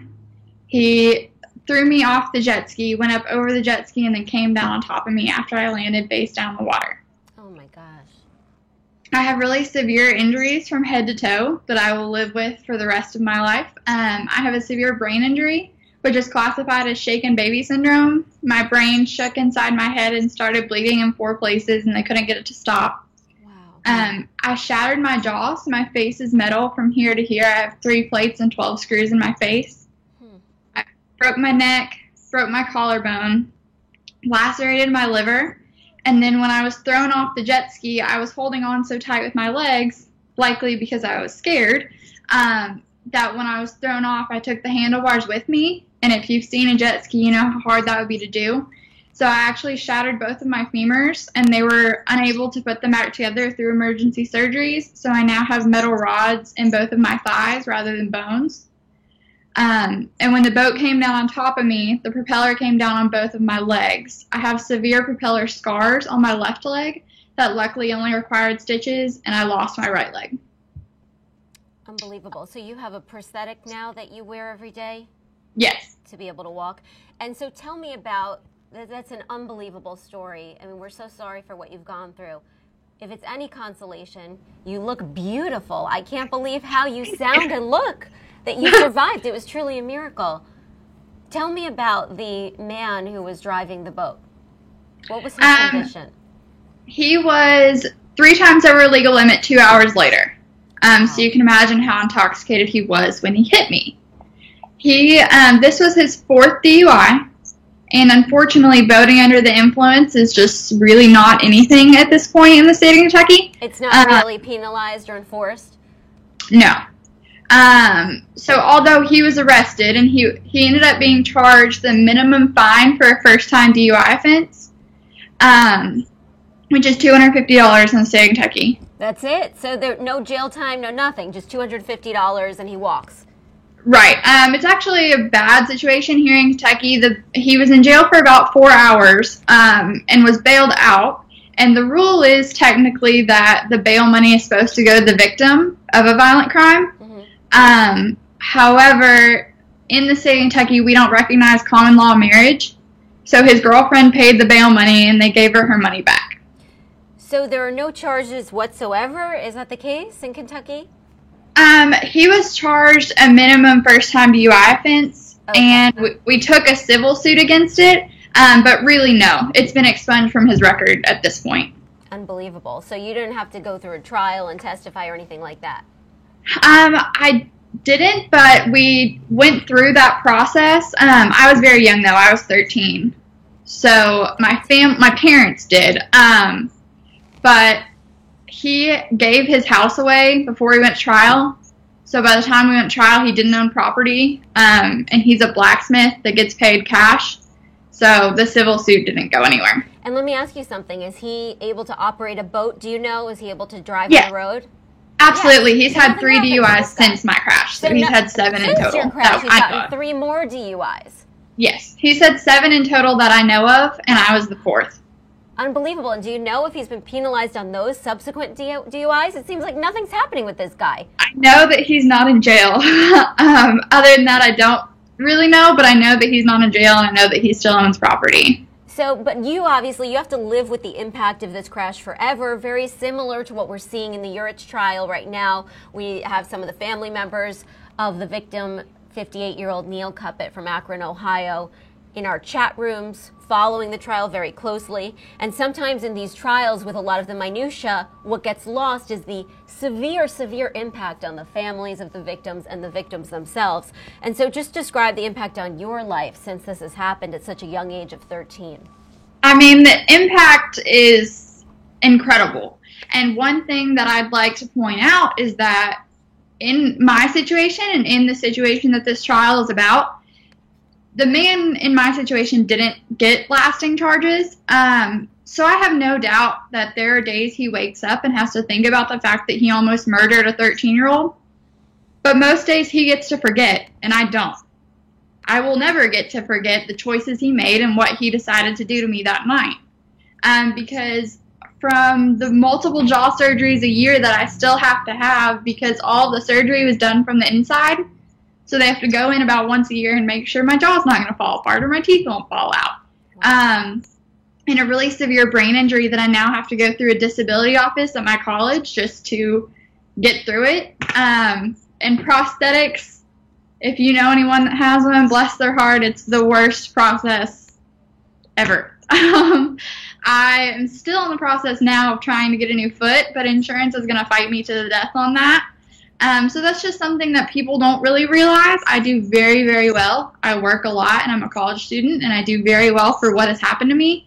But the effects never go away. So there are still days that I don't want to get out of bed in the morning. I can imagine. You are such a strong young woman. Thank you. So now you advocate on behalf of Mothers Against Drunk Driving, and you speak to people about engaging in behaviors such as this, drinking and boating or drinking and driving. And you've also advocated for tougher laws in Kentucky. Can you tell me about that? And what do you think that the laws should be when it relates to these accidents? And should it be the same across the board? I absolutely think it should be the same across the board. I mean, whether you're on land or whether you're on water, you still have the power to kill yourself or someone else. You still have the power to get in a really tragic incident that you and other people can't get out of. So I definitely think it should be the same across the board. My senior year of high school, I worked with MAD on ignition interlock law for cars. There's no such thing for boats, right? Yet. Yes, I've been working with Kentucky Fish and Wildlife, and it would likely be next year, but I want to pursue making boating under the influence the same as driving, in that they would add up together. They would still have the same effect on your driver's license. Unfortunately, at this point, you don't have to have boating insurance on your boat, so you can't really be penalized. The man that ran me over didn't have insurance on his boat. So he couldn't be penalized by taking that away because you don't have to have it anyway. So that's something that's definitely a big concern. They're just really not felt. And the man that ran me over, his defense was that he was about to get in the car and drive home. So that was his defense? Yeah. That's laughable. That's really laughable. His defense was he was on his way to dock the boat and go home anyway. Oh, so he was going to go put more people's lives at risk. Okay. Right. This guy sounds like a gem. So when it comes to Dr. Urich's trial, let me ask your opinion. He faces 2 to 8 years if convicted on the aggravated vehicular homicide and vehicular assault. He's also charged with leaving the scene of an accident. And in Ohio, he can lose his driver's license permanently. What do you think about those penalties? I am completely on board with that, although I do think he should be given much more time than the 2 to 8 years, and here's why I say that. No amount of money, no amount of jail time, no amount of anything is ever going to give me my leg back. But him being able to go to jail for 2 to 8 years and then get out, and he still lives his life. The people he killed don't. And the fact is, he made a choice. He didn't get in that boat and decide he wanted to murder someone, but he decided to drink. And then he decided to get in the boat. He made a choice knowing what the consequences would be. However, I do completely agree with taking away his driver's license, because the fact is, people who drink and drive, they don't just do it once. Statistically, an average drunk driver has driven drunk 80 times before he gets caught and charged. They don't just stop, no matter what happens.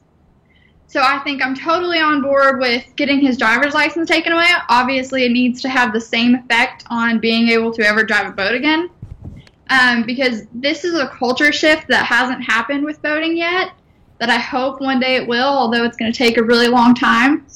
But I think that most of all, he's never going to know the pain he caused the families. He's never going to know the lives he ended. And him being able to get off and live his life after that is not fair. Yeah, I totally hear what you're saying. In contrast to the person that hit you, you know, we're showing some pictures right now. This man has shown an incredible amount of remorse through tears in the courtroom, and he was crying to investigators. So clearly he was shaken by the loss of life. But like you said, this was a decision. There is nothing that can be done now after he made such a reckless decision and it cost someone their life. But I want to thank you so much for being with us and telling your inspiring and courageous story. And I wish you luck, and I hope you feel good and keep fighting the good fight. Absolutely. Thank you for having me. Thank you so much. And now we're going to turn to O.J. Simpson. He is 90 miles east of Reno, Nevada right now in Lovelock Correctional Center after being convicted of a whole host of charges that were related to a robbery to, as he said, try to get some of his allegedly stolen memorabilia back from memorabilia dealers. This was back in 2008, when he was sent over to Lovelock Correctional Center. And his parole hearing is coming up. He was already paroled on some of the charges. This Thursday will be his second parole hearing. And if he gets paroled again, guess what? He'll be free in October. So we're going to preview that hearing right now. We're going to toss to video of his first parole hearing so you can see O.J. Simpson making his case to the parole board in Nevada. Simpson. Okay, yes. All right, and your Nevada Department of Corrections ID number for the record, 102-7820. Correct. I am Parole Commissioner Susan Jackson, and with me is hearing representative Mr. Robin Bates. Good morning. Good morning. And Mr. Bates and I are a panel to hear you for your first parole hearing before our board. And we are hearing you today on case number C237890, counts 4, 5, 6, 7, and 8. Count 4 is a 26 to 120 month sentence for burglary with a firearm or deadly weapon. Counts 5 and 6 are kidnapping 1; those are 60 to 180 month sentences. And count number 7 and 8 are 2 60 to 180 month sentences for robbery. You are eligible for parole on these sentences on the 2nd of October of 2013. Projected expiration date currently is the 6th of May of 2016. If you were to be granted a parole by our board, it would be to a consecutive sentence. There are 4 running concurrent, all of which are 12 to 72 month sentences for use of a deadly weapon enhancement. Is that your understanding? I believe so. 4 that are running concurrent. That is correct, sir. The consecutive sentences are running concurrent as well. Okay. Yes. Okay. About a month ago, you received notice of this hearing and advisement of rights through your caseworker. I'm going to put that document up on the screen and ask that you would please verify your signature. It's my signature. All right, thank you. That indicates to our panel you've been properly noticed for this hearing today, and we can go ahead and continue on. And so with that, Mr. Simpson, is there a statement that you would like to make to our panel today? Yes. I arrived here at Lovelock nearly 5 years ago, and when I met the then warden and Miss Megan and Mrs. Carpenter, they told me what was expected of me here, and I gave them my word that I would try to be, or would be, the best prisoner they've ever had here. And I think for the most part I've kept my word on that. I've not had any incidences, despite all the stories in the tabloids and everything. I haven't had one incident since I've been here. I think on a daily basis, I speak to more inmates and COs than anybody here. Inmates tell me their stories. Some of them tell me their crimes, and as far as burglary, which I'm here for, or robbery, I should say, they've told me every kind of story you can hear. Guys who have robbed banks, had robbed casinos, even one guy who robbed a gun shop, which I thought took a lot of guts. The difference between all of their crimes and mine is they were trying to steal other people's property. They were trying to steal other people's money. My crime was trying to retrieve from my family my own property that had been stolen from me, and property that since I've been here at Lovelock, the state of California's judiciary has ruled was my stuff, and I have it back now. Make no mistake, I would give it all back to these guys. They could have it all to get these last 5 years back. They've been somewhat illuminating at times and painful a lot of times. I've missed my 2 younger kids who we worked hard getting through high school. I've missed their college graduations. I miss my daughters, my sisters, I should say, funeral. I missed all the birthdays and various things. When I went to that place that night, I had already discussed it with my kids. I spoke about it with my sister and brother-in-law, older sister and brother-in-law, who were originally going to go with me up until the last hour. I even talked to 2 lawyers about it. One the night before that I knew, and had a conversation with a lawyer that day who I didn't know. I had no intention. My intent was not to rob from anybody. I knew both of these guys who had my stuff. I was a little upset with them, and I think I wasn't as civil as I should have been. I brought some guys with me who I didn't really know, and one I didn't trust, and that's on me. For that, I've been here for 5 years. I could do with the staff here at Lovelock and do my time as best as I can do it. I am sorry for what has happened. I have spoken at length to both of the victims. They've apologized. I've apologized. I know their families. They know my families, and I just wish I had never gone to that room. I wish I didn't. I wish I'd have just said keep it and not worry about it. Other than that, I'm just sorry that all of this had to happen. All right, thank you for your statement. We are going to take a look at your risk assessment. That is a guideline that we use here at the Parole Board.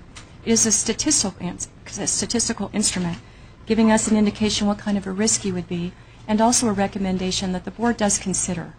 It is similar to what you went over with your caseworker to prepare for this hearing today. It's an important document. It's important that it's accurately scored, and I want to go over it with you factor by factor. All right? Okay, your age at first arrest was how old? 61, maybe? 60 or 61. Okay, the PSI indicates that in 1994 you were arrested at the age of 46.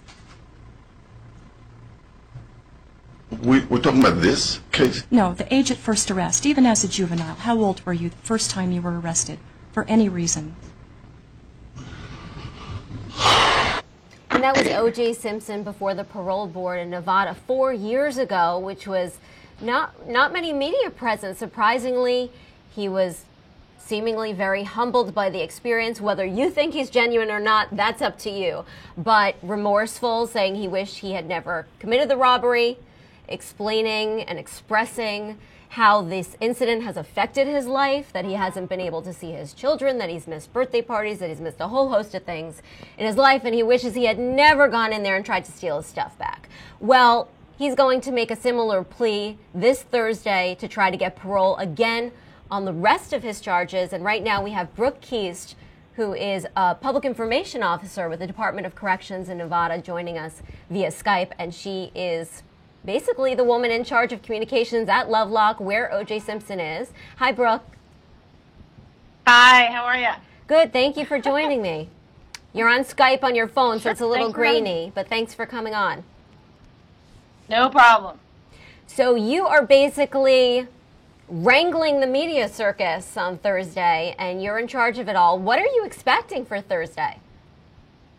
Well, we know we have about 120 people coming to the parking lot of Lovelock. We only have a couple of media going in. We've already pre-credentialed everybody, and the two that are going in will do the pool shoot. So everything will be shot by one camera and one still photographer, and we have one reporter.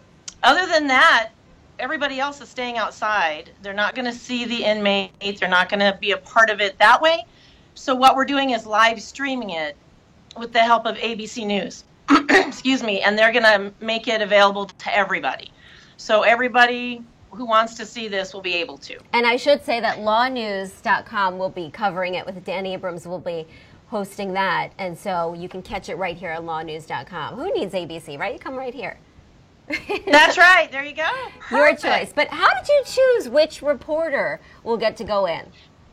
You know what we did? We got all the local talent together, the local news directors, and asked them which of the three would want to be in there. Then the other two are going to be doing the streaming from the Carson City situation where they have the actual parole board. So they're all going to be working tomorrow or Thursday for sure. But they chose KOLO, our local affiliate to ABC. That's why ABC is there. And they also jumped on board very early on, wanted to do it, and we didn't hear from the other stations, so that's how we came up with them. The reporter himself that's going in covered everything OJ. His name is Ken Ritter. He is AP, and as we know, Associated Press does everything pool anyway. So he was a really good choice. He knows the case, he knows everything, the background, and he's really, really professional. We need to know that this goes off without a hitch. It's really, really important that this happen and that it be made public. Why did you that's what we're doing. Yeah, why did you decide to give in to all of these requests? And why do you think there wasn't this type of demand for the first parole hearing? Obviously, if he's successful with this one, he's free, so it's a bigger deal. But I was surprised at the lack of attention on the first one. Well, the first one, he wouldn't walk free for starters. Excuse me. The second thing is, you got to remember, there were 3 major networks that covered his story over the past year, one which won an Oscar. Exactly. So he has just been, his story anyway, is all over the news media all the time. So I think that kind of drummed up more interest. And then we get calls all the time from just the public, and they have their opinions one way or another. He should be let out. He shouldn't be let out. They tell me why. They have all kinds of thoughts about it. It's this very polarizing story, the story of OJ. So I think that the TV shows made a big difference this time, and also the fact that he will walk if he is granted parole this time. It won't happen till October. So that's one thing I want everyone to understand. He's not going to walk out on Thursday if he gets parole. It won't be till the very earliest would be October 1st. But Brooke, they will be making a decision, you had told me over the phone, that day, which is very unusual because usually the parole board, they deliberate a little bit and they come back and weeks, months later. So why the same day? And is that at all unfair to OJ, would you say, in that do they have to have made up their minds before going in there, or will they have time to really think it through and have enough time? Oh, they'll have lots of time. There's no rush. The fact that all the media involvement, I guess they've done this before. Now, I'm not a parole board person, so I really can't address their operations. But I know that this is not the only time they've done it. It's just the only time they've done it for this much interest. Mm-hmm. So they have done this before where they have 4 different commissioners present and they make the decision that day. It just depends on the circumstances of the case and the inmate, and there's a multitude of ideas. This one, certainly, having everything happen one day with all this interest, I think we have 19 different networks going to be in the parking lot that day. Wow. I mean, it does really suggest that if we can get it done and over with in one day, it would be much, much easier for everybody involved. Oh, I see. And I'm sure the inmate would appreciate that as well. It's less stress on you guys. Yeah, exactly. And so if he's not paroled, when will he be up for parole again? You know what? Let me tell you that. I'm thinking he has, in 22, I believe hang on a minute, I'll see. I think I have his file right here. Hey, can we I see that believe file, it's Brooke? 22. I think Can you it's turn the file 2022 before toward the he would phone? actually get out expired. I Okay. think it's 2022. So I'm not 100%. I can tell you, though. That's okay. I haven't memorized anything. No, that's okay. I was just joking with you before. I said, why don't you just turn the file toward the phone so we can see it? Exactly. Yeah. How is he treated there? Can you tell me a little bit about his life there? Yeah, I spoke to him yesterday. He's just like any other inmate. They all walking around in the housing unit. His cell looks just like everybody else's. He has the same television everybody else has. There's nothing remarkable about his living conditions to anybody else. There's a lot of hoopla about things that are being said on the outs, but when you're inside, it's a lot more interesting and dramatic, the things that people are saying about his stay than his actual stay. So he eats the same food as everyone else and does the same activities. Now, Right. how often does he get outside Right. every day? You know, it depends. The general population, they're out a lot of time during the day. They have jobs, they go to class, some of them work in the culinary, some of them work in laundry, some of them work in prison industries, and they can do, they come and go. And there's different schedules. I mean, these What's guys, his job, do it's you know? just like how we do. You get up, you go to work, take your showers, you clean up, whatever. Right. Do you know what his job is? I don't. I know that at his last parole hearing, he said that he was working in the gym and doing some things with the other inmates and some. I think he said he was coaching or something. It's completely up to him. I didn't ask. I don't really know. I mean, we have 14,000 inmates, and even though I know he's very high profile, I don't keep track on him any better than anybody else. And we really aren't supposed to discuss, per our policies, each and every inmate's specifics, but they all have something to do every day. And they all get up and live their lives just like we do, with the same 3 meals a day and the same types of things that we're doing on the outs. It's just not as much fun in there. It's obviously prison. You don't have your family around, and you have to accommodate, you have to figure out how you're going to get through it. But they do have some, like television and some things like that to fall back on. And they do work. These guys work hard. You said you Very just hard. spoke with him. Can you tell me what he said to you? I want to make sure that what I tell you guys is accurate, and that it is, like, I wanted to know if there was anything that was remarkable about his cell. I can't tell you guys no if I don't know. So we stopped there a couple of days ago, and I also think it's important that the inmates that are in this kind of a situation, when there is a lot of media attention, understand who the people are that are going to be in the room, so that they understand that they're not going to be asked questions. There's no interviews with the pool shoot reporters or any of that. So I think it's important that he know that, and that because the media knows that, but you don't know when you're walking into that room and there's all these cameras yet. I think it's fair to let him know they're not going to be talking to him. Things like that.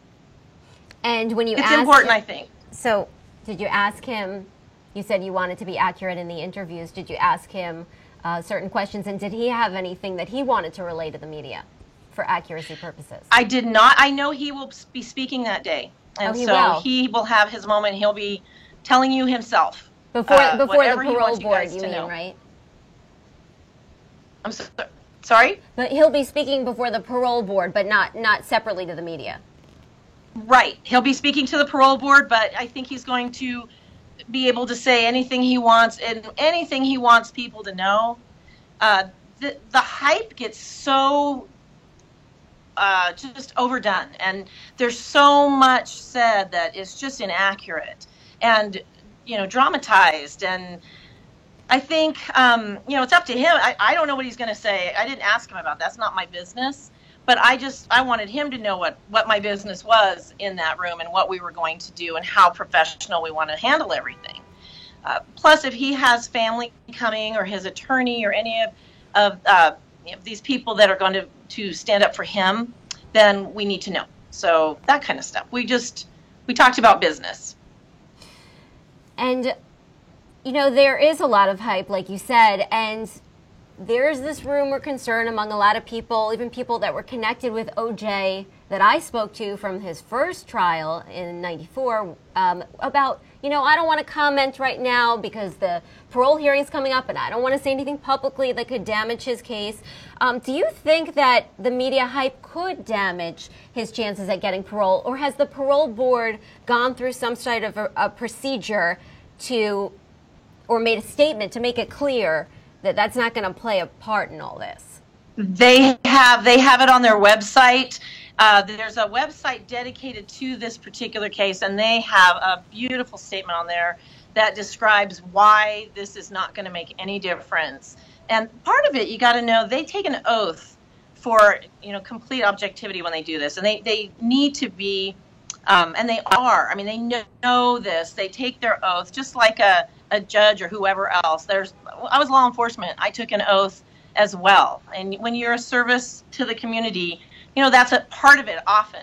And so they do that, and they also are just, they're very experienced in this. This isn't something brand new. This isn't the only high-profile case, even though this is the only maybe internationally high-profile case. We have other cases that are very, very important locally. So we've had a lot of news media around before. And also, there is a risk assessment that they go by. It's very scientific. It is not just we go to work, we read some stuff, and we make a decision. It is really scientific and based on recidivism and other things, very, very detailed. And so they have tools that they use to make these decisions, far, far more detailed than I even could get into. I didn't know that before. This is fascinating. Yeah, you know, I didn't know. Yeah, I mean, each system's different. I saw that, though, what you're talking about, that it's really a point system, which a lot of people don't know. And it's detailed. I mean, they look at everything. And our department, caseworkers write notes on a little report on what they recommend. And other people from different, you know, I guess if they take classes, I mean, there's all sorts of things that play a part, everything. So it's not just a simple decision, and I'm quite sure that they will be very fair, and they know their job. They know how to do it. We have very good recidivism rates here in our state. Yeah, to your point, just to give more specifics to our viewers, it's a point system, and among the things that they look at, the age of his first offense. If he was younger or older. If you're older, you get fewer points. His criminal record. You're less likely to recidivate. Yeah. Right, his criminal record. Now, the fact that he was acquitted in the 90s murder trial, that goes in his favor, so they can't hold that against him. So a lot of people will say, well, maybe they're going to punish him because he didn't get punished then, and we think he's guilty, and so this is really his punishment for that. Well, that's not going to come into play with this parole board if they follow the rules, if they're not tainted by bias. His disciplinary record in prison, which I find it really interesting, Brooke, there's been media reports that when he entered that prison, he said that he's going to be, this is paraphrased, but the best prisoner they've ever had, something to that effect, a model inmate. And if you look at it unemotionally and you look at his behavior technically, that's exactly what he's done. He hasn't had any disciplinary write-ups since he's been there. How difficult is that in a place like Lovelock? I know it's medium security, but how difficult is that to not have any write-ups? Well, if you think of most prisoners or most inmates are fairly habitual, they don't follow the rules, they're not coming from the same place that this inmate is coming from in their lives. So for most, I think it's fairly difficult. Yeah. But again, you know, he is different than majority of inmates for sure. As you mentioned, he said in his first parole hearing that he's broken up fights. He likes to think that he's kept a lot of people out of trouble, that people come to him, they respect him, they ask his advice, that he has mentored people, that he refs football games and other sporting events, and of course cleans, he has some sort of janitorial job. And they also look at the violent nature of any past crimes, the age of the person. Now he's 70 years old, approaching 71, I believe. I guess the prevailing thought is that you're less dangerous as you get older, and also remorse, whether he showed remorse, which of course he showed a lot of. So they're adding up points. That's what they're doing, and they're basing the decision on the points and whether he's, made amends with the victims and also participated in any programs. Do you know if he's participated in any educational or self-improvement programs? I could not say. I don't know. Most of the programs that we offer are like drug related, so they're there to get people to turn their lives around and to see victim, to learn what the victims felt when the crime occurred and learn what, just how to stay off drugs when they get out. So it's not really, for him at least, pertinent. But I don't know. I can't tell you one way or the other whether he has or has not. I just don't know. Well, last question for you. I don't know what would really fit. I mean, most of the people in prison, remember, don't necessarily even have a high school diploma. Right. Of course. So a lot of them are getting their equivalencies. We've had associate's degrees, bachelor's degrees, things like that come out of prison, which is great. And we're really proud of our education programs. Yeah, it sounds like OJ's goal, though, is... Sounds like OJ's goal is to get out. So last question here. If he does get paroled, is that the end, or will he have some sort of oversight by the Department of Corrections and have to report to anyone or abide by any conditions? Well, we don't know until he gets paroled, if he gets paroled. For example, the board can say, you can't leave the state or whatever. They can do that. We don't know what his plans are yet. That would come from the parole and probation department, which we don't do anything with other than we are the housing. If you think of it that way, we're the custody, and once they're out, we're done.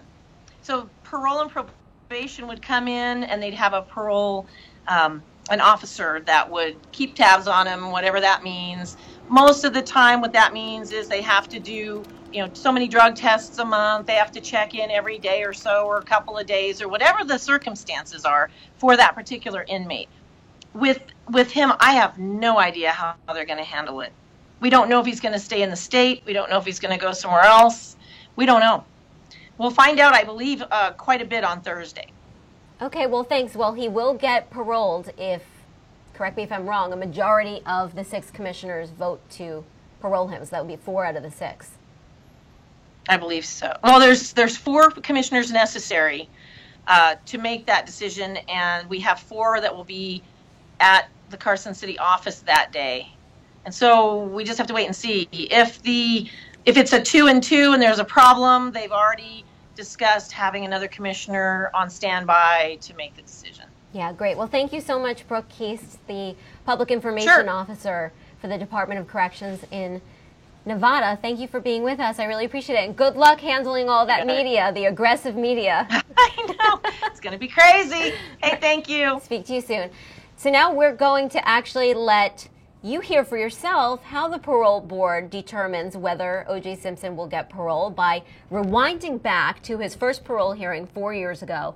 And they're going to go through that point system that I discussed. And O.J. Simpson's going to respond to some of their inquiries over all the factors that they take into account when deciding whether to set him free. Here's part 2. I think about 46, yes. Okay. No juvenile arrests then? No. Okay. You've had no revocations of supervision, either of probation or parole. You were retired, and that is considered full-time employment in the 12 months prior to incarceration. The instant offense is a property conviction, so we've scored you for that. How about substance abuse? Did alcohol contribute to this instant offense in any way or manner? It could have. I was celebrating a wedding, and I had been drinking all day. I didn't feel that I was drunk, but I also didn't feel that I was capable of driving an automobile and would not have driven an automobile. That's why I was looking for someone to take me. Okay, and substance abuse been a problem in your past at all, or causes serious disruption in functioning for you? Okay. Currently you are 66 years of age? Yes. All right, and you are not a gang member. The NDOC does not have you validated as being a member of a gang. I do see that you have done some programming. Have you had an opportunity to do any long-term program? No, I think I've done the victim impact. I'm listed on the commitment to change. I've been waiting to get into that, and I'm listed at this point on the waiting list. And I'm told that some of the programs they have here, I don't qualify for yet. But I've been outside so long programming. Right. We note that you've had no disciplinary write-ups. That is expected by the board, and we appreciate the fact that you have not had any disciplinary write-ups there at the institution in Lovelock. And you are in medium custody currently at Lovelock. You score 3 points on the risk assessment instrument, which is in a low-risk category. And we take the guideline risk and couple it with the offense severity of highest, and the guideline recommendation for the board is to consider factors. So we are going to be considering aggravating and mitigating factors. Aggravating factors in your case are the impact on your victims here, as they did fear for their safety, and also incurred a substantial financial loss. Mitigating factors are you have been disciplinary free during your term of incarceration. You do have multiple consecutive sentences that are yet pending, and you have no conviction history in your criminal history. So if we were to parole you to your consecutive sentence, what would be your plan? What you plan on doing there? I continue to work the way I am here, take what courses are available to me. Once again, I would take the one that I'm waiting for now, commitment to change. I find the courses somewhat educational, even though at times it's tough to hear some of the other guys' things, but it has been somewhat educational for me. And I would probably take the AA course, just more to help my kids, when the day comes that I get out, and just to understand it better. I've never have taken any kind of AA or NA courses. All right, Mr. Bates. You're approaching 5 years now at Lovelock. Tell us about your work assignments. How have you occupied your time for the past 5 years? When I first came here, I was a porter, which comprised of cleaning things in the unit that I was in. And basically, after a relatively short period of time, I started working as a gym worker, where I helped supervise the activities in the gym. I start each day disinfecting the workout equipment in the gym, mopping floors with the other group of us that work in the gym. I've coached teams since I've been here. And I like to say we won the championship, and we were old guys and a totally mixed group of players. I didn't play, I just coached. I umpire games, essentially. That's what I do. Also, because I guess my age, guys come to me.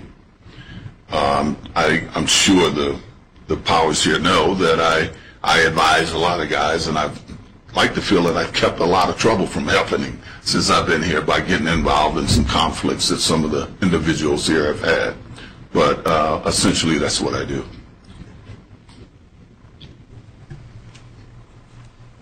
We talked about your future plans as far as programming, and you said that you're on waiting lists for programming at Lovelock. If you were granted a parole, do you have any plans to request a transfer? Is there some other place that you'd like to be in the Department of Corrections? No, I found that I, to some degree, feel lucky I ended up here. As to some extent distasteful as some of the majority of the crimes are that's here, I find that there's no stress. I find that there's virtually no gang activity happening here. And honestly, I feel respected to some degree by most of the inmates here, and they, as I say, come to me at times for advice and to talk over their problems. Thank you. Thank you. Mr. Simpson, I'd also like you to know that there are 2 letters of support that are contained in your file, one being written by Dr. John Rouse. He's written a letter of support. And your eldest daughter wrote a letter of support to our board on behalf of your 4 children. No. Well, understand that I have worked diligently to keep my kids out of the media over the years, to the point where most people wouldn't recognize my kids other than my oldest daughter. And even though they all wanted to come here, I was told there was a lot of media was going to be around, so I asked them to write a letter and not to come. All right. Before we excuse you and deliberate on your case, is there anything that you would like to consider or anything else that you would like to say today? Other than what I've said, I wish this wouldn't have never happened.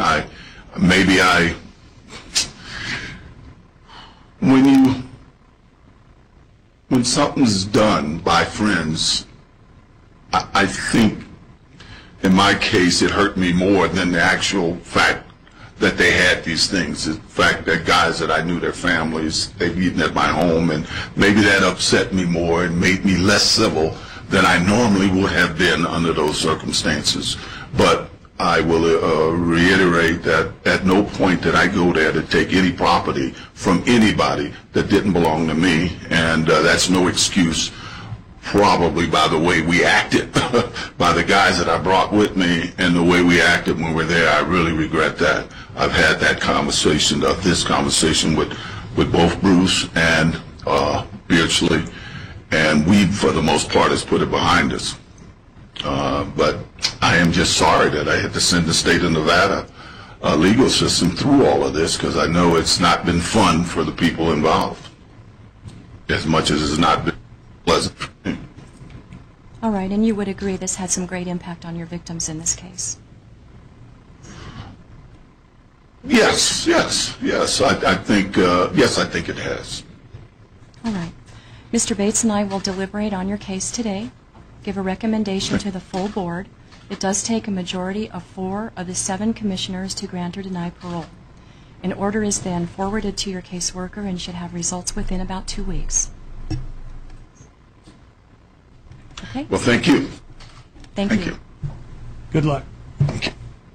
Thank you.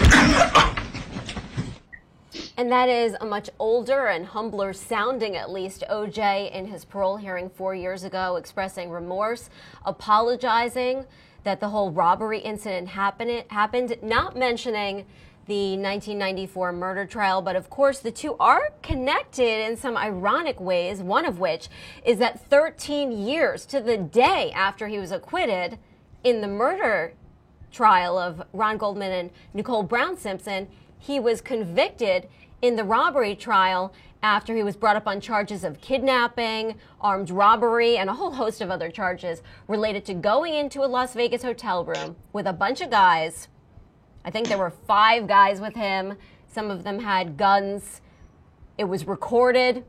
Some people thought it was a setup by a memorabilia dealer. These guys had stuff that Simpson thought was his. He brought his entourage in there, ordered everybody on the recording not to let anyone out of the room, started cursing, hey, do you think that you can steal my SH you-know-what, and ultimately caught. And now I want to bring in David Cook. Well, what's David Cook's relevance? David Cook is actually the collections attorney for the Goldman family. And he has some very interesting stories, not only related to the robbery, but the memorabilia, and can tell his whole quest by him and the Goldman family to try to collect on a $33.5 million judgment that they got in civil court connected to a wrongful death lawsuit, which they won, related to the death of Ron Goldman. So, David, are you there? You're on Skype. Yeah, good morning, everybody. Hi. Good morning. How are you? Thanks for being with us. My pleasure. Delighted to be here. So basically, you've been chasing OJ since you won that judgment and trying to get your hands on anything and everything except for his internal organs. I think if his underwear were attachable, you would go and grab it. Actually, we tried the acquittal suit, so I should tell you we got that far, and we even had possession of the acquittal tie. How's that? Okay, so everything short of the underwear.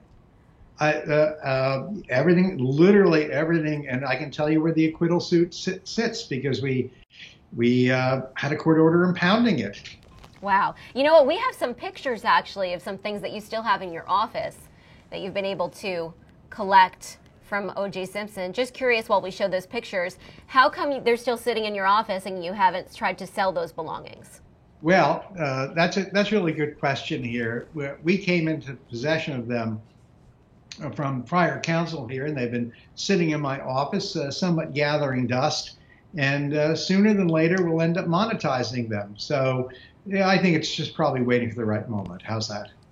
That's pretty good. So we have the gloves, we have the golf clubs. Let me ask you, are those the golf clubs that became a contested point in the trial, where there was also some conspiracy theories on some of the blogs that perhaps there was a murder weapon hid within the golf clubs? Is that the same set of golf clubs?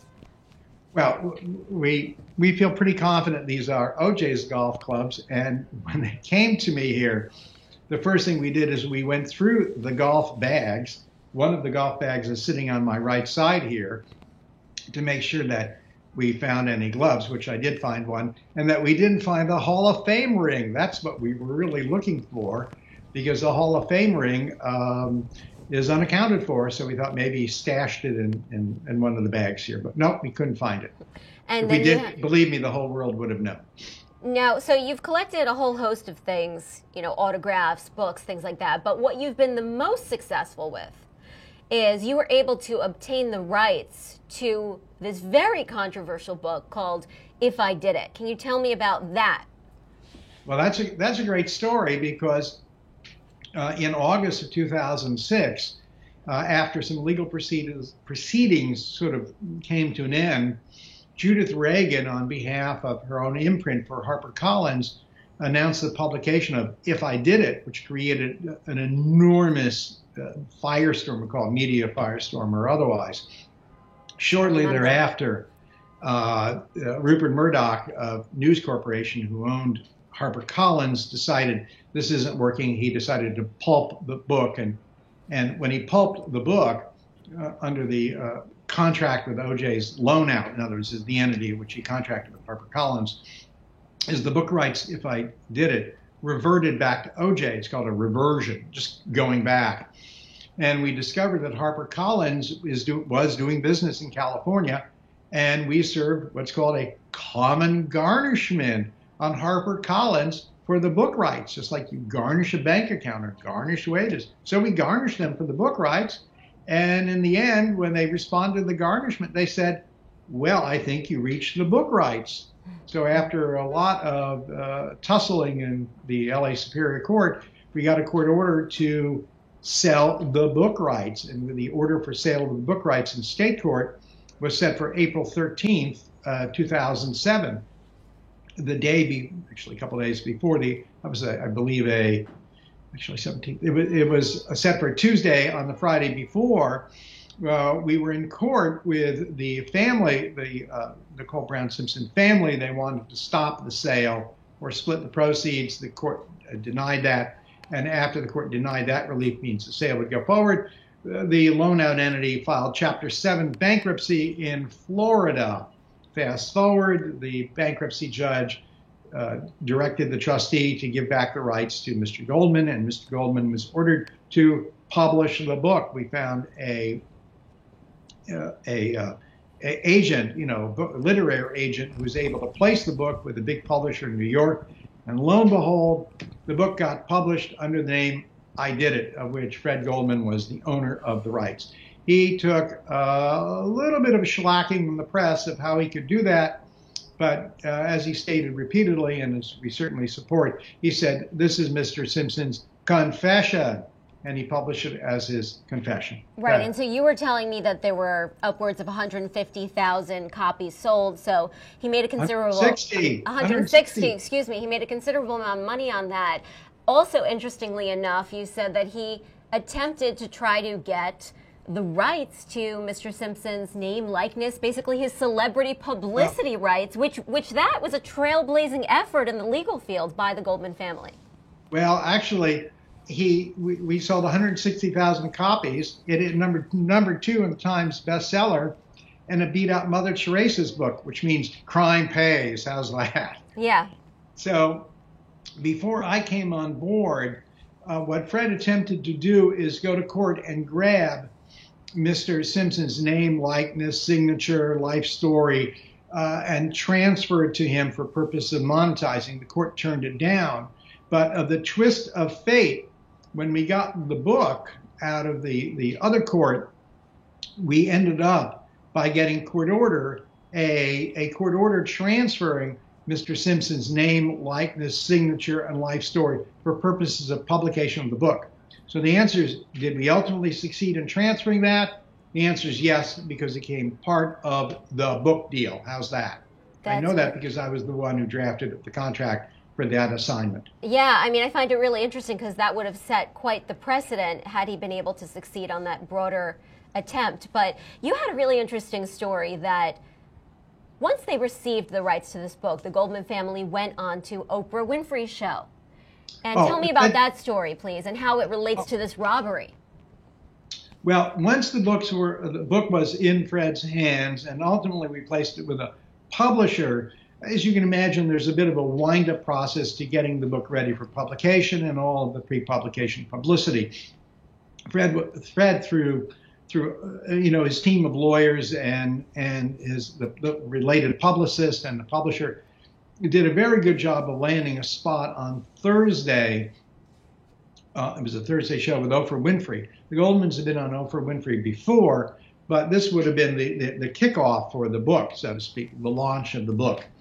So they had the show at 4 o'clock. I remember seeing the show in my office, and Fred and Kim were on TV being interviewed by, Oprah Winfrey, who made a good presentation. She said, it's up to you, America, whether you want to buy the book or don't want to buy the book. So at the end of 4 o'clock, and of course, the Nicole Brown Simpson family got on TV likewise, and they made their pitch.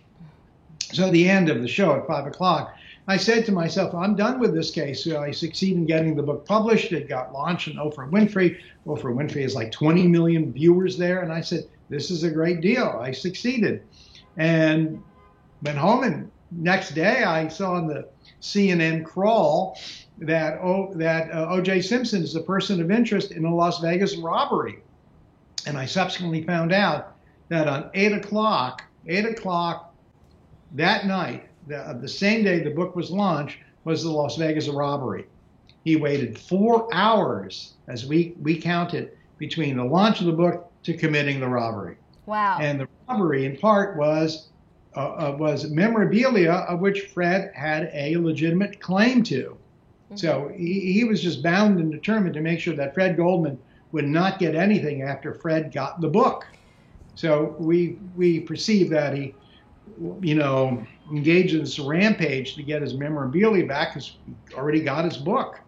And he was just bent out of shape. I guess I can say that. Yeah, so interesting course of events that on the day that they're launching this book, If I Did It, on Oprah Winfrey, after they get the rights to it, that same night, that very same night, O.J. Simpson is committing this robbery, which ultimately landed him in jail.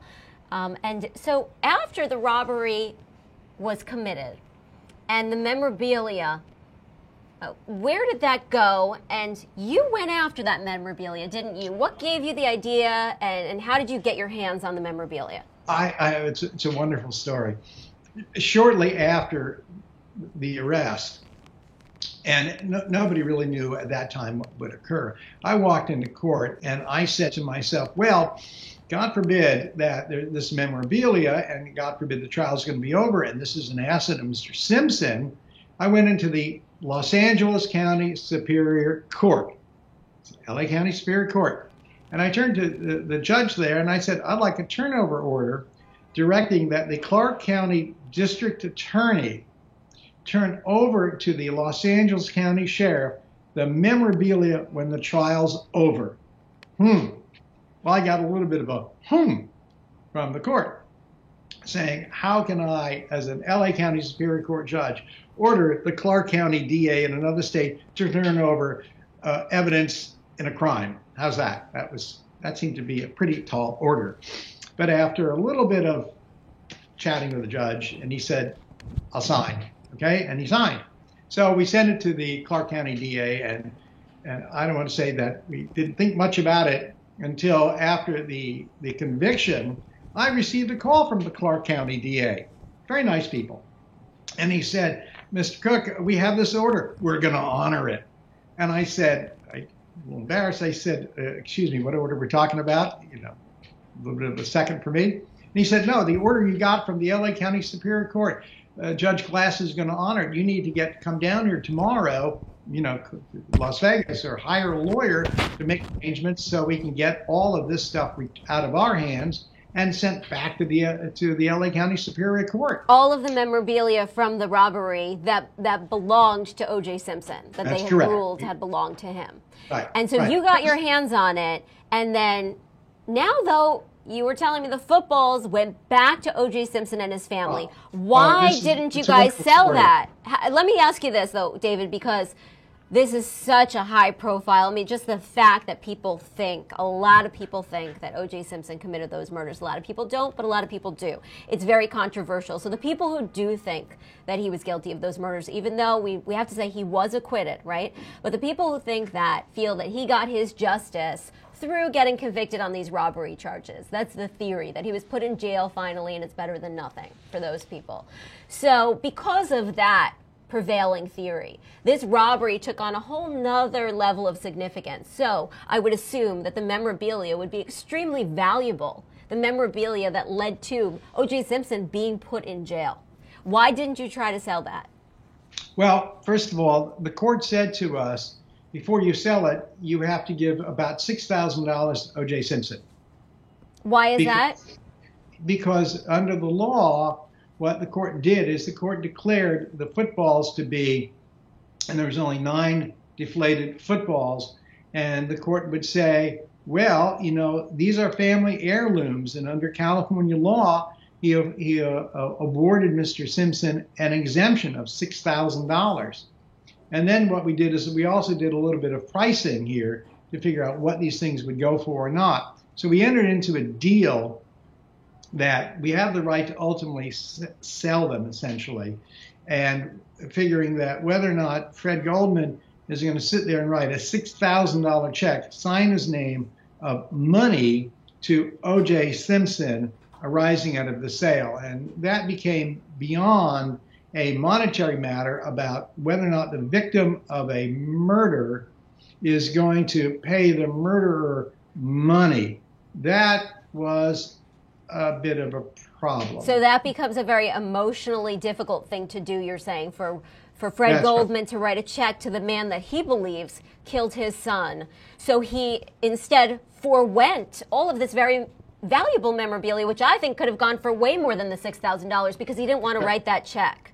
Right. Well, we have an agreement in place should we get that far. But at the time, we're trying to go through what didn't make sense. What are we going to do? Now the judgment's like $52 million. How's that? Sitting here because we renewed it. So, you know, you got to go through a lot of these considerations here. But we ultimately made a deal with them.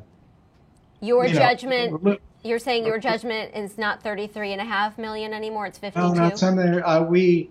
We renewed it, and the renewal is about 50 or so, and it's good for 10 years, and we'll renew it again. How's that? Why is it higher than the 33.5? California judgments accrue interest at 10%. So a California judgment would double every 10 years. Interesting. So when I renewed it, that would be calculated to the nickel, and that's how we ended up with the $52 million. And so, I mean, it's a common problem with victims of crimes, people who are awarded judgments in these types of cases. It's very difficult depending on which state you live in, depending on which state the person that you're trying to collect from lives in, to actually enforce these judgments. And so some of the challenges that you have faced are, one, you couldn't get access to O.J. Simpson's home because he was in Florida, which has a homestead exemption. And two, the very big thing that's going to be controversial and relevant if he were to be paroled, is that NFL pension, which a lot of people talk about, which there are rumors that it could be as high as tens of thousands of dollars a month, but it's protected by the ERISA laws. So what's your understanding of how much he could potentially get from his pension if he were to be paroled? Well, the pension was an older pension, and I had pretty good records back 8 years ago, when we had his tax returns, and it appeared to be getting, $10,000, $20,000 or $30,000 a month, some big number. Whether or not what money is in the pension now, we don't know. But we looked at it. My predecessor lawyer looked at it, and obviously being an enforcement lawyer, going on year 43, we are aware that a pension is exempt under federal and state laws.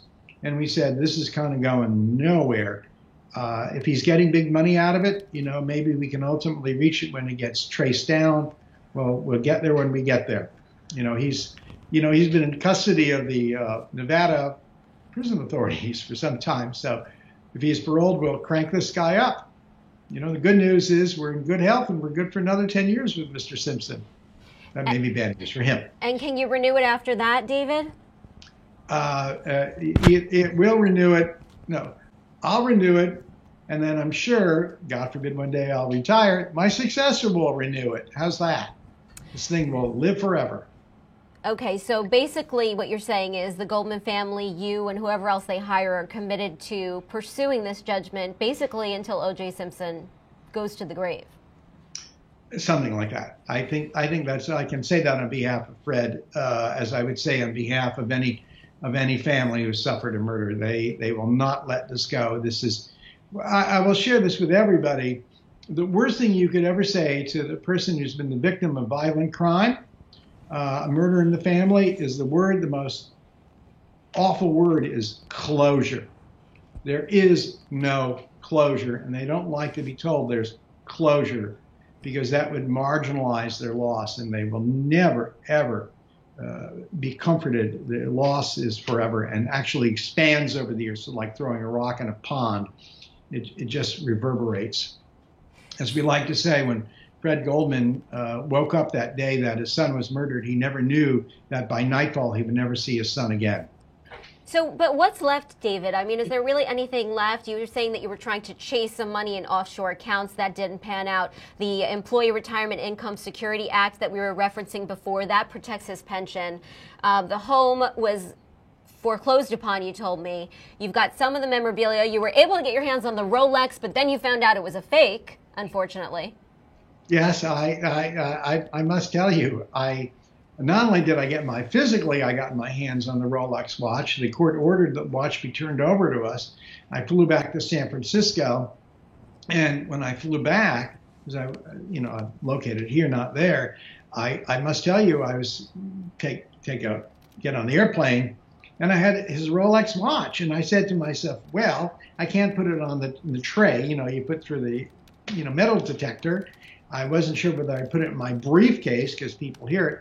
So what I did was, to get through airport security, is I took my own watch, I put in my pocket, nobody cared, and I put on my wrist O.J. Simpson's Rolex. How's that? I figure I can get through airport security by holding it above my head.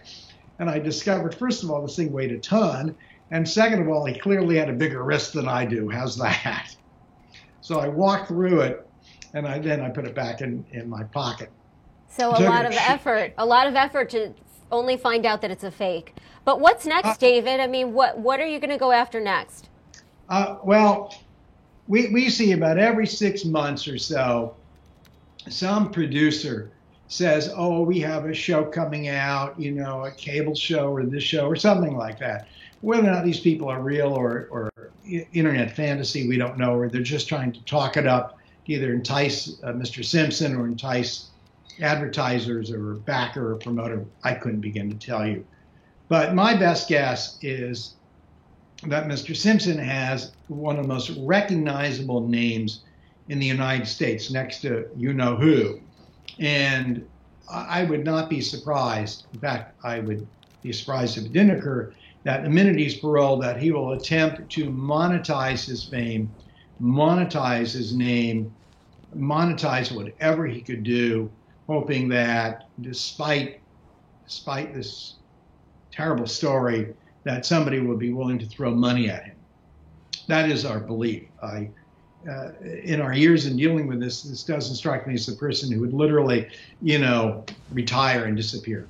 If the pension isn't monetize himself. If the pension isn't as high as people think, how do you think he'll live? Well, he will probably live on his pension, You may live on loans and gifts from friends or family. That I don't know.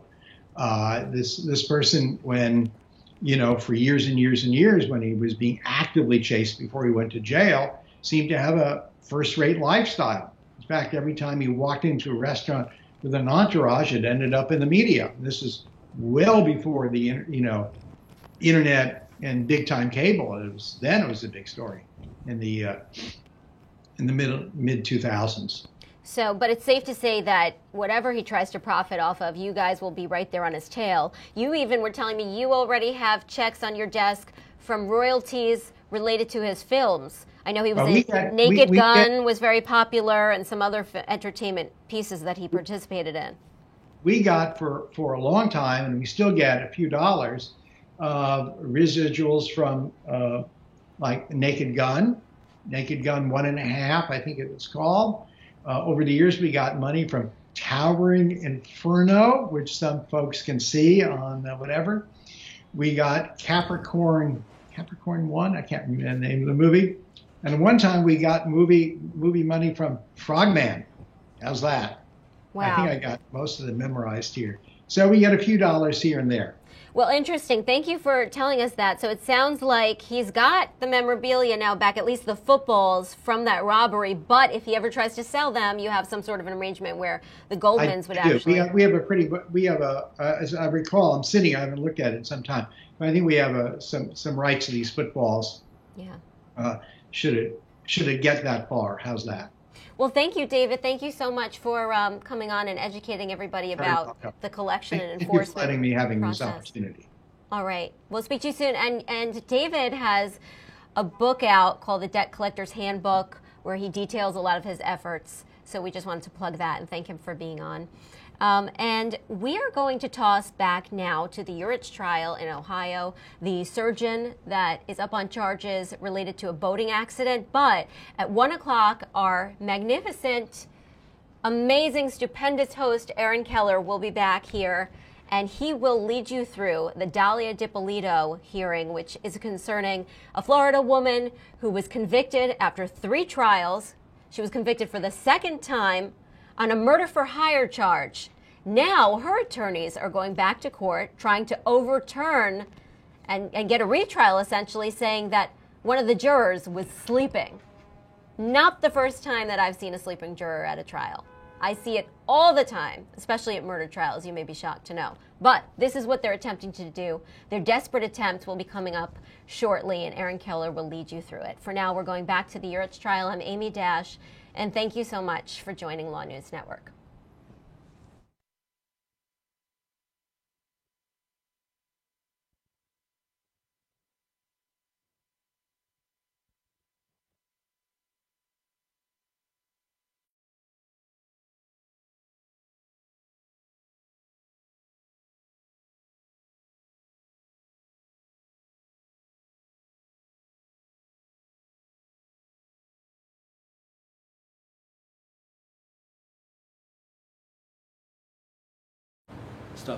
Stuff in the boat.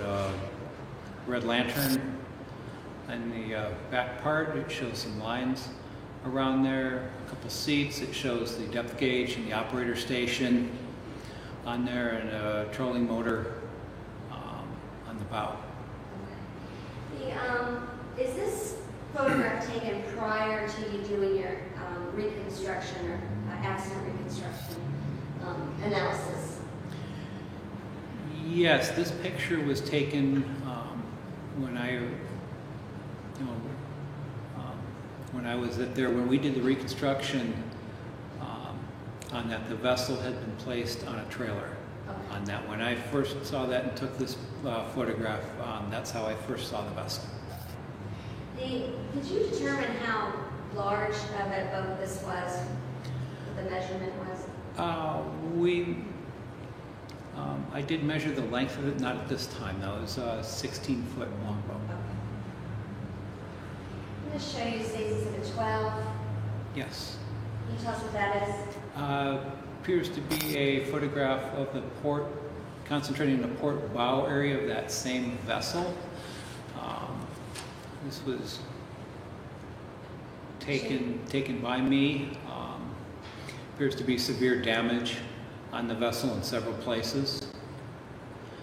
Still have that tow line on that boat at the time? It still has, it has the yellow line on there, yes. On the bow eye, going in the port side down into the boat. And 6 to 13, what that is? 13 appears to be a photograph of the starboard bow area of the same bass tracker. Green showing severe damage in the entire bow area.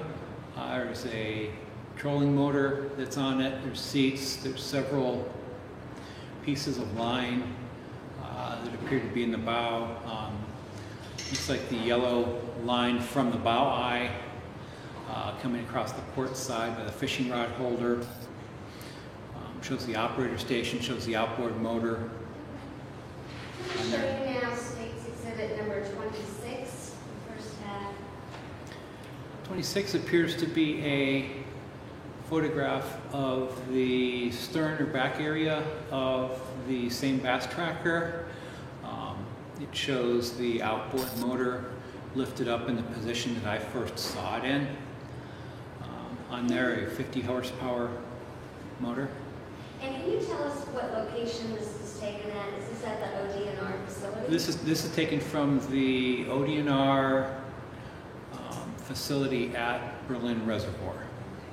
I'm going to show you the second half of State's Exhibit 26. Do you recognize that? Yes, it appears to be a photograph of the port side, kind of the back half of the same bass tracker. It shows the operator station steering wheel depth gauge on it. Shows the Johnson 50 horsepower outboard motor trimmed up on it in the location, in the position that I first saw it in. I'm going to show you State's Exhibit 27. Can you tell us what that is? 27 appears to be a photograph of the most forward part of the bow of the vessel, showing an aluminum deck plate on that vessel that has a series of scratches or striations on it.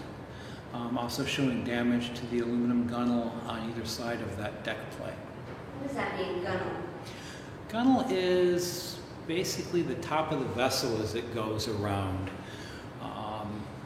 In this case with the bass tracker, it would be the aluminum, the silver-colored aluminum, almost, it's not quite a rail, but that aluminum area that goes around, and it marks the top of the boat, and you want to keep that above the water, because if it gets below the water, water starts coming into the boat. I'm going to show you the second half of 27. Yes. Do you recognize that? Yes, it appears to be damage to the starboard side bow area of the gunnel. On there, several indentations in the gunnel there.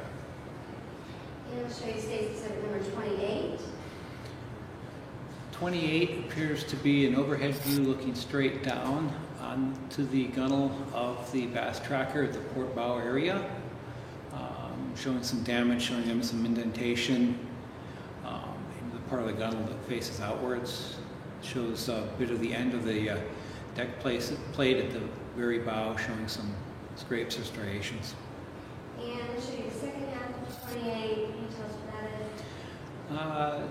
Appears to be a side view of the bow of the hull itself, showing scraping going down the keel area of the bow, that center area that's been where the two parts has come together and appears to be reinforced with rivets. It shows damage. I guess what would be the top of that would be the port side of the boat. So it should be like this, right? Yes, thank you. Okay. What's now the right side of the photograph is the port side of the boat. It shows some severe damage and separation there, going down there, and some damage there on that port side. I'm going to show you State's Exhibit 29. And it appears to be a photograph of the bow deck of the Bass Tracker. It shows the bow plate on it. It shows the gunnel, the silver part going from either side of the bow plate around the top of the boat. It shows an electric trolling motor that's on there with some line on there. It shows the navigation lights on there that were on a mast, a small post that had been sheared off and were laying there on the bow deck. Appears that it suffered some damage or some separation of the bow deck to the rest of the boat itself in there. In the second half of 29, tell us what that is. Second half of 29 appears to be a photograph of the inside, the interior of the Bass Tracker. It would be the port side of it back towards the stern. The rear part shows part of, or excuse me, I'm mixed up on that. That's the interior of the bow area right just aft of the bow decking on there. Appears to show a seat in there, a rod holder, the yellow line that came from the bow eye from the front. Taken in there. There's a Folgers coffee cup in there. There's some other line. What looks to be a green soft-sided case in there, and some fishing gear visible under the bow deck. So you say exhibit 30. You recognize that? 30 appears to be a closer up photograph from that last one showing the Folgers coffee cup. Fishing gear on there, a bunch of line, and the second half of 30? Second half of 30 appears to be the part of the operator station of the Bass Tracker, showing the steering wheel with a knob that had been added to it at some time. It shows the throttle area, the OMC, and the level of the throttle sticking up. And now States Exhibit 31. Appears to show, this is the back deck of the Bass Tracker. Shows part of the outboard motor, Johnson that's tilted up. Shows some line on that back decking. Shows the white 360 degree all around white light on a mast that was not in the, was laying on the deck. The place where it goes is on the bottom left area, right by where the light part of the mast is, kind of that black circle hole, which is where that would be, where that would go on there. And States Exhibit 32. States Exhibit 32 appears to be a picture of the port side, taken from the port side bow area of the Bass Tracker. Shows the bow area, shows severe damage and deformation of the port side of the vessel. Shows the bow decking with the trolling motor placed on it. Shows a couple seats, steering wheel, and the... Welcome back to the Law News Network, everybody. I'm Aaron Keller with you on this Friday afternoon, and we're watching a couple of things that are going to start up any minute now. We have a hearing in the Dalia DiPolito case in Florida that you watched here on the Law News Network. She, of course, is the woman who faced 3 separate trials. The first one was overturned on a technicality. The second one resulted in a hung jury. The third one resulted in a conviction on charges she hired an undercover cop as a hitman to kill her husband. That case is back up before a judge because the defense claims a juror fell asleep, and that's a good percentage of the reason in the defense's mind as to why they lost. We've been looking through some of the affidavits that were filed to back that argument up, and the defense has filed a series of exhibits that from other jurors even saying that at one point 2 alternates may have alerted this sleeping juror to wake up during a bench conference. Another one here, backing that presumption up. So a really interesting argument to be made. The judge seemed to not go for it when the judge was alerted to it initially, but that's the argument that we're expecting to be able to carry any minute now in the Dahlia DiPolito courtroom in Florida. In the meantime, it looks like they're starting to come back from their lunch break in the trial of Ohio surgeon Urich. Joseph Urich is on trial there on a series of charges. He now faces 4 of his original 5 counts. The highest charge is a second-degree felony relating to a boating accident. That accident resulted in the death of one occupant of a small fishing boat and the injury of another occupant of a small fishing boat. The surgeon is accused of boating while he was intoxicated, slamming into the boat, and then causing that crash. The laboratory results of the surgeon's blood alcohol and urine alcohol contents were tossed out of court by the judge because the judge said that they weren't properly refrigerated under state law and therefore were inadmissible. But it looks like the judge is just about to take the bench in the Urich courtroom in Ohio, so we want to go straight there. If you want to keep watching the Urich feed, we'll probably switch it over to one of our secondary channels on lawnews.com. As soon as we have the DiPolito case, we'll bring you to the courtroom in Florida.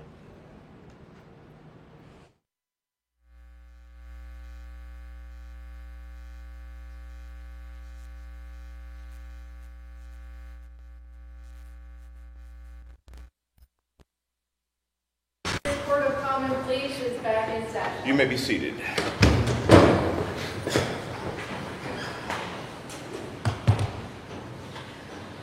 Attorney Morrow. Thank you. Good afternoon. Good afternoon. We've met, one of Joe's attorneys. Yes. I have a couple questions about some of the information you've provided and some of the work you've done on this case. If I am asking a question and you're not certain what I'm saying or I'm not being very clear, please let me know. Yes. Now, you had indicated that you took a watercraft investigation and reconstruction course back in 2004, correct?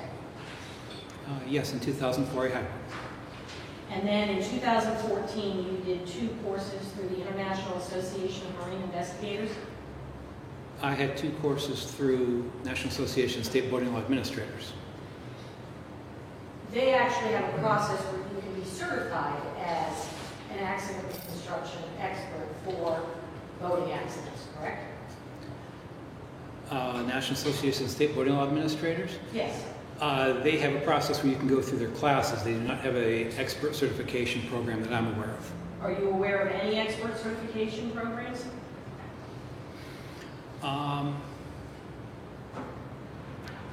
No. And from that, we can assume from your curriculum vitae and what you just said, you're not certified in accident reconstruction as an expert. I have not been classified one to my knowledge before this, before I was involved with this case. Now, I think the 2 courses you referenced were in April of 2014 and November of 2014. Yes. And this accident occurred in May of 2015. Yes. Between November of 2014 and May of 2015, did you do any other investigations of boating accidents for purposes of reconstructing what happened? I did not conduct any reconstructions on any vessel incidents prior to this, or between the time period. Now, you do not have a degree in engineering, correct? I do not. And you do not have a degree in physics, correct? I do not. And the courses that you went to didn't offer classes in engineering or physics, correct? Not that I was aware of.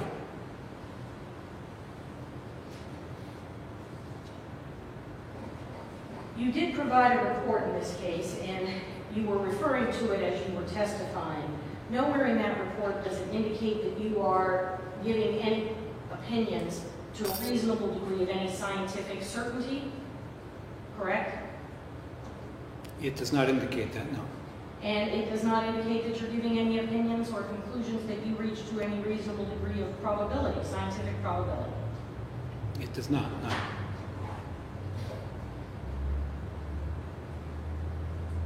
Now, you concluded that, and I think testified, both people were ejected from the building. Is that accurate? That both the occupants of the Bass Tracker were ejected.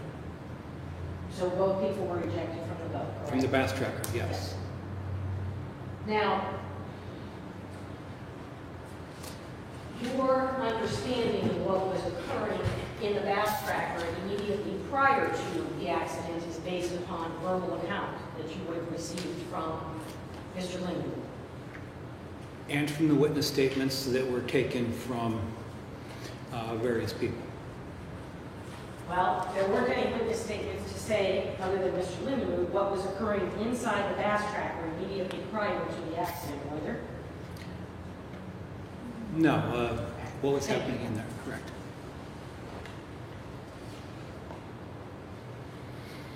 You had, and I think, I'm not sure what states this chart was. 65.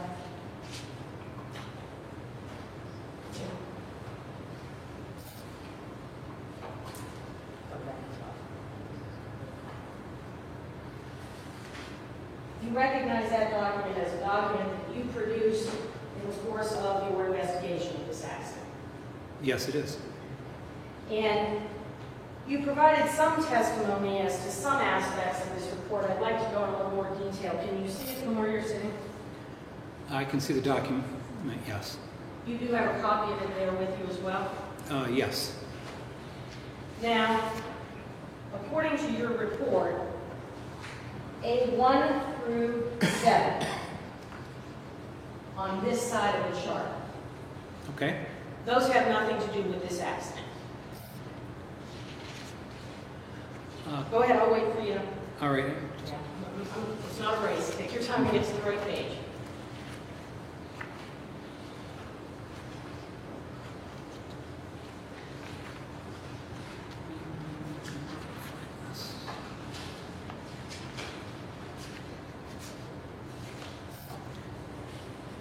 That's correct. 8, 1 through 7 were not believed to be part of this incident. And likewise, B1 through 6, according to your summary of assessment of the damages, had nothing to do with this accident as well. That's correct. And B7 and 8 were dirt prints that were on the seats. The seat and the deck. Those are, I believe, on a different chart, but those likewise you did not conclude were related to this accident in any way. I said it may have happened earlier in the day. I don't know when that happened. No idea when that happened. And all those were some mud on the seats. It looked like footprints of somebody getting in and out of the boat. Yes. Okay. It's unclear from your assessment of damages. You note C2 and 3 mark either end of a scrape that run for approximately 6 foot 1 inch. Okay. So we're talking about C2 and 3 being back at this end. Your report doesn't in any way connect or associate that scrape with this accident.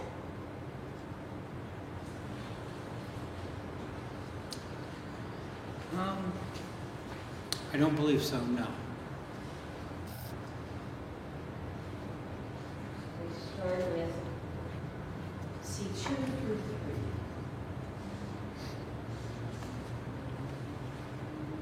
3. C4, according to your assessment, marks the forward end of a scrape that runs along the scrape for 1 foot 6 inches, Okay.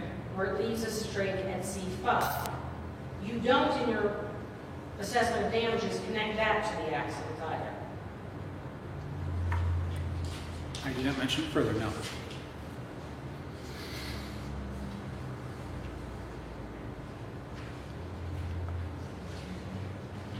You have that ending back here at C6. And it, again, is unclear. You do not believe C6 is associated with the accident? Let me see 6 here. I did not mention it further in the incident. C6 D7 is a black transfer mark. You believe that's consistent with the trolling motor of the bass tracker, correct? Yes. D5 is a scrape with a gouge in it.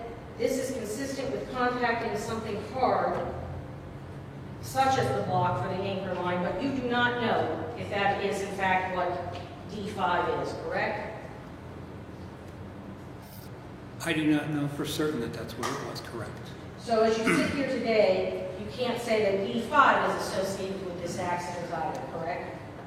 I can't say for certain that it is. D14 again is a transfer mark that's approximately 1 foot 4 inches to D13. This is consistent with the trolling motor. So you believe D14, and it's backwards, D14 to 13 is from this accident. Yes. And if I can kind of correct my D5, I do actually mention that in the reconstruction on page 2.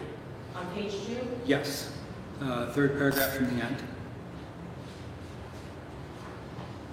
So we will circle D5 as you believe is connected to the accident.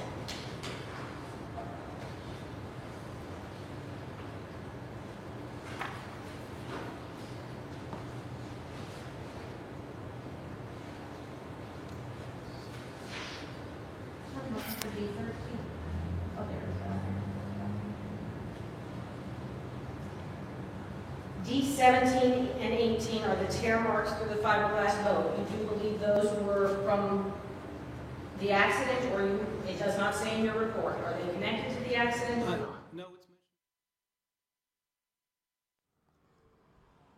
Okay, welcome back to the Law News Network, everybody. If you'd like to keep watching the Urich trial out of Ohio, you can click on the live tab on lawnews.com. For now, though, we're going to switch into this DiPolito hearing we were just talking about in Florida. Attorneys there arguing she should get a new trial because one of the jurors was sleeping through her third trial that resulted in a conviction. Jaw clenchers. I think she was moving her hands isn't indicative of the fact that she wasn't sleeping. And frankly, Judge, the case, I mean, Ms. DiPolito has a constitutional right to an attentive jury. An attentive juror. She doesn't have to be sound asleep drooling on herself in the jury box. That's not what the law is requiring, Judge. If she's dozing in and out, if she's moving her hands, I mean, that's certainly enough. And, you know, when you have, and I'm not disputing for a second what you observed and how you interpreted what you observed. In the same way, I'm not disputing what I observed when I was standing, obviously not in this courtroom, right here during Mr. Chiatti's testimony, looking at her. You know, that was my interpretation of it. That was Ms. Mayorga's interpretation, sitting right there, staring at her. That was Mr. Williams' testimony, sitting right there, Tim Williams, not that Williams, staring at her. I mean, these are people who had all different angles, who had a different interpretation. So that begs the question, Judge, what if you were wrong? And we're balancing Ms. DiPolito's constitutional, state and federal constitutional due process rights against what was a minimal inconvenience to this court, questioning those two alternates.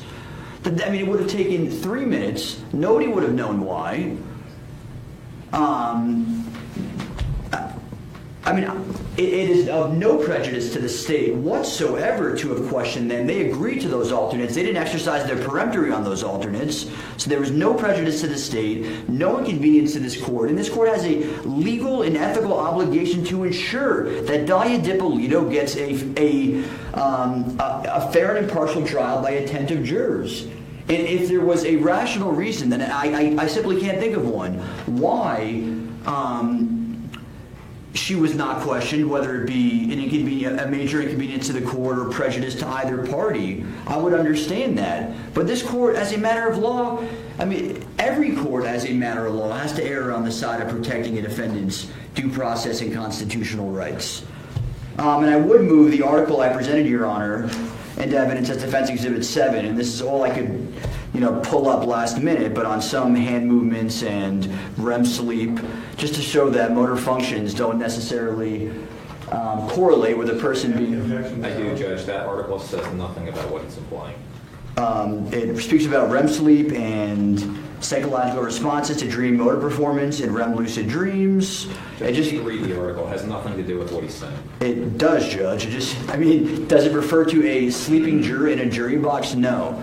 The inference I'm drawing from this, Your Honor, is that it is possible for a person to show movements at point in sleep. Whether it be... I don't think that's... So you can take the article for what it was. Proposition that people move when they sleep. I mean, if that's what this article is. That's not what it says, Judge. It's about people that are lucid dreamers, which means they're partially awake and partially asleep. And they told them ahead of time, hey, we want you to make movements with your eyes and your hands by clenching your fist while you're sleeping, so we know why you're sleeping. He didn't bother to read the article. It has nothing to do with I did, and how else do you test someone aside from doing clinical tests? So, Mr. Williams, let me finish. And as I just stated, Judge, this is not at any way the situation that occurred, but I'm just indicating to this court that there are situations where people move when they sleep, where they move their hands. Well, first of all, let's just get to the bottom of them. I'll overrule the state's objection. You want to put that in evidence, I'll allow you to put it in evidence as defense 7.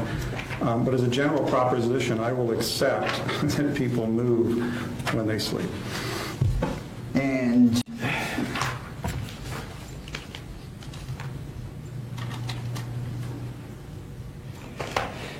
I think, Your Honor, that even if she was drifting in and out, let's say she wasn't sound asleep during trial, let's say she wasn't attentive, being attentive at points, I mean, we necessarily have a bona fide dispute of fact, and the only way to resolve that is to question the jurors. Even at this point, nobody would be prejudiced. All that can come from this, I mean, worst case scenario, we find out the juror was sleeping, or worst case scenario for the state, I guess, and Ms. DiPolito's state and federal constitutional rights, she was deprived of them. They were eviscerated. Okay? Best case scenario for the state, I'm wrong, Your Honor's right, the state's right, and my 7 witnesses are wrong. But by no means is anybody inconvenienced by this. I just don't I can't wrap my brain around the fact that why everybody in this courtroom, I mean the state included, who are also officers of the court, would not want to ensure their quasi-judicial officers that Ms. DiPolito receives, this fair and impartial jury that, as officers of the court, we're required to uphold. Judge, I think in light of the information I provided, Your Honor, briefly at the beginning of my statement, which would demonstrate to a certainty via in-camera sealed hearing that Ms. Castaneda was nodding off throughout trial, it wouldn't be a bona fide dispute, it would be a fact. And like I said, I will stake my license on the information I was told that juror number 3A, juror Eileen Castaneda, was sleeping during trial. And if we want to, we can do nothing. We can just sit here and deny my motion, and we can all speculate, and we can all sit back and challenge whose perception of someone's body movement was correct. The 7 witnesses I have, including myself or Your Honor. But I mean, the fact that we have that many witnesses creates this dispute of fact that we need to resolve. All right, let me hear from the state. And can I just respond to a few of their arguments in their motion, Judge? If you want to do it now, you can. I'll beat them to the punch. I know what they're going to say. It's right here.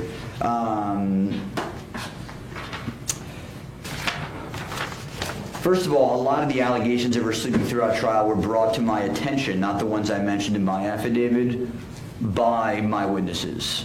So they're saying I didn't approach it, I didn't bring it up every time. The 2 specific instances, once it was brought to my attention, I observed, I put in my affidavit, and that was during the critical testimony of the defense witnesses.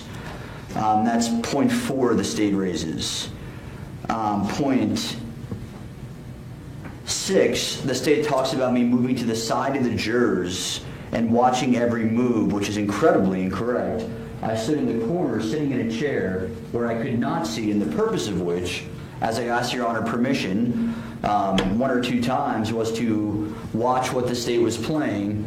Mainly my concern if anything came up that wasn't redacted. But in both trials, I've sat in the same position and I've watched the video. I've probably done that in the 50+ trials I've tried.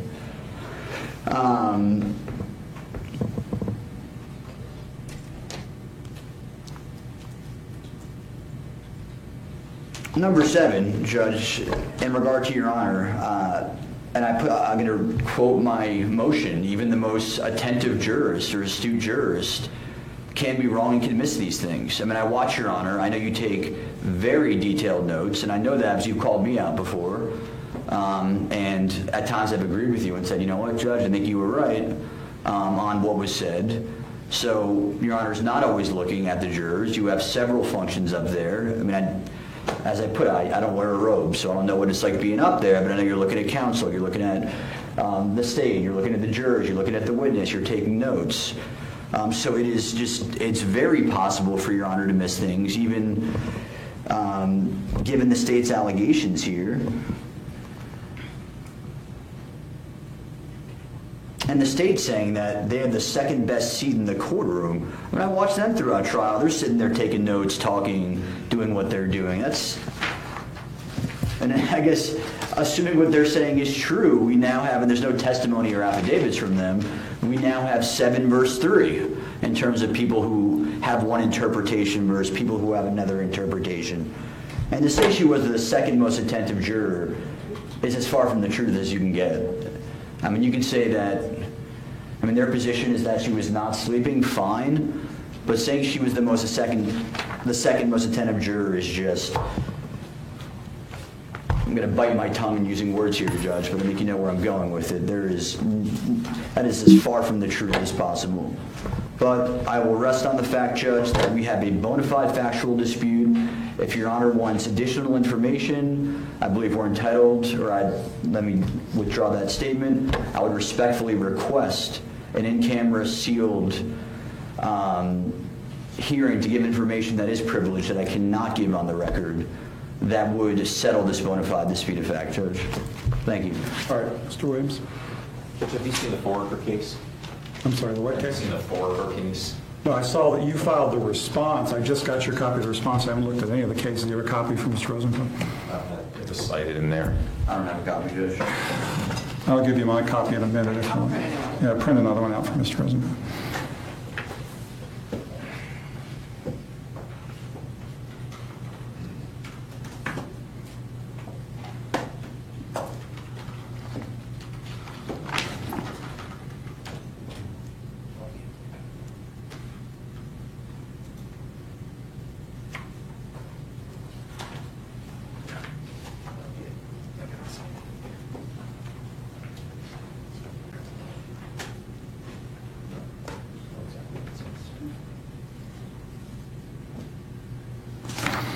Okay, I've read the case. I mean, there's only one small portion of the case that even relates to the issue. Paragraph. Judge, I don't know if there's anything you wanted to ask me. I'm going to rely on a reply. Foraker was right on point. This is a non-issue. The court should end it right here. Do you want a chance to look at the case, Mr. Rosenfeld? I mean, the only thing that's relevant about the case, I mean, the 3rd footnote, there's a brief discussion of the court's handling of an allegation of the juror sleeping. I mean, it doesn't. I mean, I see point 3, and I assume that. I mean, it does. I don't know. Is the last paragraph the only paragraph that's relevant? Yes. Well, there's nothing in this case that indicates evidence put on, so the level of evidence we've put on in regard to the sleeping juror. They noted the court's observation. I mean, if counsel makes an observation, the court makes another observation, I mean, that's one thing. They refer to Foraker's daughter, that's one person. She wasn't sure if she was sleeping or merely had her eyes closed. Let me sit down. I apologize, Your Honor. That's all right. Rude to the court. In our case, we have 7, not 1 people who indicate that she was sleeping, and 3 of which indicate that The alternate sitting directly next to her is, the allegations have been told, and they indicated that she was woke up, as they were referring to, had to wake her up, which goes, I mean, that's a whole nother level than Foraker. I mean, I think Foraker is, it doesn't rise to the level of the egregiousness of what happened here, Judge, in terms of her behavior during trial. Okay, here's the thing. This isn't a situation where I'm sitting as a fact finder listening to evidence presented to make factual findings. So the fact that you filed 7 affidavits from persons associated with the defense team indicating she was sleeping, or the fact that I even got counter affidavits, which I didn't from the state, but even if the state had given me testimony, this is not a circumstance where I weigh evidence and make a ruling. This is a circumstance that the court is called upon to make personal observations and to make a finding based on those personal observations. It's not a weighing of the evidence standard. It's a personal observation standard. Had I not made a personal observation, it would require the presentation of evidence. That's not the case here. I made a personal observation and made those statements on the record at the time. Based on my personal observation, I found that Ms. Castaneda was not sleeping, that she was paying attention during the course of the trial, and therefore I denied your request to remove her as a juror. I denied your request for further juror interviews at the time. And I'm going to deny your motion again. It's based on my personal observations. The fact, again, it's not a fact finding, it's my personal observations I placed on the record at the time. In terms of the juror interviews, candidly, juror interviews are appropriate for matters which occur outside of the presence of the court. In other words, premature negotiations, a juror doing research or doing experiments like happened in the first John Goodman trial. Those are matters which occur outside of the presence of the court, which require, if sufficient allegations exist, a juror interview. This is a matter which occurred or didn't occur in open court in a place where the court can make personal observations. And so a juror interview is not even required or necessary in this type of a case. So the motion for a juror interview is denied on that grounds. It's also denied on the grounds that, again, I made my own personal observations with respect to this juror, placed those observations on the record. I found that she was not sleeping. I found that she was paying sufficient attention to the proceedings, and I'm sticking by those observations. So the motion for juror interviews is denied. The motion for a new trial on that basis is also denied. I do have some homework for you guys, though. Sentencing is next Friday, I believe. Yes. Is that right? By Wednesday, I want the parties to agree on the jail credit, how much credit Ms. DiPolito would be due. So there's no misunderstanding about jail credit. Let me define jail credit. Jail credit means how much time did Ms. DiPolito spend at Gun Club. That's jail credit. Correct. And I will agree with the state on that, and I do recognize the case law on house arrest and this court having no discretion to, except for very limited situations, to give Ms. DiPolito credit for house arrest. I know it was litigated in Goodman. Licata was the first 4th DCA case that found that, citing to a case called Brewer out of the 5th. Correct. But, yeah, you can't even do it if you want to. You can if you want to, but not according to the 5th. Some interesting arguments in Goodman that I have not read the brief. I know it was filed in a motion to correct sentence, which I have reviewed. The state filed a motion to correct? No. The defense? Ms. Grant filed it. Sherry Grant had filed a motion to correct sentence. This was pre-appeal. I don't remember what that was Colbath's case. It wasn't mine. So it was denied based on the case law Your Honor had stated. However, there might be some creative arguments I may present, but I will agree with the state as to the amount of actual. You can make whatever creative arguments you want. I don't have any problem with that. If you look at the 5th DCA case of Brewer, it might give you the creative argument you're talking about, but it still holds very clearly that you cannot give credit for in-house arrest. Which appears as if it might have happened in the first trial.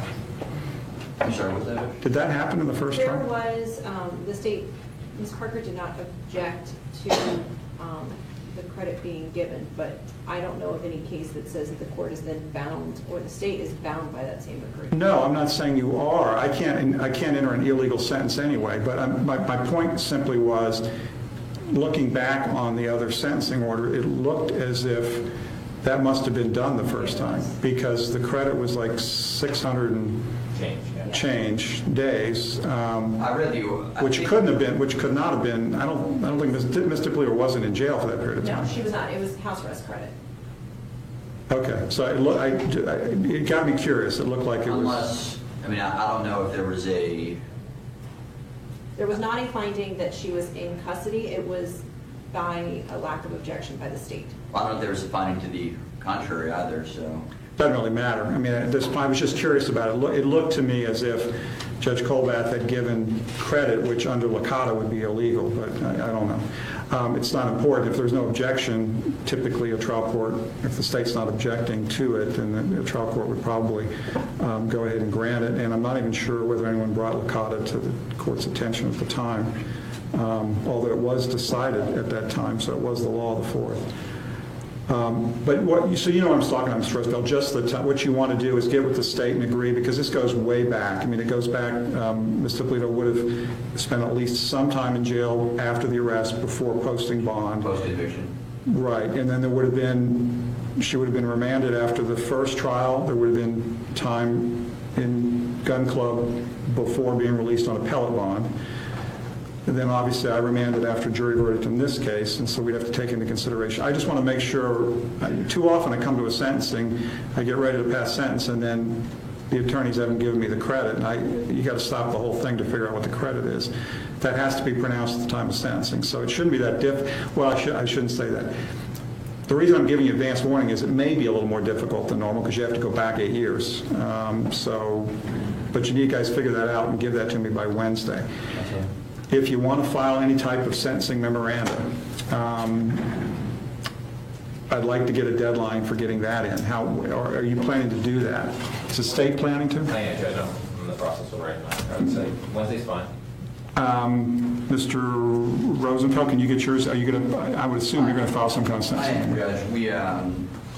Your Honor did receive my waiver of PSI, and we do have I did. Mitigation specialist, so I'm doing my own mitigation. Generally I review the state sentencing memo before I write my own, so I can get some insight into what they're asking for. But I know we're on a little bit of short notice here. Yeah, I mean, I don't think there needs to be a reply to their. No, that's fine, Joe. Go file your independent Wednesday's memorandum. fine. My only concern is that I am on 2-hour call on a 15-year Midman trafficking case in front of Judge Burton on Monday, which I doubt will go. I know we have I think you're going. I have a special set, so. Okay. If you could just maybe let him know that we have some deadlines in this case. Well, but his trial will take precedent. I'll have to extend my deadline. It's not a speedy case. Yeah, I mean, if you go and let's just tentatively set the deadline for both sides at Wednesday. If there's a problem, obviously I'll listen to what the problem is. And one other issue, question, I don't know how Your Honor wants to proceed on this, and I have my preference, but obviously we'll be moving for an appellate bond. I'll tell you what the procedure some is. Some is here the same day, some here at other days. No, here's what you have to do, just so you understand. First of all, as a prerequisite to filing the motion, I have to sentence. So you need to file it. I'm not going to hear it the same day. I anticipated, obviously, you'd be filing one. You need to file the motion after sentencing. You do need to identify assignments of error. Correct. That doesn't mean you have to brief them fully. It's not an appellate brief. You have to identify, because your threshold to get to the youngin's evaluation, to get to that threshold, you have to show good faith appeal. So you have to do the assignments of error. So you can file it as quickly as you like after sentencing, but I will not be considering that at sentencing. I will consider it after sentencing. You can get your motion ready to file, and I'll hear it as quickly thereafter as I can. And I believe Your Honor has discretion to, and I don't know what your sentence is going to be, if it's going to be. Well, that's part of the problem. I know, I'm saying if it's going to be DOC, not DOC, based on downward departure, who knows? But Your Honor can't keep her at Palm Beach County Jail until the appellate bond is heard. Well, that's not a problem at all. That's absolutely, you don't, yes, that's not a problem. That's just a separate order saying we have a pending motion to set appellate bond. Do not transport to DOC pending outcome and ruling on that motion. That's not a problem. It should, I assume, most of the, at least evidence for the appellate bond will be heard at the sentencing hearing.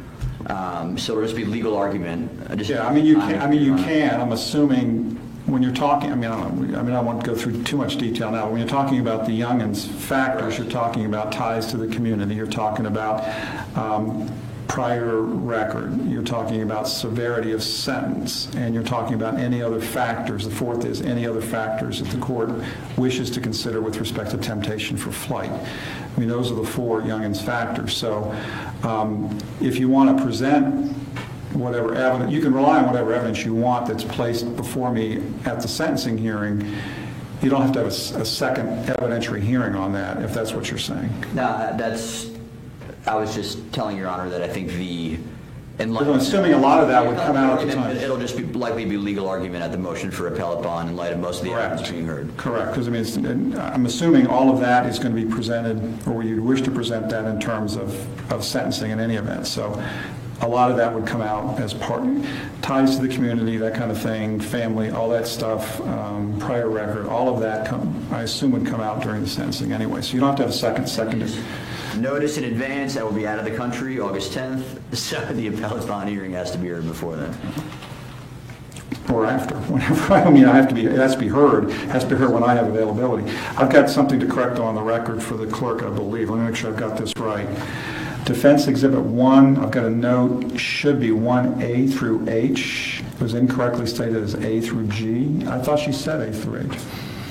I might have given a duplicate. Let me check. 1,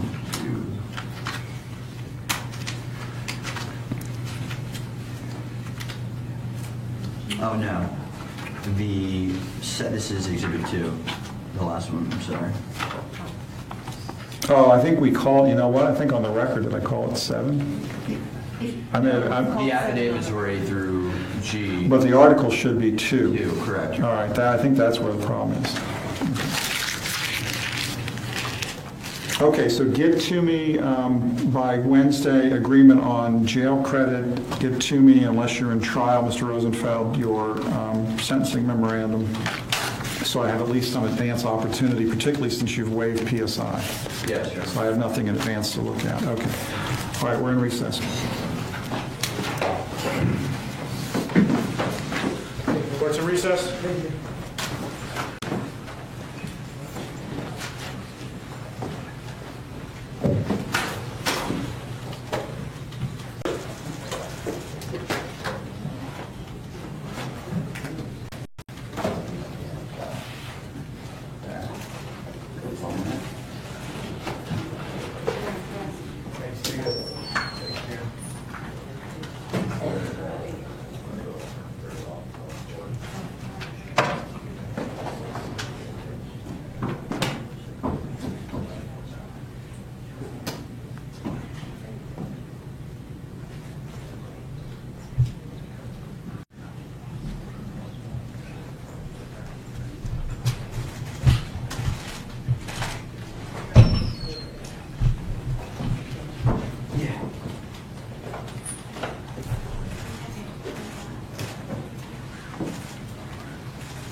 Welcome back to the Law News Network, everybody. That was a hearing in the Dahlia Dippolito case. Her attorneys asking for a new trial. The judge denied that motion. Not a surprise, because the judge denied the motion the first time the attorneys made it, when they were in the middle of the actual trial. The accusation is that a juror was sleeping, according to the defense at least. And the judge said, I don't think she was sleeping. I think she just had her eyes closed, because when her eyes were closed, she was still tapping her fingers and doing other things. I don't know, maybe it was a dry courtroom. But either way, Adam Sostrin, an attorney in California, is joining us on the Law News Network yet again. Adam, it's good to see you. Good to be here. Okay, so what do you make of this? It seems like it was sort of a foregone conclusion that the judge was going to say no to this motion because the judge said no the first time. Right. Well, I mean, that's what you want to do. You want to raise it during the trial because they'll say, well, why didn't you raise it before? Then it's objected to, and of course, then you're going to raise it again after the trial. And I was actually pretty impressed with the attorney's argument. I thought he did a fantastic job. And of course you always say state and federal, and that's what he did to sort of preserve his client's rights on appeal, because I think that's sort of where he felt it was going. It's he's going to say it's a violation of the Confrontation Clause, and we'll see what happens. I mean, I think the motion was pretty well argued because of... Yeah, I think that the motion was pretty well argued. I mean, they did a good job of lining everything up in the documents here. But I don't know what I make of this whole thing that they've gotten more information in the last 45 minutes. They did say that at one point. What possibly new could come out of this? A bunch of people said the first time around that, well, we think that the juror may have been sleeping, may not have been sleeping. Okay, so what's the purpose of trying to say that there's new information that they've received supposedly in the last 45 minutes? Well, I think just, because he sort of wants to preserve the issue, he wants to include more affidavits from other jurors. I thought it was sort of interesting where the judge sort of said, well, my personal observation, if there's an issue of factual dispute with respect to, the juror observations, my personal observation trumps any observations made by these other witnesses. I guess I'd have to sort of read up on Florida law regarding that issue, and with respect to the fact that this is a murder trial. Yeah. So if the judge had agreed to this motion, it would have resulted in Dahlia Dippolito's fourth trial. I mean, at what point do we not need a fourth Dahlia Dippolito trial? Right. It's so crazy. I mean, I can't think of the last case I ever heard of that went to 4 different trials. It is pretty unusual anyhow, I think, for a judge to grant a new trial without, let's say, the judge even making that same observation. There's all sorts of misconduct that can happen during trials. Usually it's not in the face of everybody else, like, the juror can, you can watch the jurors and see them doing it. Usually it takes place in the back room where the jurors are deliberating. So this is definitely an interesting issue. It is. I think that the defense has better grounds for an appeal than just this sleeping juror issue, though. For instance, the evidence ruling that allowed the lover of Dahlia Dippolito to basically testify sort of in a backdoor kind of way, that he knew that she had tried to poison the husband before she tried to hire the undercover cop as a hitman. Right. So, that wound up coming into this case, and it's something that had been argued about before trial. It wasn't supposed to come in. They let it in on impeachment, okay, but it's one of those bells that's hard to unring at that point. And I know that the evidence law in that area gets really convoluted in a lot of ways because, okay, well, was it really offered for the truth of the matter, or was it offered for impeachment? And it's one of those things that always boggles many minds, because it's like once that bell sounds in the courtroom, okay, even if it's not for the truth of the matter or if it's for impeachment, you can't unring it. It just brings other acts in, even if they're supposed to be limited, even if there's a judicial instruction. Right. The bottom line is that they come in, and the defense said when that came in, hey, Your Honor, we're going to lose this case. She's going to be convicted within 15 minutes or a half an hour, or what. It was a really short time period, whatever they said, and ultimately that's what happened. Now, I could see that being a better appeal trajectory than this whole thing about the sleeping juror, although I guess having 2 cracks at the same motion is better than just having one. Well, I mean, you got to kind of throw out the kitchen sink, but you're right. At the beginning of the case, the court makes all kinds of rulings regarding which evidence is admissible and which isn't. Obviously, the prior bad acts is so prejudicial that arguably it could prevent the defendant, or maybe did prevent the defendant from having a fair trial in this instance. But as soon as witnesses say one thing that can be impeached, then what are you supposed to do? You have the court ruling. You'd probably have another hearing on it, but if you're the defense attorney, you would want to go right into that if you're the prosecutor, you'd want to go into that impeachment. It is so unfortunate what happened to the defense's case, but impeachment is such a broad standard. It is, and it's the sort of standard that if I were sitting in the defense chair, I would probably have been trying to think of a way to prevent it from going in that direction. And you're nodding your head agreeing. So, right, that's all he was thinking about. Yeah, I mean, so, okay, we're going to switch over to the Urich trial. I know, Adam Sostrin from California, you've been hanging on with us for quite a while, and I think you probably have to get back to work. That DiPolito hearing wound up starting about half an hour late, and you've been very patient with us, hanging on the line, but I'll let you go so you can work among what appears to be another wonderfully sunny, palm frond filled day in Florida. Is it? I'm assuming it's a real backdrop. It's not fake. No, it's a fake backdrop. They just do a terrific job. Yeah. Okay. All right. Adam Sostrin, good to see you again here on the Law News Network. Thanks for having me. All right. Okay. We're going to switch over to the Urich trial out of Ohio. That's the case of the surgeon who's facing 4 charges, 2 felonies, 2 misdemeanors related to a boating accident that killed 1 person and injured another. We'll go back to that courtroom now live.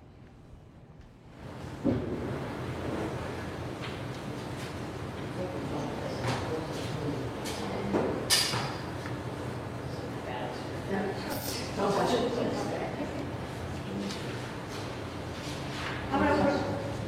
State's Exhibit 105. Was it your testimony earlier that you believed where you were measuring from was the point of impact? Yes. And it's not clear from this picture, but this is the bow just on the starboard side. That's the bow deck plate that's at the forward part of the bass tracker, just on the starboard side there. And this black would be just at the front of the bow, that carpet we heard some testimony about. That's the forward end of that carpet of the bow deck. So is your belief that the initial impact came in at this angle, at this side that you have measured out here? Yes, approximately 47 degrees off the bow of the bass tracker. And after the impact, the bass tracker rotated violently. Yes, the bow rotated violently off to the left. To the starboard side. Port, starboard's on the right side. That would be the port side. To the port side. That's the angle, I mean, that's the direction it rotated. The bow rotated violently that direction. So that the starboard side came in contact with the bay line. Yes. The trolling motor later came in contact with the bay liner. And that gouge that is in the bay liner that we saw the pictures of, do you have an opinion as to what caused this gouge? And I'm going to put up State's Exhibit 80. That large damage with that triangle-sized hole was caused by the bow of the bass tracker. That's caused by the bow, not the trolling motor. Correct.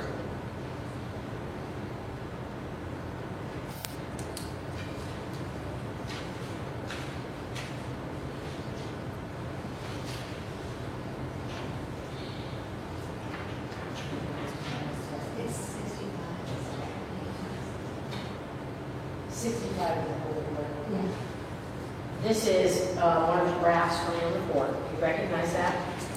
I recognize that diagram, yes.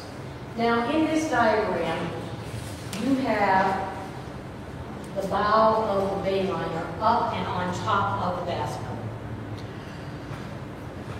The bass tracker, when it was hit by the bay liner, created that hole in the port side of the bay liner and went into the hull of the bay liner. And I believe I mentioned that in my report. So it was not one of your conclusions that the bay liner actually went up and over. It did not jump over, no. Okay.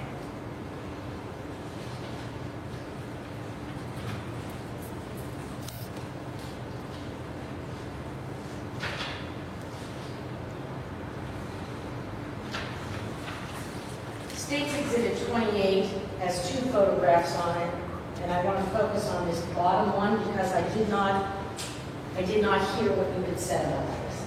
This shows the bow of the bass tracker. Yes, that's the bow of the bass tracker. Did you indicate that the rivets, that there was some prior damage there that had been repaired? I said nothing about prior damage on the bow there. No, that appears to be manufactured. Okay, I was not certain. I thought I heard you say there were older rivets that looked like a repair. There was no indication of any prior damage to... I did not notice prior damage to the bass tracker in the bow area. Thank you.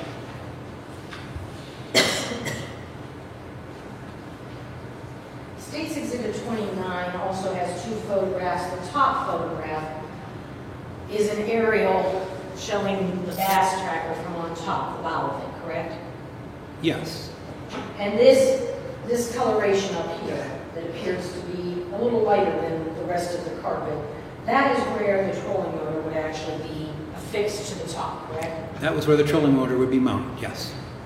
And there was some prior testimony that it is permanently mounted on the port side, but when it is in, the actual motor goes over across to the starboard side. It sits up there, it's mounted there where you can see the lighter area there, which is on the port side of that boat, held down by the straps, and then when it gets deployed right over the starboard part of the bow.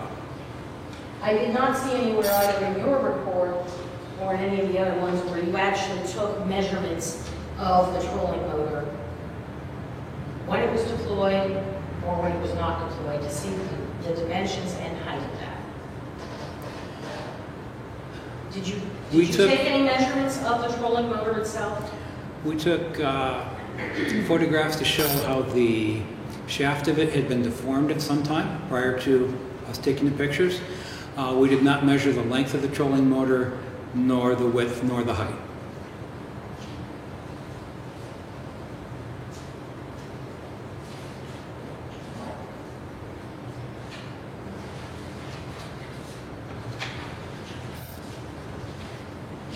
Can you tell me what type of engine the Bayliner had? It had an inboard engine. As to the size of it and manufacture, I'd like to refer to my notes to refresh my memory. Sure.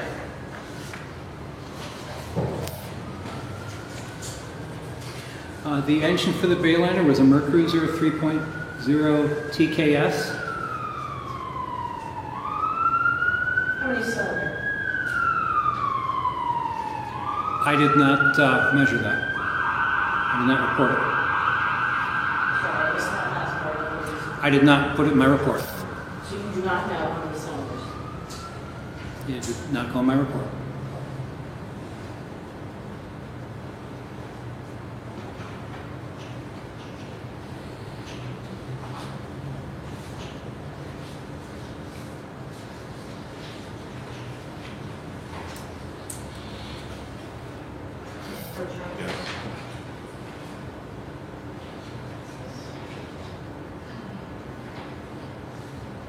I'm not going to put this up overhead because it is pretty dark. This is Defendant's Exhibit U. I'm not sure it will show up on that screen very well.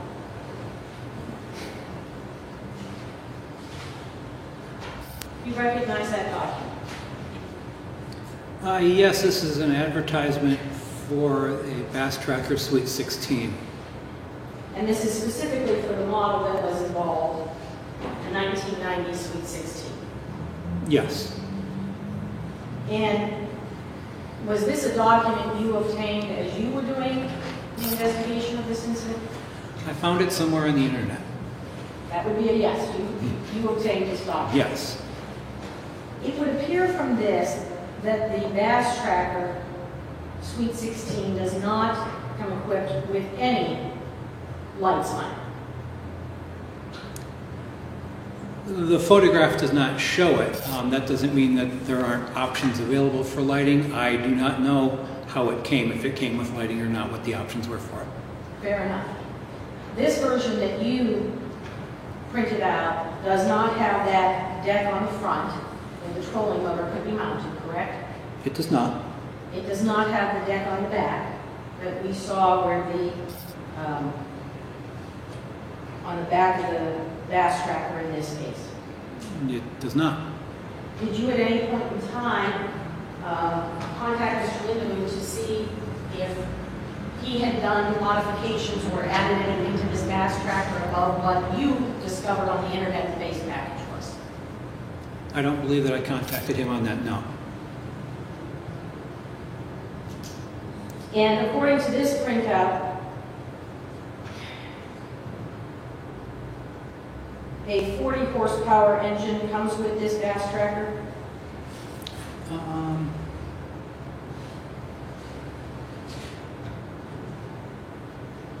sorry, 20 horsepower in the first paragraph, standard package. That this particular boat is being advertised for. I don't know what other motors it may or may not have come with. Well, you were here for Mr. Lindemood's testimony, correct? Yes. And he said there was a 20 horsepower engine on it when he got it. That doesn't mean that that's the only way it comes. But that's the way he received the bass tracker. Yes. Okay. And it was modified, and I believe he testified he put a 50 horsepower engine on it. Yes.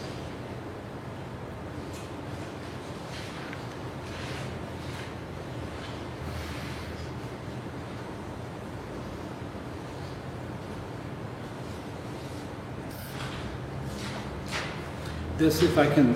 I'm going to show you what was marked as States Exhibit 12. That was a photograph that you had identified earlier. And you indicated that the 50 horsepower engine is on the back and it is trimmed out of the water, leaned up into the boat, correct? Yes. Okay.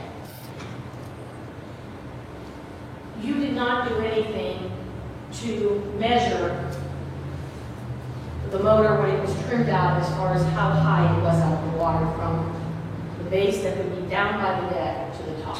I did not measure the height of the motor as it was trimmed out there. Correct.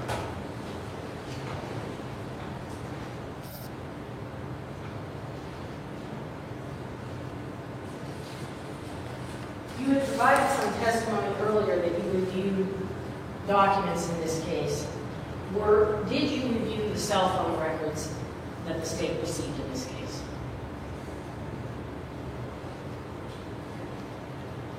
I do not believe they were available to me when I prepared that. So no, I did not.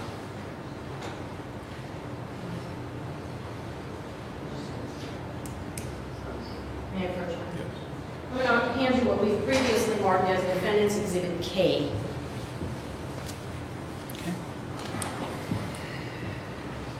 There is some writing down on the left margin of that document with times. Is that your writing? No, it's not. And as you look at this, do you have any recollection of previously viewing these records?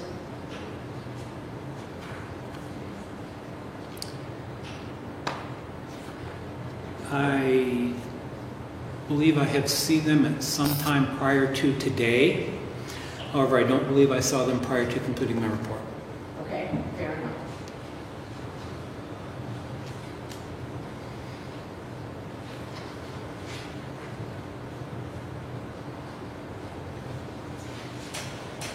Defendant's Exhibit K was marked as an exhibit while Andy Krogan was testifying. You were here for his testimony, correct? Yes. And he highlighted his phone number at the top, indicating some communications around 8:55 p.m. with Joe Urich, correct? It's highlighted here, yes. And there was testimony before that this is universal time, not Eastern Standard Time. And can I just say for the record, it's not universal, and it is not easy to follow. Basically, you take 4 hours off the time that is listed on these phone records. Yes. Between the entry at 7 and 8, items 7 and 8, which is 9/11, which has Mr. Urich contacting Mr. Krogan. Objection. He said he did review the records, Your Honor.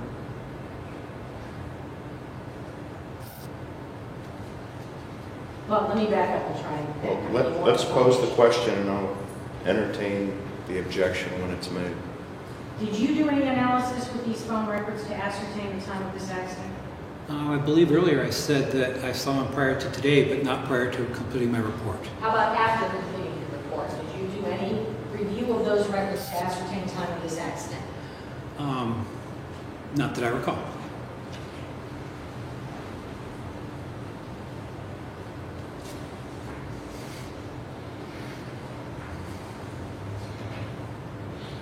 Ohio law does not just require boats to have certain lights. It also requires those lights to be visible at a certain distance. Correct? Navigation lights are required to be seen at certain distances, yes. Did you do anything to ascertain whether the navigators were in fact in compliance with Ohio law? Well, those distances are for when the lights are originally tested. I believe the regulations for testing are in the Code of Federal Regulations, not in Ohio law for testing it. So I don't have that testing process available to me. I did not test their visibility after the collision. So that would be a no. You did not do anything to ascertain whether or not the fast tracker's lights comply with Ohio law as far as distance. I did not test distance of visibility in that as to how far they would be seen. Thank you. Did you do anything to ascertain how far it was, States Exhibit 4, from where it's labeled Bayliner coming from to the red bullseye where the collision occurred?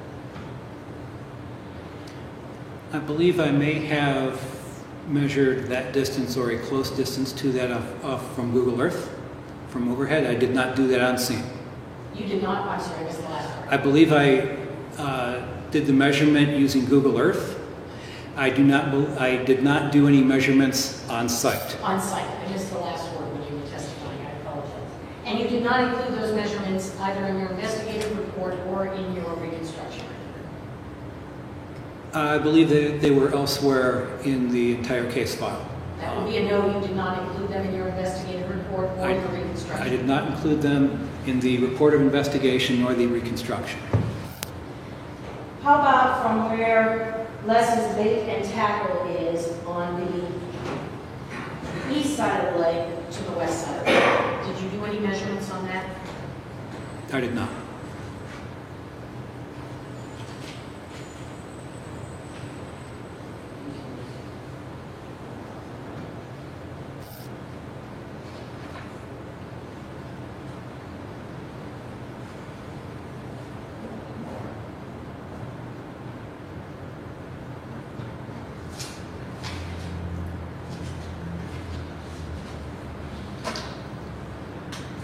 You concluded that the Bass tracker was not moving because if it was, those striations you were testifying to earlier would have had more angles to them. Is that correct?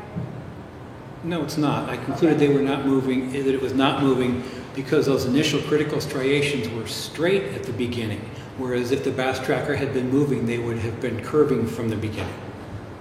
If the Bass tracker had been moving at 1 or 2 miles an hour, That would have shown. there would have been some deviation in those straight lines, in your opinion?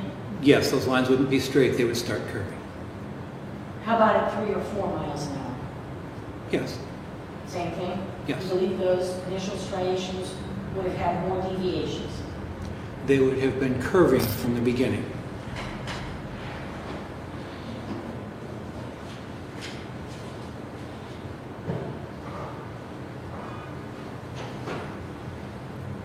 You were on the bridge, I believe you testified, when those photographs were taken of one of the employees out in a boat. Yes, I was present when they were taken. And where that boat was located and those pictures taken, representing where the Bass tracker may have been, was based solely on what the account you got from Mr. Lindemann yesterday, where he thought he was located, correct? The best information we had at the time, yes. But he was not out there with you when you took those pictures. That's correct. So you don't know in those pictures if that accurately reflects the location or not? Not down to the inch or so. We used the best information that we had as to where he was at, and Investigator Ford said that he knew from the description well enough that Mr. Lindemood gave that he could find that, and he used his knowledge of the boat, or excuse me, his knowledge of the area to place the boat. Wouldn't it have made more sense to take Mr. Lindemood out there so he could see and tell you, no, we were a little more to the left or right or forward or backwards? Well, taking Mr. Lindemood on scene would have been one option to do it.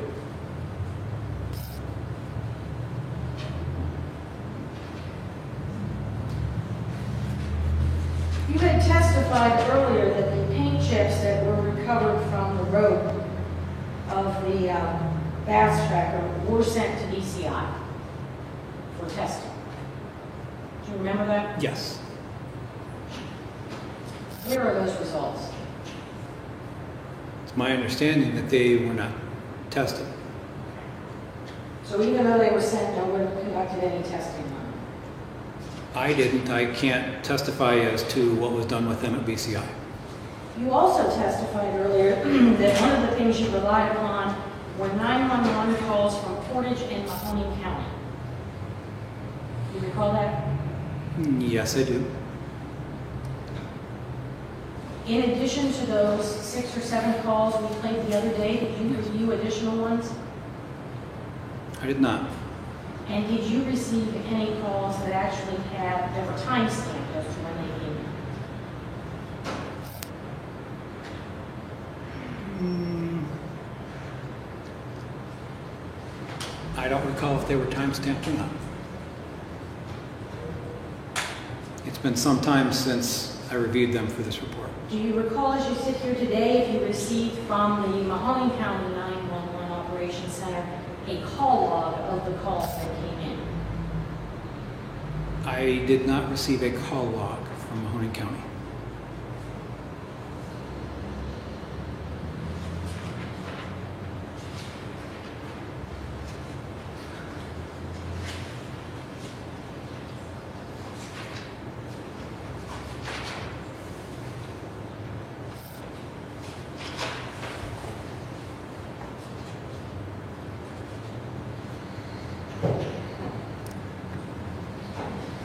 If I could,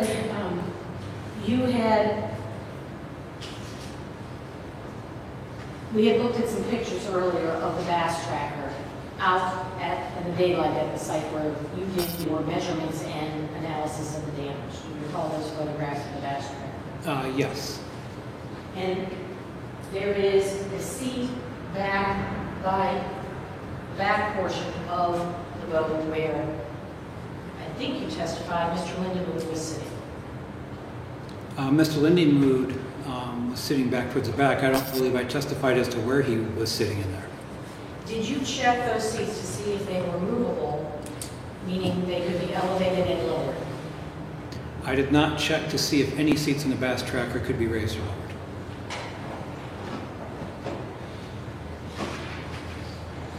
However, the seat backs do raise and lower.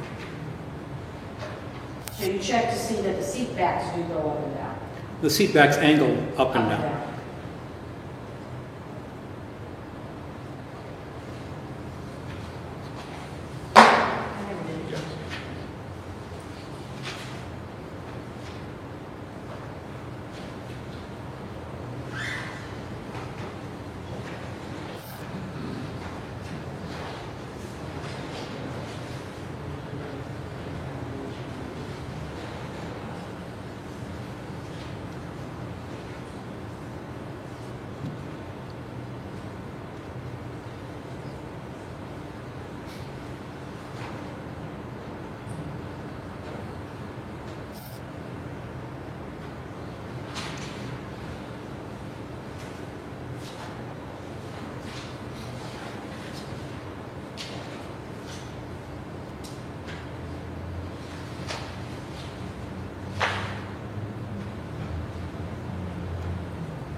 I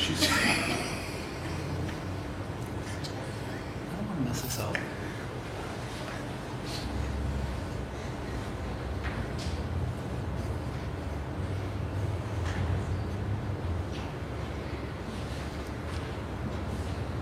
I'm going to put up on the overhead States Exhibit 38.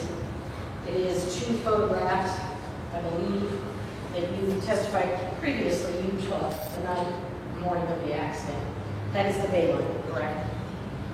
Yes, the bow section of the Bayliner. From that photograph there, the bottom on this, can you identify where the biological samples were retrieved from? I believe I can, yes. May I ask him to step down and Yes. verify that?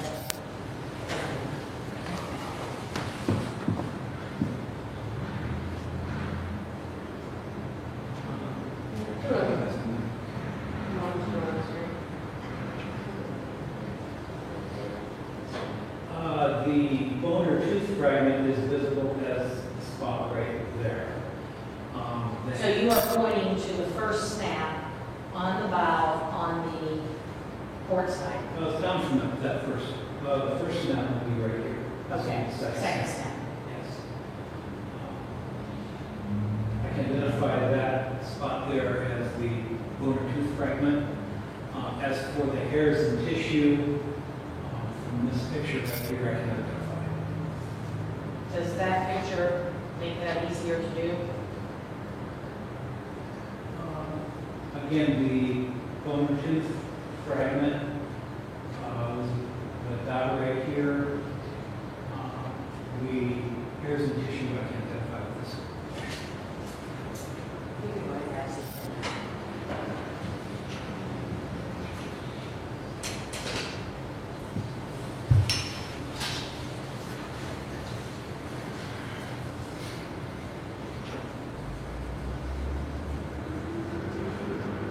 You did examine the Bayliner as well, and it had a tower, a weight tower, correct? Yes, the wakeboard tower. Wakeboard tower? Everybody's referred to it as something different. The bar that goes up and over The aluminum structure, yes. There were no lights on that aluminum structure, correct? Not that I identified. The 911 calls that were played here in the courtroom the other day, Yes.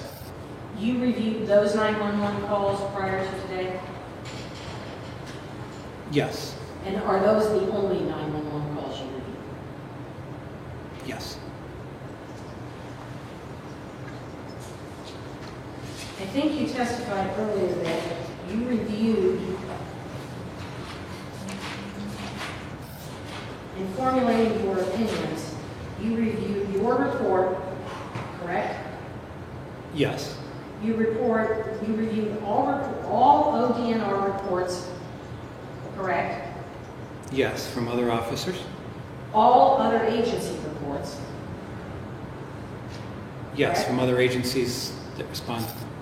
So all ODNR reports have not been testified about in this trial that you've been sitting in over the past week. That's correct. And all other agency reports have not been offered or testified about, correct? That's correct.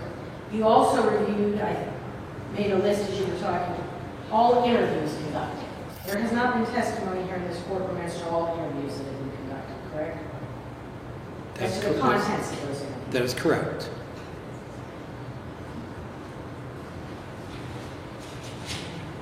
I don't have any other questions.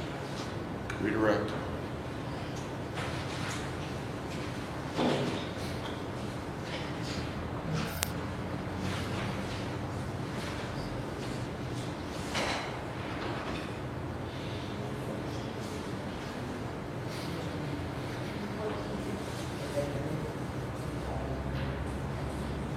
May I have a question? You may. I'm going to hand you what's been previously marked as States Exhibit 114 and 115. You have those, okay? Okay. I'm going to set that one down. Okay. First with States Exhibit 114. Can you tell what that is? 114 is the red and green navigation light fixture with the lenses from the Bayliner. The post has been damaged, sheared. Excuse me, Bass Tracker. I misspoke on that. Thank you. from the Bass Tracker. The post has been damaged as a result of this collision, approximately 10 inches long. The red and green lenses in them. And that's been testified about in those photographs that we've seen throughout the week? Yes. Can you tell me what number 115 is? 115 is all around a white light fixture and a globe. The light would be up here under this white piece here from the Bass Tracker, 24 inches long. Okay.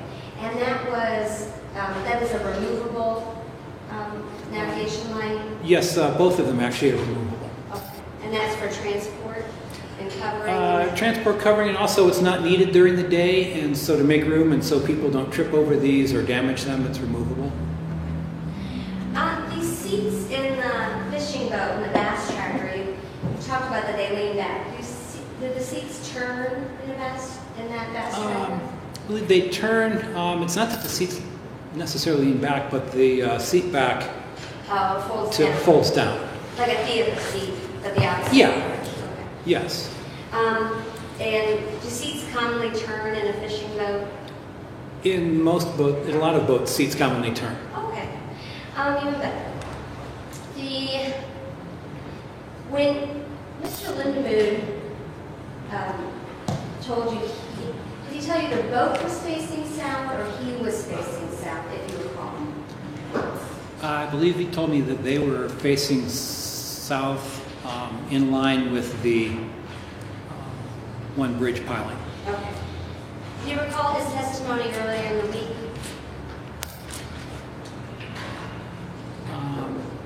Not precisely, no. Okay, that's all right. Now, when Attorney Morrow talked about those navigation lights having a required visibility at night. Yes, yes. Is that under all circumstances? Well, the Coast Guard sets minimum requirements for all safety equipment on vessels, whether it be requirements that personal flotation devices or life jackets have to have, or fire extinguishers, or navigation lights. And the Coast Guard would set the requirements as to how far that those navigation lights would need to be seen during the testing process. Okay. And that's under ideal circumstances? I believe, yes. I'm not intimately familiar with the testing process. All right. Can I have 1 second? You may. I have nothing further to begin. Any follow-up? Can I go on? Yes.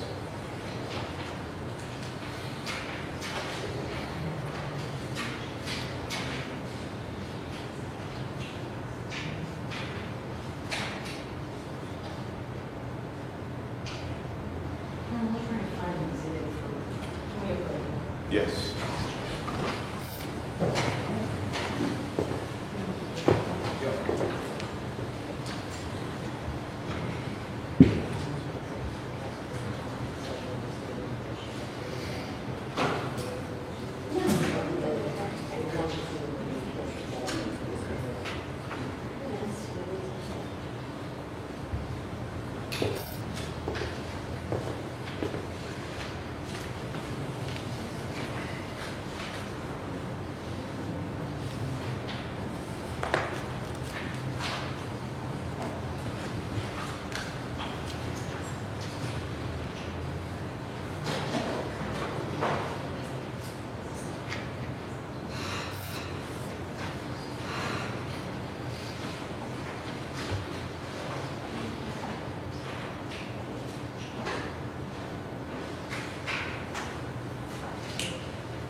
Defendant's Exhibit W, Ohio Administrative Code Section 1501-47-2-22. It indicates lights that are prescribed by the rule. And in A1, 2, 3, 4, it indicates how far each of those lights shall be visible, correct? Yes. And for each of the other lights specified, and let me back up, different vessels require different lights, correct? Yes, different vessels can require different lighting systems. And this administrative code section indicates how far each of those different fixtures, lights must be visible, correct? Thank you. Yes, it does. And this is page 2 of the Exhibit W. No person shall operate or permit to be operated any vessel on the waters of this state in violation of this rule, correct? That is correct.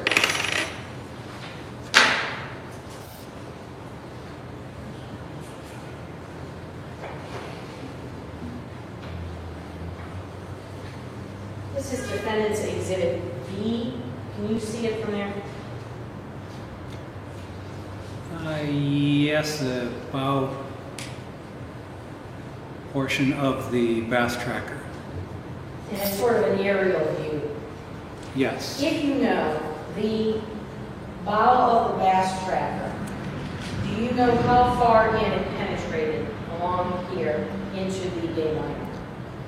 I believe I mentioned in my report somewhere on that, so I'd like to review my report to refresh my recollection.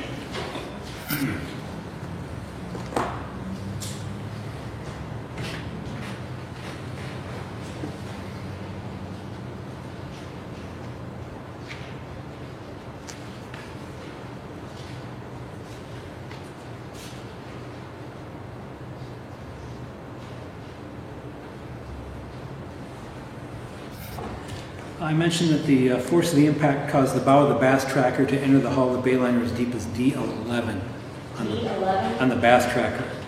D as in David.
We marked your graph as Defendant's Exhibit X.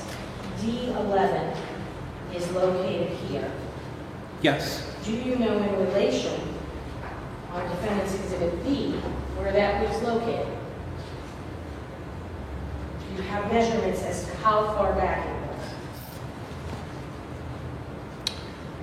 Using that photograph there, as I believe you asked, I cannot tell by that photograph where how far that penetration went. Do you know if it went beyond the gears here for the rope here for the anchor? Based on the photograph you have up there, I can't tell that position. Do you have the dimensions in your report?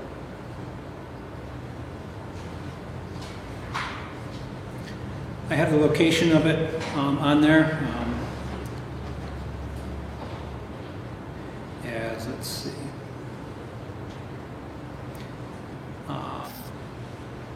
from my x-axis coordinate 6 feet 4 inches up from where my 0 point was on that. I don't have how far, I did not put specifically in this report how far from the bow that was. However, if you give me a few minutes, I can probably do the math and figure that out. Well, there aren't any striation marks past this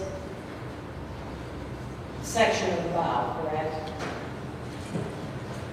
That doesn't mean that it was an impact, that it didn't impact and go into the bayliner when they hit.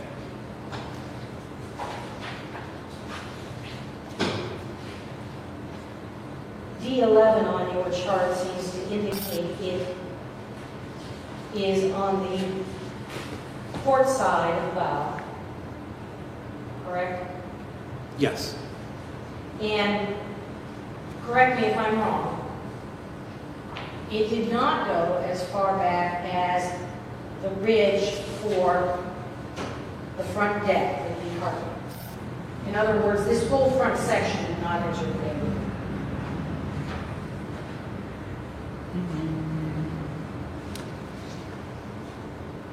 I do not believe it did, no. I don't have any other questions.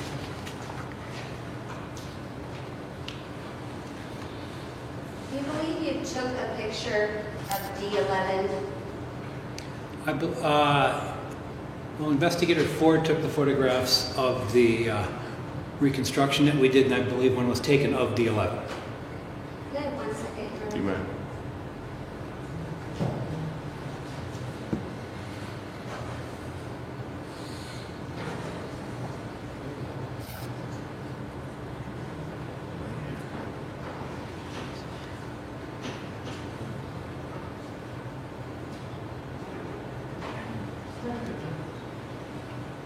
I'm looking for.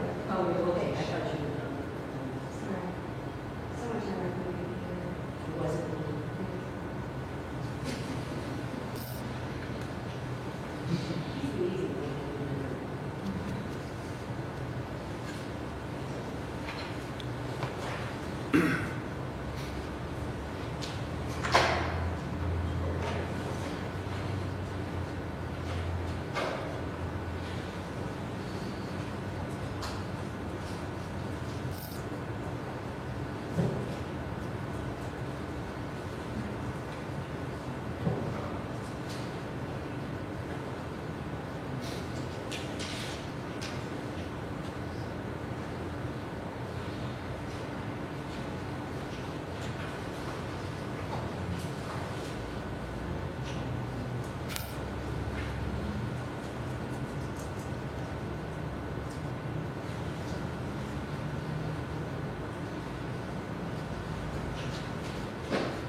is that? That's a photograph of the Bass Tracker concentrated of the area of D11 and the gunwale. And where is this located at? It's on the port side bow of the Bass Tracker.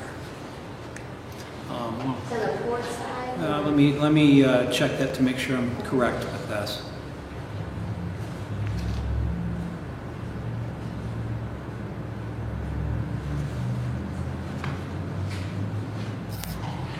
Yes, the port side. Here, there.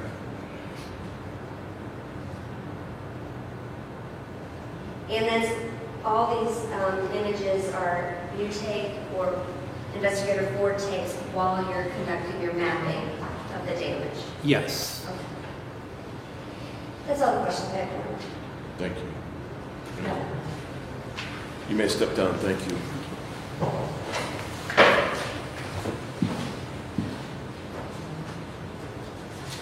May I see counsel?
We're going to break for 15 minutes or so.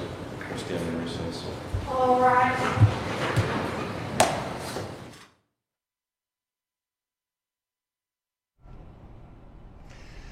Welcome back to the Law News Network, everybody. I'm Aaron Keller. I'm here with defense attorney John Lauro, who's a former federal prosecutor, and we're listening to the case of Dr. John Urich out of Ohio. He's accused of driving his boat while intoxicated and striking a fishing vessel where two people were out fishing late at night. We're hearing that the reason that people were out on the lake in relatively strong numbers, even at the midnight hour, is because it's the time of year in the spring when this accident happened, when the walleye fish are spawning, and so the fishing is quite good. We've heard from local fishermen who spoke with us yesterday. So here's the thing. The defense was able to get one of the charges knocked out in this case because the judge ruled that the lab results had to be thrown out because they weren't properly refrigerated. The scientific evidence that the prosecution submitted said, okay, well, even though they weren't refrigerated, it really doesn't affect the results in any significant way, not for this particular type of test, but because the defense was able to throw an administrative regulation in and say, well, the regs say they're supposed to be refrigerated. The judge said, even though I find them accurate, I can't use them at trial. So one of the charges got knocked out. The trick, it seems, is going to be convincing the judge that he was intoxicated without the lab results, and despite the initial police encounters with the defendant showing that he wasn't slurring his words, he wasn't falling down, they didn't smell alcohol on him. So that's the trick, it seems, from this perspective at this point in this case, is that they don't have a lot of evidence as to his particular state other than some friends and a bartender saying he was drinking at some point before the crash. Do you think it's enough to try to make some of these charges stick? Well, first of all, I think it's interesting that they waived a jury trial and they're going with just a judge, because the judge now actually does have the lab results. Even though he has excluded them from evidence, he's a human being, and he still had the chance to see what the lab results came back with. But you can prove intoxication or impairment even though you don't have any scientific lab results, but it has to be on the strength of eyewitness testimony. And from what we've seen, it's very equivocal as to whether or not he was intoxicated or impaired in any way, particularly when you have police officers or other witnesses at the scene saying, we didn't see any signs of intoxication. We didn't smell alcohol in his breath. He wasn't slurring his words. He was walking and talking as a person who's not intoxicated. So I think it's very significant that the defense got that excluded. Here's the thing. Some of the charges don't need the lab results. The one charge that did, the judge said, okay, well, I have to dismiss that charge before trial. Right. So charge 4 got knocked out of the equation, but 1, 2, 3, and 5 still stick. Charge 5 is leaving the scene of an accident. That's a misdemeanor, okay. Right. There could be a penalty, but based on my read of the medical regulations in Ohio, that's not going to affect his license to practice medicine. Right. Because the only way that a misdemeanor affects a license in Ohio, generally speaking, is if it involves moral turpitude or if it involves his actual practice. Well, this didn't involve his practice, and under most readings of the words moral turpitude, leaving the scene does not involve dishonesty, lying, or theft, that kind of stuff. So it would seem to me that even if that charge sticks, his medical license is probably safe. The key is going to be whether or not they can get him on the 2 felonies with just this testimony that he had been drinking before he went out boating. And maybe the judge could look at it and say, well, you know, we know the boat was flying across the lake from one of the witnesses. We know that there was not supposed to be any boat traffic at a high rate of speed on the lake during those hours. That's the rule. The witnesses all said he was going way too fast for the rules for boating at night. We know that he had been out drinking, so I might be able to find recklessness on the second-degree felony based on evidence that he was consuming alcohol and evidence that he was speeding for the conditions on the lake. Is that enough to make the recklessness charge stick? It would seem to me that it might be enough, or that there's a strong chance it might be enough. Well, I mean, the recklessness issue is the way in which he was operating the boat. And you can be reckless whether or not you're drinking. Mm-hmm. So the question there is, how was he operating the boat? Was he operating it in a prudent manner, or was he driving the boat in a way that would suggest that he was putting people at risk?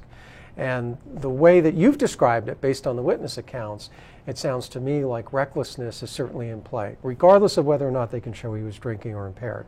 Well, I'm assuming that the judge is doing exactly what I'm doing here, and that's looking at the elements of the charge, and then every time a witness clicks on a particular piece of testimony or drops a gold nugget on the table, the judge is just hitting the check mark next to the charge, which is sort of the way that I go about things here. Going with a bench trial might eliminate the potential jury pool not looking favorably at this doctor who, in theory, is educated and should, again, in many jurors' minds, potential jurors' mind, know better. But the jury's not sitting there with the elements of the charges checking off marks on a notepad the way I do here to see whether there's likely enough for a conviction. The judge could be doing that. Well, I think the judge does exactly what you're describing. He has the elements of the crime before him, and he's going down very methodically based on what the witness testimony is. I suspect that the reason they wanted a judge to decide this case rather than a jury is the issue of leaving the scene of an accident. I think they felt that a doctor who left the scene of an accident, that is just reprehensible, and jurors would be influenced by that in terms of determining the other charges. So I suspect that they really want the judge to dispassionately go through each element of the crime, take a look at the evidence, and see, as you say, whether or not he could check off the box. Yeah, and it runs its own risk, but perhaps the risk of the judge doing that sort of analysis is less than the risk of a jury looking at this and saying, hey, you know what, Dr. Urich, we just don't believe you. We have evidence, we have witness testimony saying that there was a conversation out on the lake. After we heard the crash, we heard people talking, then you took off, and then later you told the police that you thought you hit a rock. Well, you hit a rock, but then when the police showed up and looked at your boat, there were tooth or bone fragments stuck to it. There were flesh fragments stuck to it. And you're a surgeon. You know what that stuff looks like. That's not a rock. So it really just shatters his credibility knowing that that was on the boat after his boat was examined. And the other thing is the investigator was trying to demonstrate the level of the impact. So it was so significant that somebody on a boat would have to realize that there was a very, very traumatic impact. And what do you do under those circumstances? Do you just leave, or do you check to make sure that no one's been hurt, or in fact you haven't hit a boat or a person? Yeah, we don't quite know yet how the judge is going to rule on this, obviously. The trial is taking quite some time, and there's just been an insane amount of focus on the lights on the boat. We heard that testimony this afternoon. We've had yet another expert, another investigator. There's been parade of experts and parade of investigators talking about the lights that were on the boat that was struck. This afternoon we saw the port side light, the starboard side light, or the red light and the green light. Yesterday we had this other lantern that is apparently required under the code there, under the law, that needs to be visible from a distance of 2 miles. The person who examined that light turned it on and off in front of the court, but they said we didn't test that out on the lake at night under those conditions to be certain that it was visible for 2 miles. But that all said, part of me wonders if this examination of the lights is a bit misplaced, because we had a local fisherman on with us yesterday who said, based on the witness testimony, if the doctor was in essence speeding down the lake, the front of his boat would have been up at too high of an angle to even see what was in front of him. So even if the lights were on, if he was going at a high rate of speed, well, the front of the boat pitches up and it goes down the water this way. He might not have been able to see those lights even if they were visible from 2 miles, and I haven't heard testimony about that. I'm wondering if the local fisherman has got a piece of information here that really should be in this case. Yeah, I mean, to me it sounds a little bit like a red herring, because negligence is not a defense to somebody who's driving a boat recklessly. So even if the lights weren't turned on, or even if the lights were not operating properly, that's not a defense if you're driving the boat in a reckless manner or operating the boat in a reckless manner. So to me it seems a bit of a red herring, something that would be perhaps more appropriate to raise before a jury rather than a judge. The judge is going to see through whether or not it's a valid defense or not, and I just don't see it getting any traction here.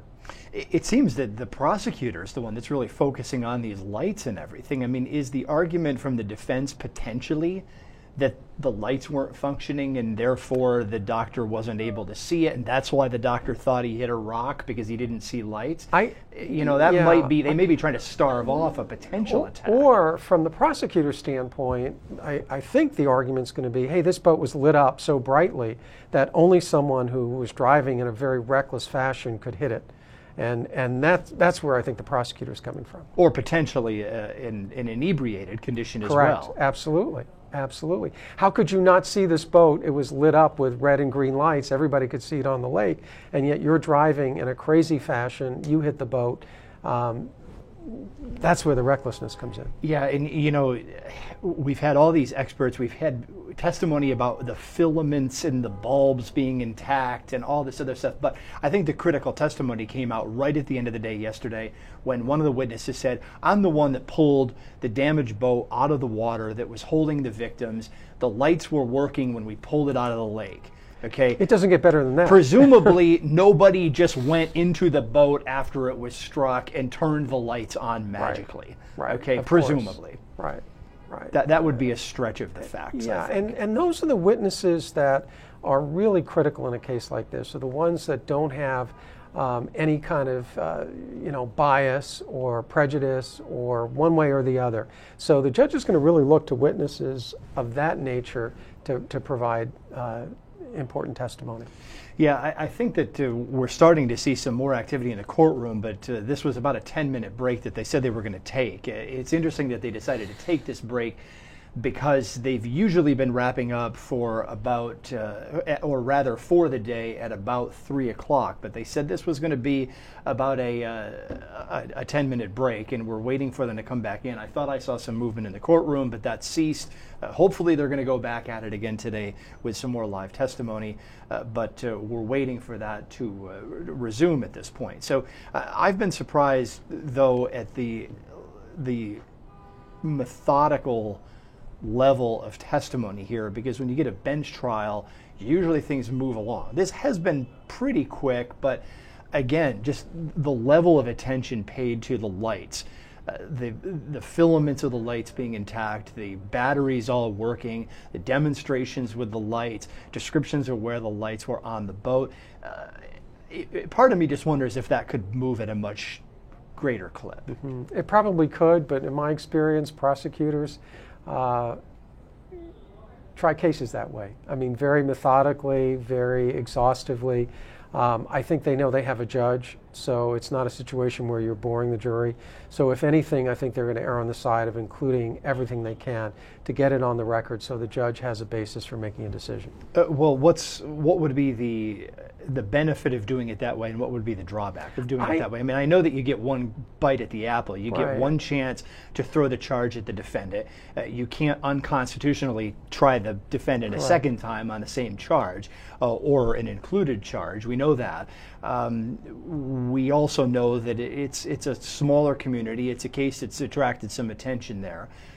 And you've got a high-profile defendant in that community. It's not a rock star, it's not a movie star, but it's a surgeon who is, again, probably a person of prominence in that local community.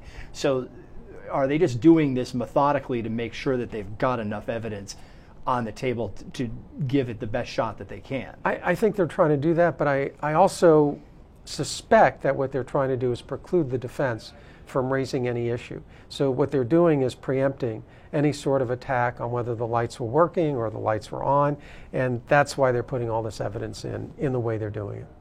We're still waiting for this case to resume live. I'm wondering if we can go to a clip, because this is taking a little bit longer than we thought it would. A 10-minute break looks like it's turning into close to a 20-minute break here.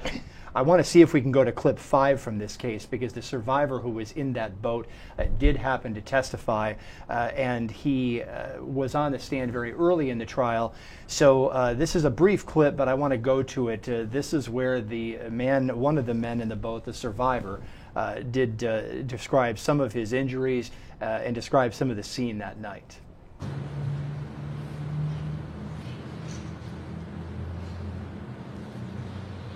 I assume that the ambulance then took you to the hospital? Yes. And what ended up happening with your arm? I had contusions. Basically, it was in essence all over the arm. Okay. Did you have a scar? You said it's fading. Yeah. Did you have to have any stitches No. or staples or anything? No.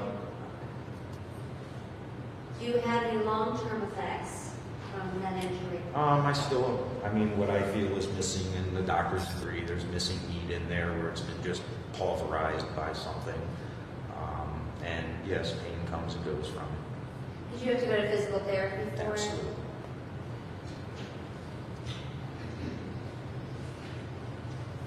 When did you find out that Brian didn't make it? That evening. Were you still at the hospital? Yes. And were they still working on you at the time? Yes.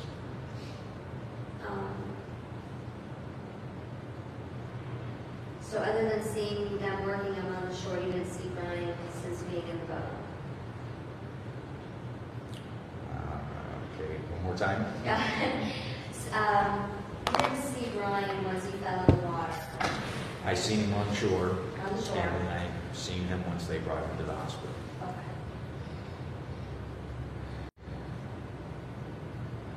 You wrote a statement to the police at the hospital? Yes. And in that statement is contained what you've told us here today? I'm sorry? Does that statement contain what you've told us here today? I believe so. And you told the police about this person stopping and yelling at you as well, right?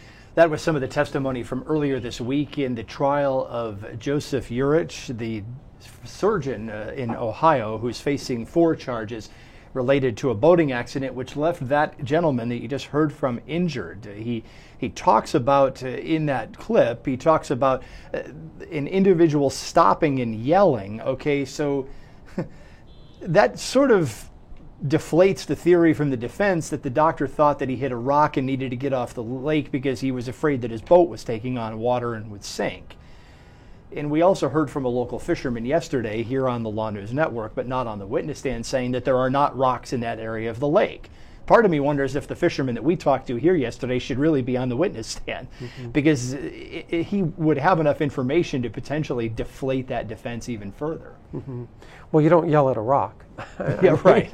You know, something's going on there. And eyewitness testimony of this nature is quite compelling. So I'm sure the judge was listening to him very, very closely and trying to understand what exactly he was experiencing at the moment when the actual collision took place.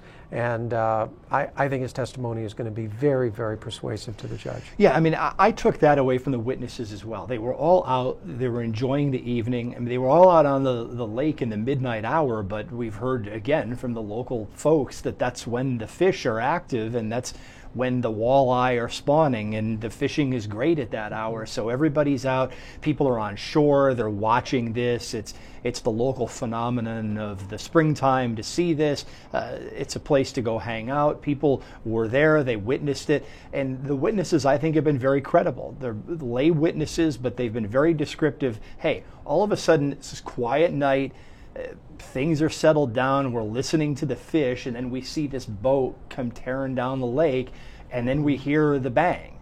And then we hear noises out on the water, and then the guy in the boat that was struck talks about an argument happening. So the witnesses on the shore are corroborating the survivor who was on the boat.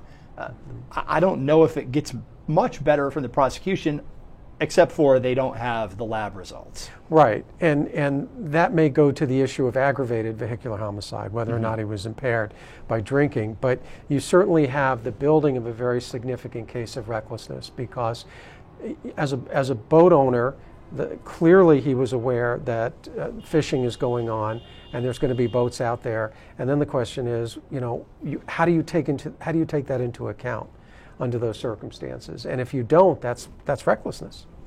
I would think, and I think that that's going to be a hard charge to beat. The question I have is whether he was properly indicted, because I don't have a copy of the indictment in front of me. The court didn't put it up in its electronic records. I know what the charges are, but there are a lot of subsets in these charges. One element of the aggravated vehicular homicide is intoxication. It can be found through recklessness as well, though, but I'm assuming they must have indicted him on the recklessness Yes, charge. absolutely. And that doesn't require any kind of impairment based on alcohol.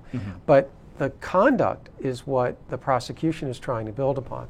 Whether or not the way he acted under those circumstances suggests recklessness. And one of the issues is going to be, you knew that people were fishing in that area. You knew it was a popular time of the year for fishing. That required a degree of caution. That required a degree of acknowledgement that there might be people like this out there fishing. And under those circumstances, you have to be very careful. Yeah, it looks like we're starting to see some activity in the courtroom. Again, we're watching the trial of Dr. Joseph Urich, who's a surgeon in Ohio. He's on trial for 4 charges. He did get 1 dismissed right before a court started, but it looks like the judge is about to come back from what was supposed to be about a 10-minute break. It turned into about a 25-minute break.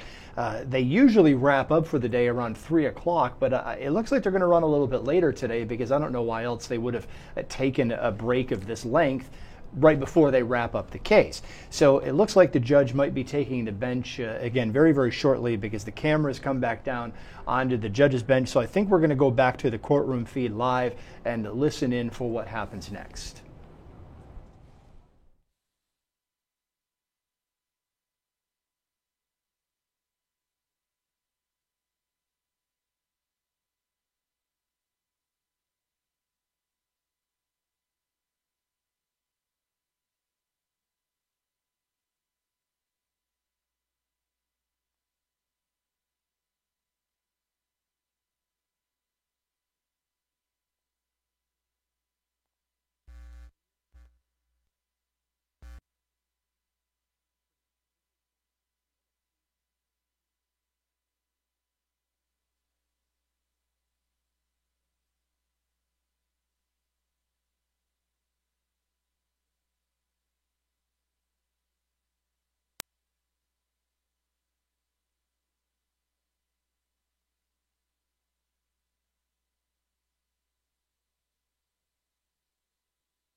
Sorry we had you on pause there for a little bit, those of you watching at home or at work, because it looked like the judge was going to come back out on the bench any minute, but apparently not. So I want to go to another clip from Bruce Lindemood's testimony from earlier this week. Again, he's the survivor who was in the boat that was struck. That we all talk loud because we come to these courtrooms all the time, so I'm talking loud to you now.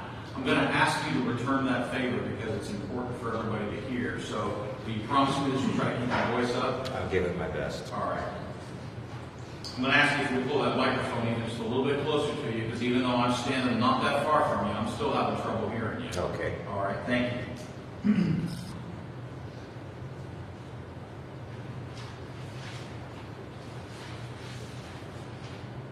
So, can you tell the court, please, Mr. Lindemood, what time it is you think that you and Brian arrived and got your boat into the water? 8-ish. 8-ish? All right. And is the sun still up at that point in time, or is the sun down? I believe it's just before sundown. Okay. So the sun's still up a little bit? Somewhat. You're able to see? Absolutely. Okay.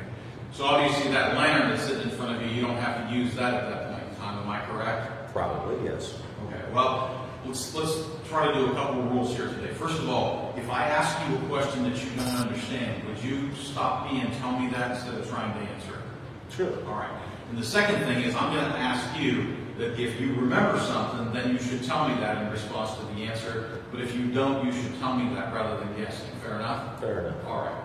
So tell me now that we've talked about those rules, can you recall, yes or no, whether you put that lantern on at the time that you and Brian got into the water originally?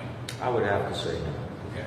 Can you tell us about what time during the evening you did put that lantern on? As soon as it got dark. And can you tell us on which side of the bridge you and Brian were when you put that lantern on? No, I couldn't tell you. Fair enough. Are you able to tell us when you first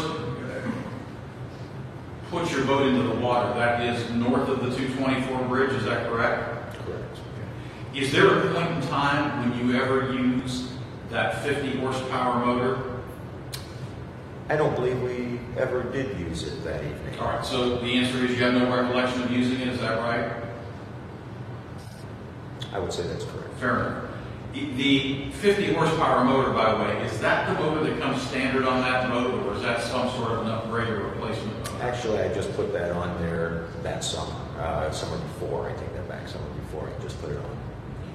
So the summer of 2014, does that sound right? Yeah. The original Basscracker boat in that series comes with a 40 horsepower motor, is that right? I don't know. I bought the boat secondhand and it came with a 20 horse.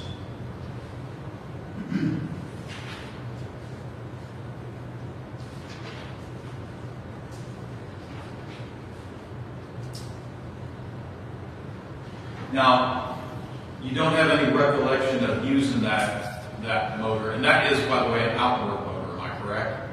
The Johnson, yes. The Johnson, yes. Okay.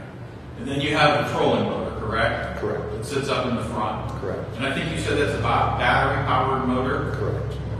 Is it, to your recollection, the only motor that you used that evening? Again, if I don't recall, if we would have used 50 horse, it would have been for mere moments to get from the launch to the causeway. But I do know for a fact, no question, the rest of the evening all we use is the troller because all we do is 1 mile an hour to troll. Okay. And that sort of brings me to my next question, which, and I'm not a fisherman, so help me out here. You can actually catch fish even with your boat moving, isn't that right? As long as it's moving slowly, is that right? You don't have to be moving. You can sit and cast, or you could troll. It's many, many different ways you can do it. Okay. Well, my point is, I mean, it's one of the things that you do in fishing is to sort of cruise along at a slow speed, correct? Well, we cruise along a slow speed around the causeway in order to cast near the causeway. And why sit in one spot where there's no fish? Okay. Had you guys caught any fish between 8 o'clock and when this had happened? No. Not at all? All right. So I take it that you're moving around sort of looking for where the walleye are, is that right? Yes. And in the course of doing that, as I understand your testimony, you fish on both the north side of 224 and the south side of 224. Is that also correct? Correct. And do you use this trolling motor to get you through the pass there with the no wake zone? Yes.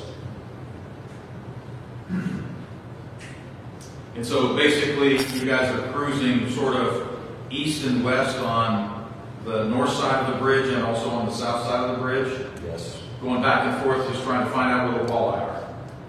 That's normal, yes. Well, is that what you did that night? We took one pass on either side at least, yes.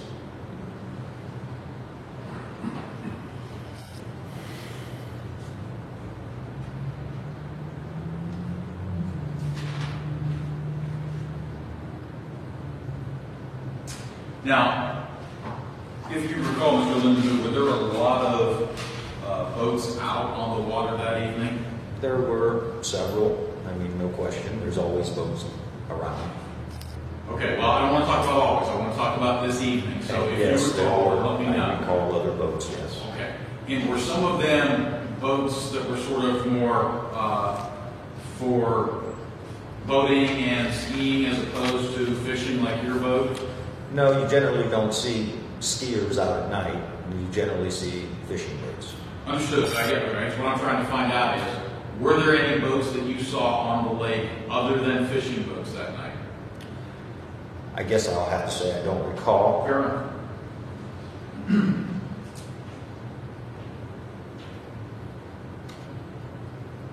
So this one, I guess, then would have drawn your attention, what Brian said, what is that guy doing? Is that right? Well, yes. Okay. And I think you said it was only a second or two from when you turned around until the collision happened and you were thrown in the water. Is that right? Yes. I take it then that you did not hear this boat approaching. Is that true? I did, but it only was a short second. For the second or two that you turned around? It was a short look. I So wasn't paying any attention. Okay. So it's fair to say that before you turned around and saw the boat, you did not hear it approaching. Is that so? I would say that, no, that's not a correct statement because there's other boats around and there's always a motor in the background of your hearing. When you're on the water, there's always motors somewhere. And the fishing boats like yours that are out on the water at night, do they typically employ the outboard motors or trolling motors like you use? That would be dependent. I mean, there's too many scenarios. Your trolling motor, does that, it's battery powered, does that make a lot of noise or not a lot of noise? Mine makes zero noise. Makes zero noise. Thank you.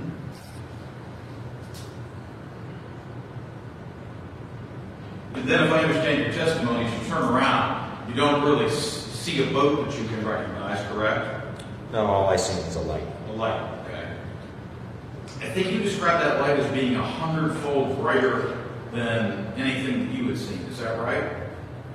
Well, I mean, exactly as I said, all I can make out of a bright light. Okay. Was that light directed and shining on you and Mr. Cuppet and on your boat? At the moment, it appeared to be, yes. Well, did you feel the bright light washing across you before this collision occurred? No.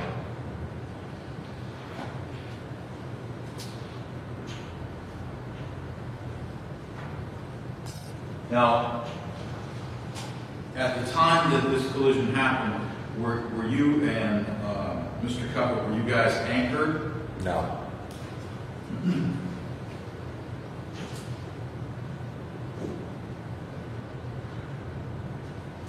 So then as you turn around and see this light and hear this noise for a second or two, I understand that basically then the next thing is you're catapulted into the water. Is that right? Correct. Okay.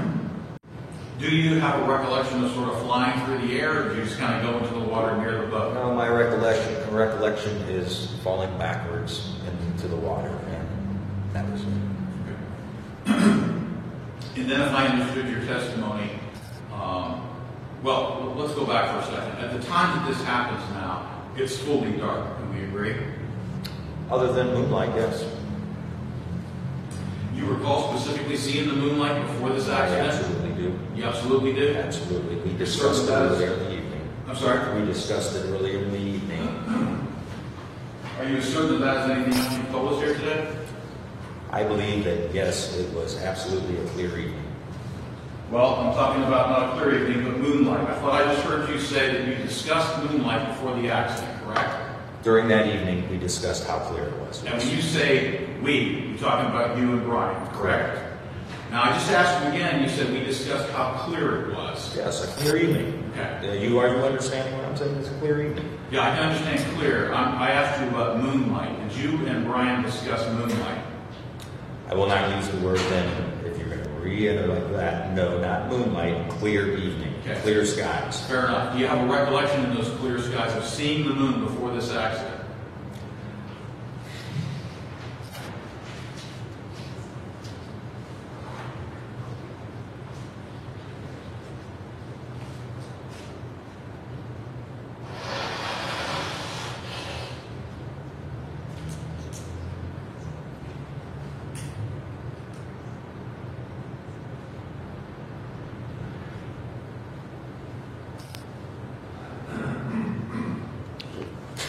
Right.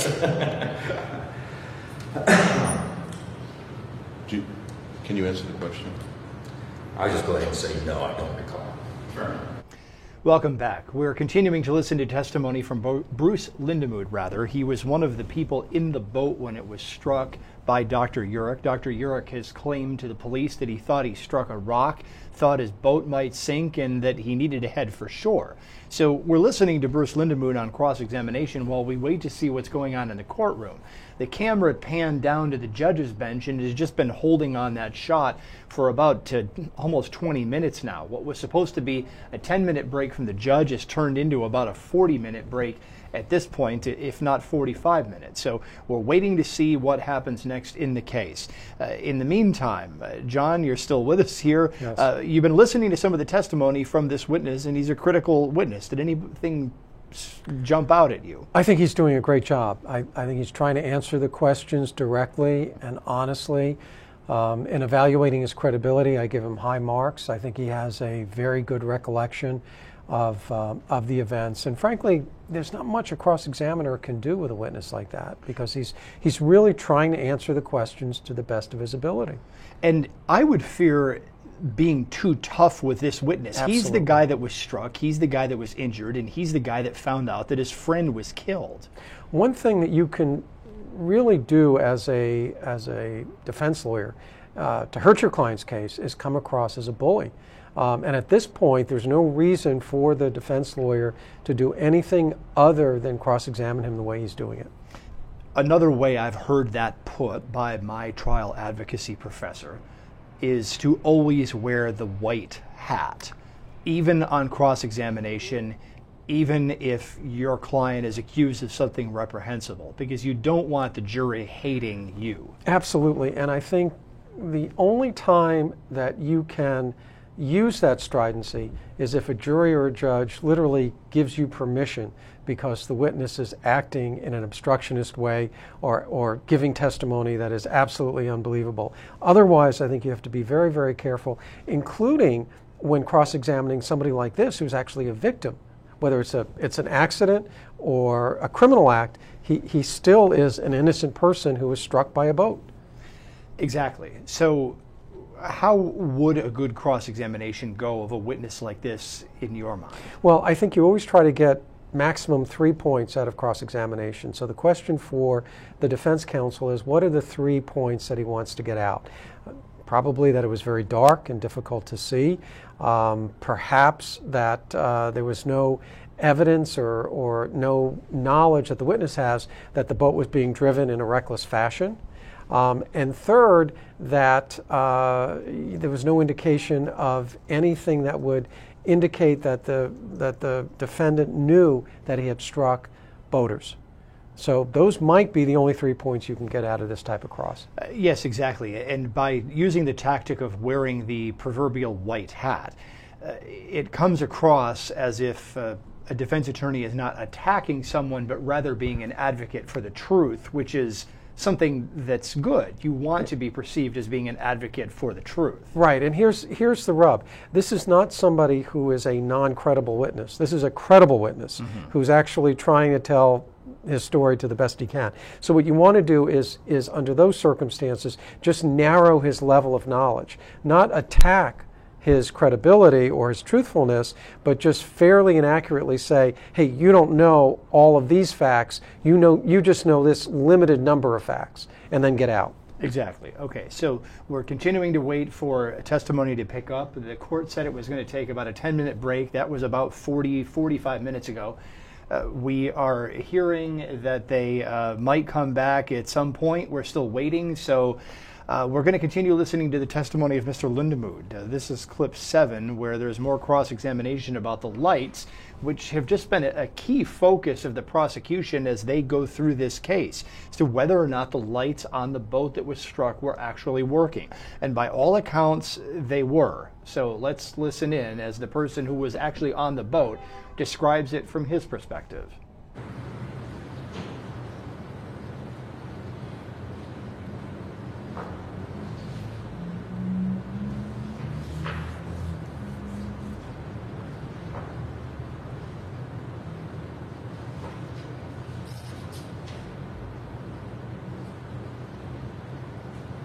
So the navigation lights that you have on the boat are lights in the front, correct?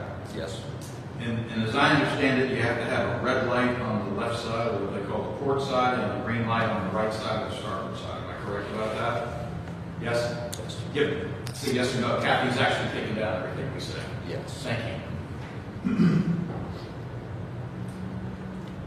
And your boat was equipped with those, is that right? Yes. What other navigation lights was your boat equipped with? The 360 white. And that's a light at the rear of the boat, is that correct? Correct. Now, in your boat, that light is detachable, as I understand it from the others, correct?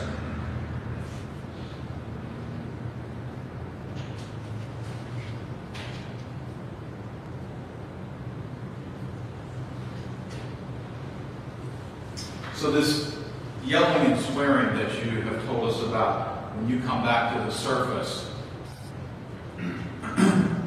is this coming from the direction of the boat that you now spot as you come up? Absolutely, yes.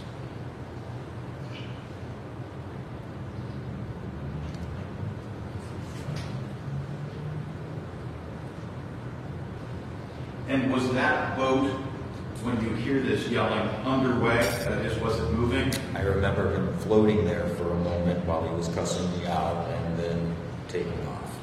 Now, you've talked to us about understanding or being able to tell the difference by sound of an inboard or an outboard motor, correct? I said I've got a generalized idea of what they sound like. And you sort of indicated that you thought that this particular boat had an inboard motor, is that right? Actually, I said, as in my statement, I thought it sounded like a V8 motor. Would a V8 motor be louder than a normal inboard motor? No, they just have a general low rumble. A low rumble? And when this person is yelling as you described it and swearing, is this low rumble going on? I believe so. Well, you don't hear the boat start up again, do you? I don't believe so, no. Okay, we just heard the defense cross-examine the individual who was in the boat when the crash happened, really trying to get at whether or not he understood the type of motor on the boat that was coming at him, which seems like a bit of an odd tactic. But the judge is back in the courtroom here. It looks like he's going to take the bench any minute.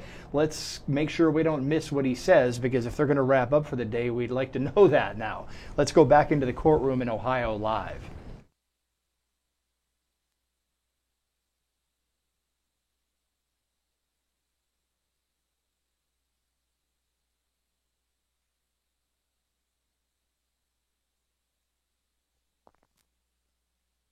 In session. You may be seated. Counsel, for the record, it is my understanding that subject to the court's ruling on the admission of the state exhibits that the state would rest. That's true, Your Honor. And I instructed counsel, if you would, to go through those exhibits so that I might consider them as it relates to any motions that the defense might have. Thank you, Your Honor. I presented all the exhibits with the withdrawals to defense. I'm not sure what they have objections on. So should I just say which exhibits I want to move to introduce? I don't know which ones they're objecting to. Or I could go through and do the withdrawals. Well, I was going to say, if maybe she could say she's moving to introduce all of them with the exception of the ones she's withdrawing, and I think the record will be complete, and then I can go through and give the list of those. Fine. Okay. So, Your Honor, the state would, I'm going to do it by page, it's just easier for me. The state would move to admit everything from exhibit number 1 through exhibit number 33. The state would move to admit, say, exhibit 34 through 36. The state would withdraw number 37 as it was not identified. The state would move to admit state's exhibits 38 through 58, and obviously with number 46, the coroner's report, we would make the necessary redactions of history and anything that Dr. Dean didn't have participation in. The state would move to withdraw state's exhibit number 59. The state would move to admit state's exhibits number 60 through 62. We would move to withdraw number 63, it was never identified. We would move to admit 64 and 65. There would be redactions on number 64 for the record. We would move to withdraw number 66, it was never identified. We would withdraw number 67. We would withdraw numbers 68 through 75. I don't believe any of those were identified.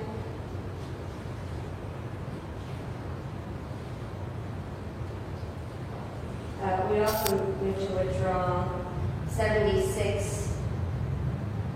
It was identified, but we'll withdraw that. We'll move to withdraw 77 and 78. They were never identified. We'll move to admit 79. Move to admit 80 through 90. And withdraw number 91 if it was not identified. We'll move to admit 92 through 101. We'll move to withdraw 102, was never identified. We'll move to admit 103 through 107. And we'll withdraw 108 as not being identified.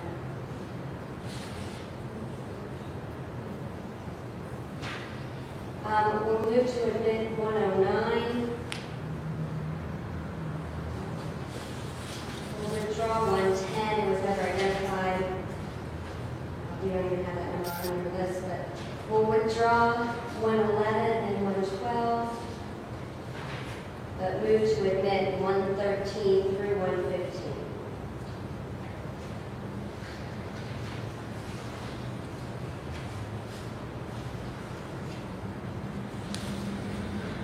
Attorney Uhas. Your Honor, with regard to State's Exhibit 46, the objections we have, of course, are the hearsay part, so if those are properly redacted, then we will not have any objections subject to that redaction.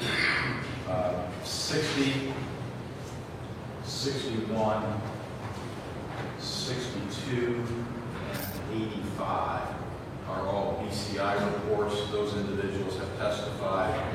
Their testimony is the evidence in this case. The reports are themselves hearsay. So we object to those. 64, I know there's a certain report to state, but that's Officer Ford, Investigator Ford's report, I believe. I know the state said they were going to redact the one particular portion that's described in the previous order, but we would object to the remainder of that report as it contains hearsay. I'm sorry, Judge, 89 92, 93, 94, 96, and 97, I believe, are all paint chip samples that were taken. There was testimony, however, we objected them as they were submitted, and there were no test results offered in evidence, and I believe no tests done.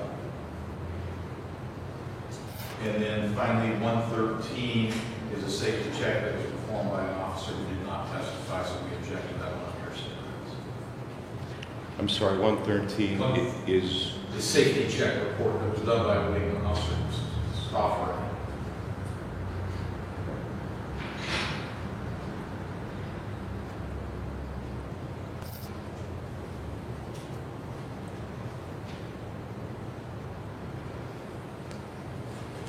And I assume then no objection to the balance of those exhibits that the state would like to introduce? Correct. As is normally the case, if a witness who prepares a report testifies during the trial, that report does not come into evidence. Of course, there are exceptions, for example, the coroner's report. So let's go through those step by step. Let's make sure counsel ensures that the proper redactions are made as to State Exhibit 46, the coroner's report, and with those proper redactions, that exhibit will be admitted without objection.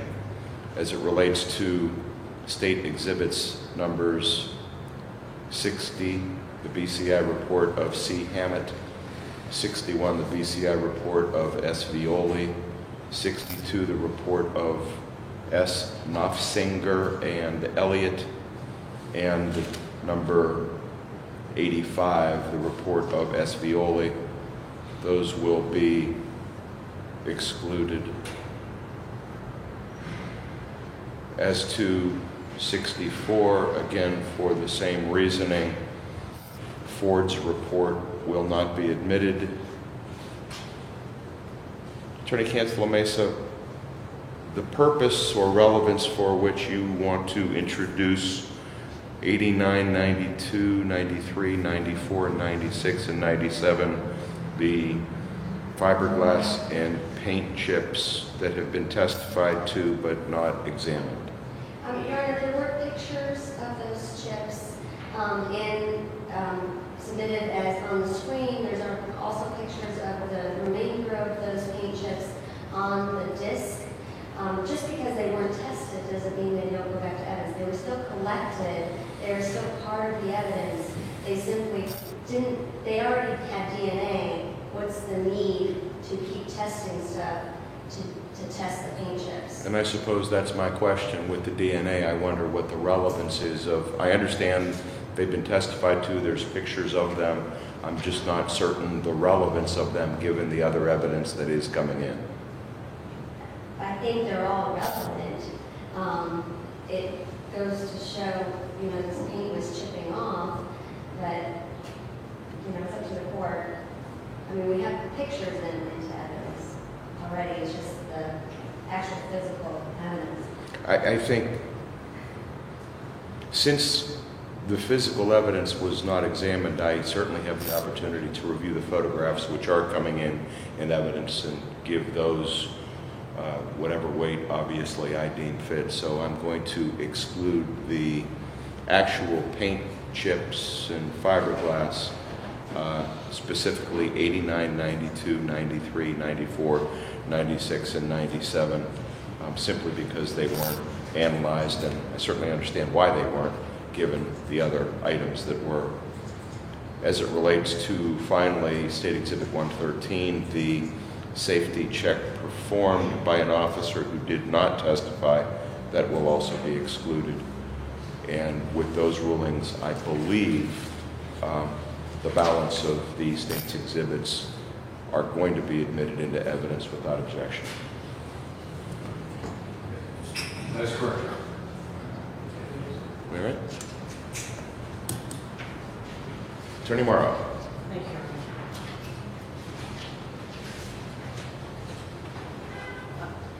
With regard to the testimony of Mr. McCall, we will move to exclude and strike strike his testimony pursuant to evidence rule 703. An expert is permitted to testify based upon evidence and information he has perceived or has been admitted into evidence. He went through the list of items that he relied upon and based his testimony, and there were several portions that were not admitted into evidence. And I believe 701, 702, and 703 of the Ohio Rules of Evidence require when an expert testifies in court that the information he relies upon to form his opinion are either his personal, perceived facts or those that have been presented to the court through evidence. In addition, he does not in his report indicate what he is basing his opinion on as far as to a reasonable degree of anything. Scientific certainty, scientific probability, accident reconstruction. There's just no basis for his opinion to any reasonable degree of anything presented in his report. For those reasons, we would need to strike his testimony and findings along with this. Attorney Cantalamessa or DeGravia?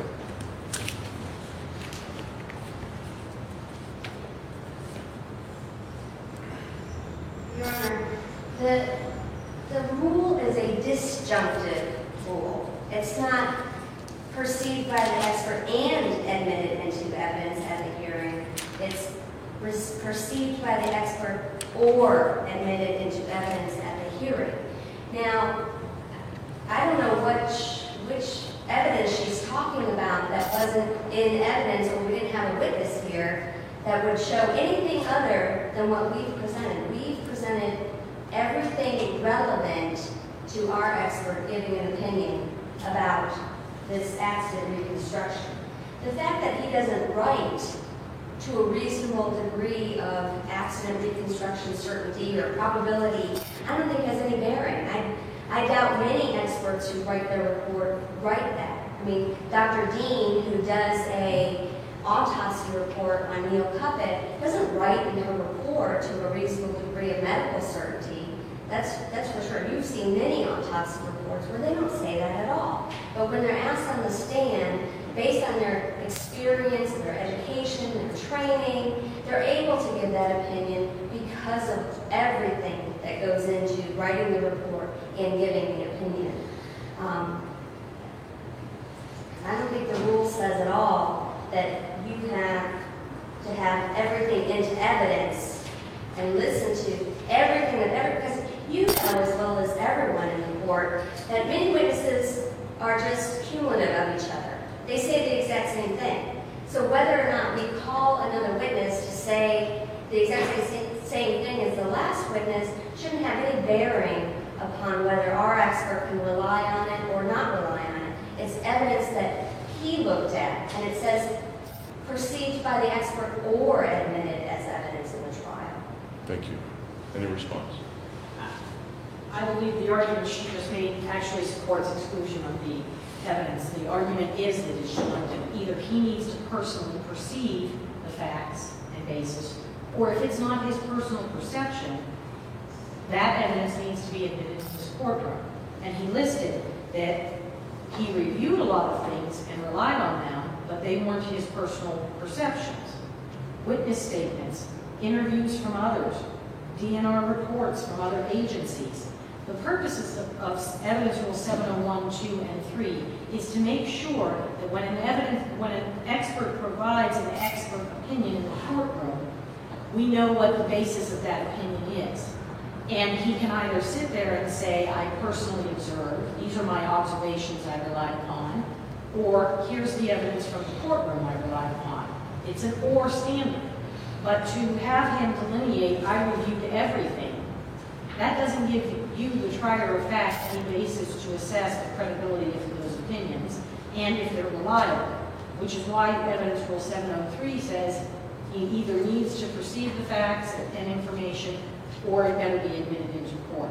He readily admitted that many of the reports from DNR, from other agencies, from interviews of witnesses that were not admitted into this courtroom, he relied upon. So you have no basis then to assess whether those opinions are factually reliable.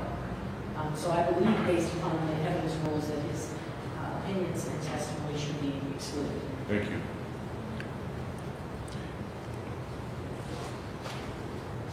My opinion, looking at Rule 703, and there's two issues. The first, and counsel are both correct as it relates to 703, it is disjunctive. An expert is able to give an opinion based on facts perceived by him or her or otherwise admitted into evidence. And certainly in this case, Mr. McCullough testified and rendered an opinion based upon physical examinations of both boats, tests conducted by him, testimony from witnesses that in fact did testify during the trial. He did state at some point that there were other matters that he reviewed, and it's not clear from the record as to whether or not those other facts, the other testimony, the other evidence that were not admitted played a part in his ultimate opinion. But I think there is a sufficient basis that has been laid out by the state that would enable me to find under Rule 703 that he is able and was able to render an opinion. As it relates to the other issue raised briefly, as it relates to the actual report prepared and whether or not that satisfied, I guess, criminal Rule 17 in terms of the contents of that expert report. That's also in the disjunctive, and it indicates that an expert witness for either side shall prepare a written report summarizing the testimony, findings, analysis, conclusions, or opinion, and include a summary. Certainly, the expert did testify in court to a reasonable degree of accident reconstruction certainty as to his opinion. So that basis for your motion to exclude the testimony is overruled, and I'm going to permit that testimony. Your second motion. Pursuant to Criminal Rule 29, we would move for a judgment of acquittal in that there is insufficient evidence to sustain a conviction in this case. And the first issue I would start with is that the state has not presented sufficient evidence of venue, being in Mahoney County.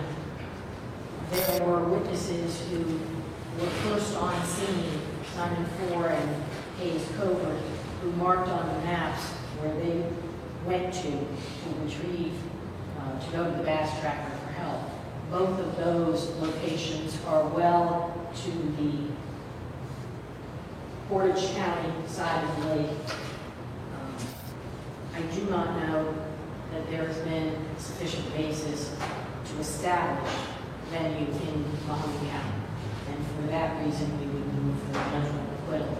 I don't know if you want me to list everything or if we want to break this down into the individual issues. However you wish to proceed.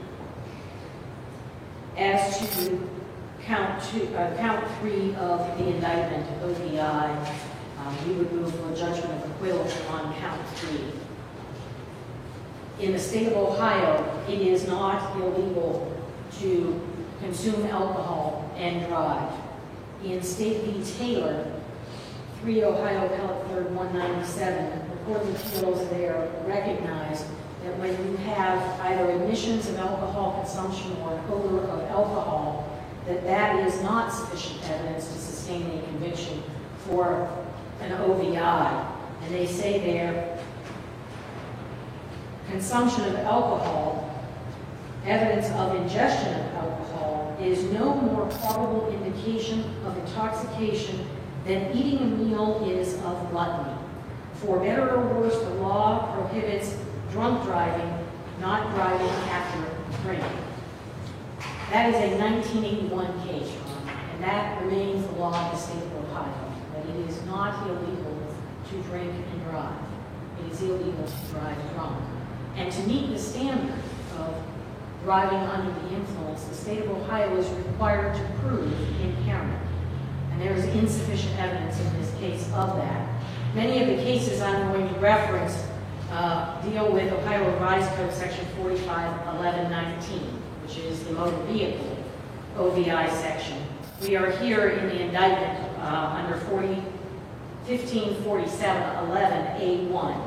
And in State v. Ferguson in 2013, the Hamilton County Court of Appeals recognized that 154711A1 is analogous to 451119, and the two statutes are to be construed in a consistent fashion, meaning one of those statutes prohibits conduct in a motorboat, the other on the roadways, but they govern the same conduct and have the same standards for establishing a violation of those code sections.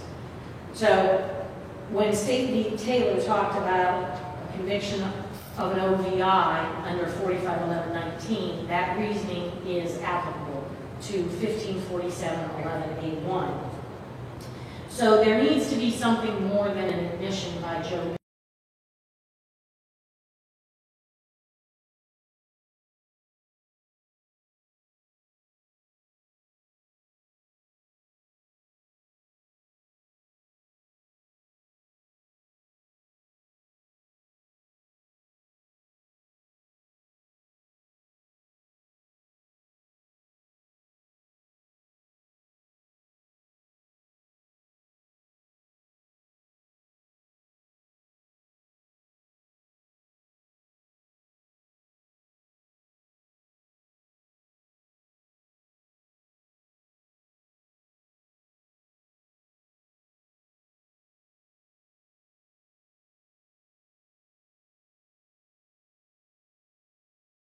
road crashed into a creek.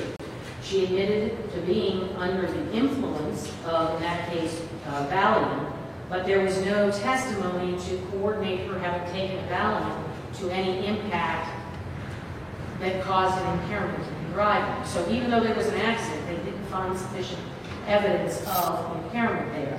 And likewise, in State v. Joy, the 5th District Court of Appeals analyzed an aggravated vehicular assault charge that would have been premised upon an OVI conviction.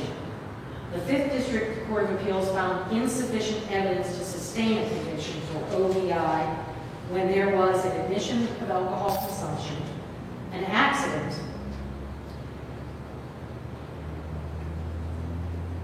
glassy eyes. I was trying to find the other indication that they had there. The 5th District noted there was no slurred speech, no difficulty walking.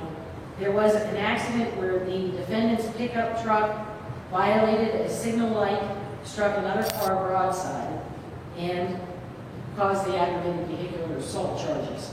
The 5th District Court of Appeals said in reviewing on a sufficiency standard that simply having consumed alcohol and having been involved in an accident as a result of violating one of the traffic laws was not sufficient to sustain a conviction for an OVI. The state must demonstrate that the defendant was adversely and appreciably impaired in his actions to deprive him of that clearness and intellect and control that would indicate an impairment. We heard witness after witness testify that they did not detect any indication of impairment, and most notably in that was Lieutenant Johnson, who observed the defendant at his home, walking down the slope to the boat, negotiating the boat, the steps that were broken, negotiating the ramp that had a plank missing from it, walking to Lieutenant Johnson's car, driving with him. There was no notation of any impairment, and quite the opposite. Lieutenant Johnson not only put in his report that he had no indication of impairment, but repeatedly through the course of the night didn't only tell Joe he didn't have any indication of impairment, he actually directed other officers to gather evidence to support that there was no indication of impairment. If you'll recall, he directed Detective Zwick to go take pictures of the dock, the ramp, the boat, on the way down to the boat, and specifically said, I don't want someone coming forward later and saying you were drunk. So I'm having her gather this evidence on your behalf. Quite simply, there is no evidence of impairment that has been presented, and the fact that there was alcohol consumption and an accident occurred is not evidence of impairment. There needs to be some objective finding with regard to Joe having been impacted in his motor coordination, functioning, and skill on some level, which isn't here. Do you want me to keep going with the other counts? Yes. Okay. Count 1 and 2 are the aggravated vehicular homicide assaults. Obviously, the issue with regard to venue would be applicable to every count, but in regard to counts 1 and 2, those sections are premised upon conduct occurring and injury occurring as a proximate result of committing a violation of Division A of 1547-11 of the revised code. We know we're before the court on the A1 section, which requires the proof of impairment, because there has not been sufficient evidence of impairment. The state cannot sustain a conviction as to count 1 and 2. Count 4 of the indictment indicates leaving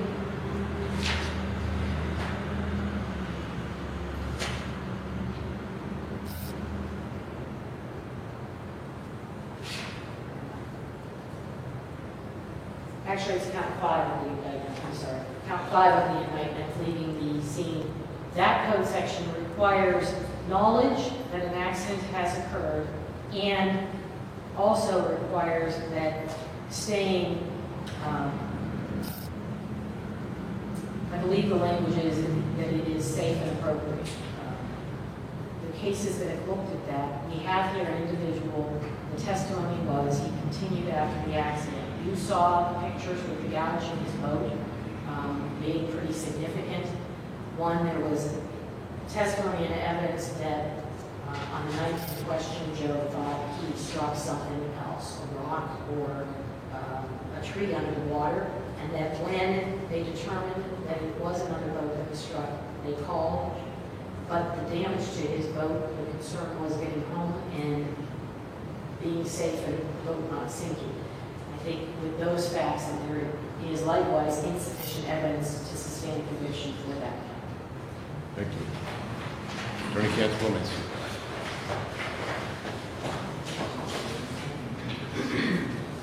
With regard to venue, I think there's been multiple witnesses who have testified that where they saw the crash occur, it's been in Mahoning County.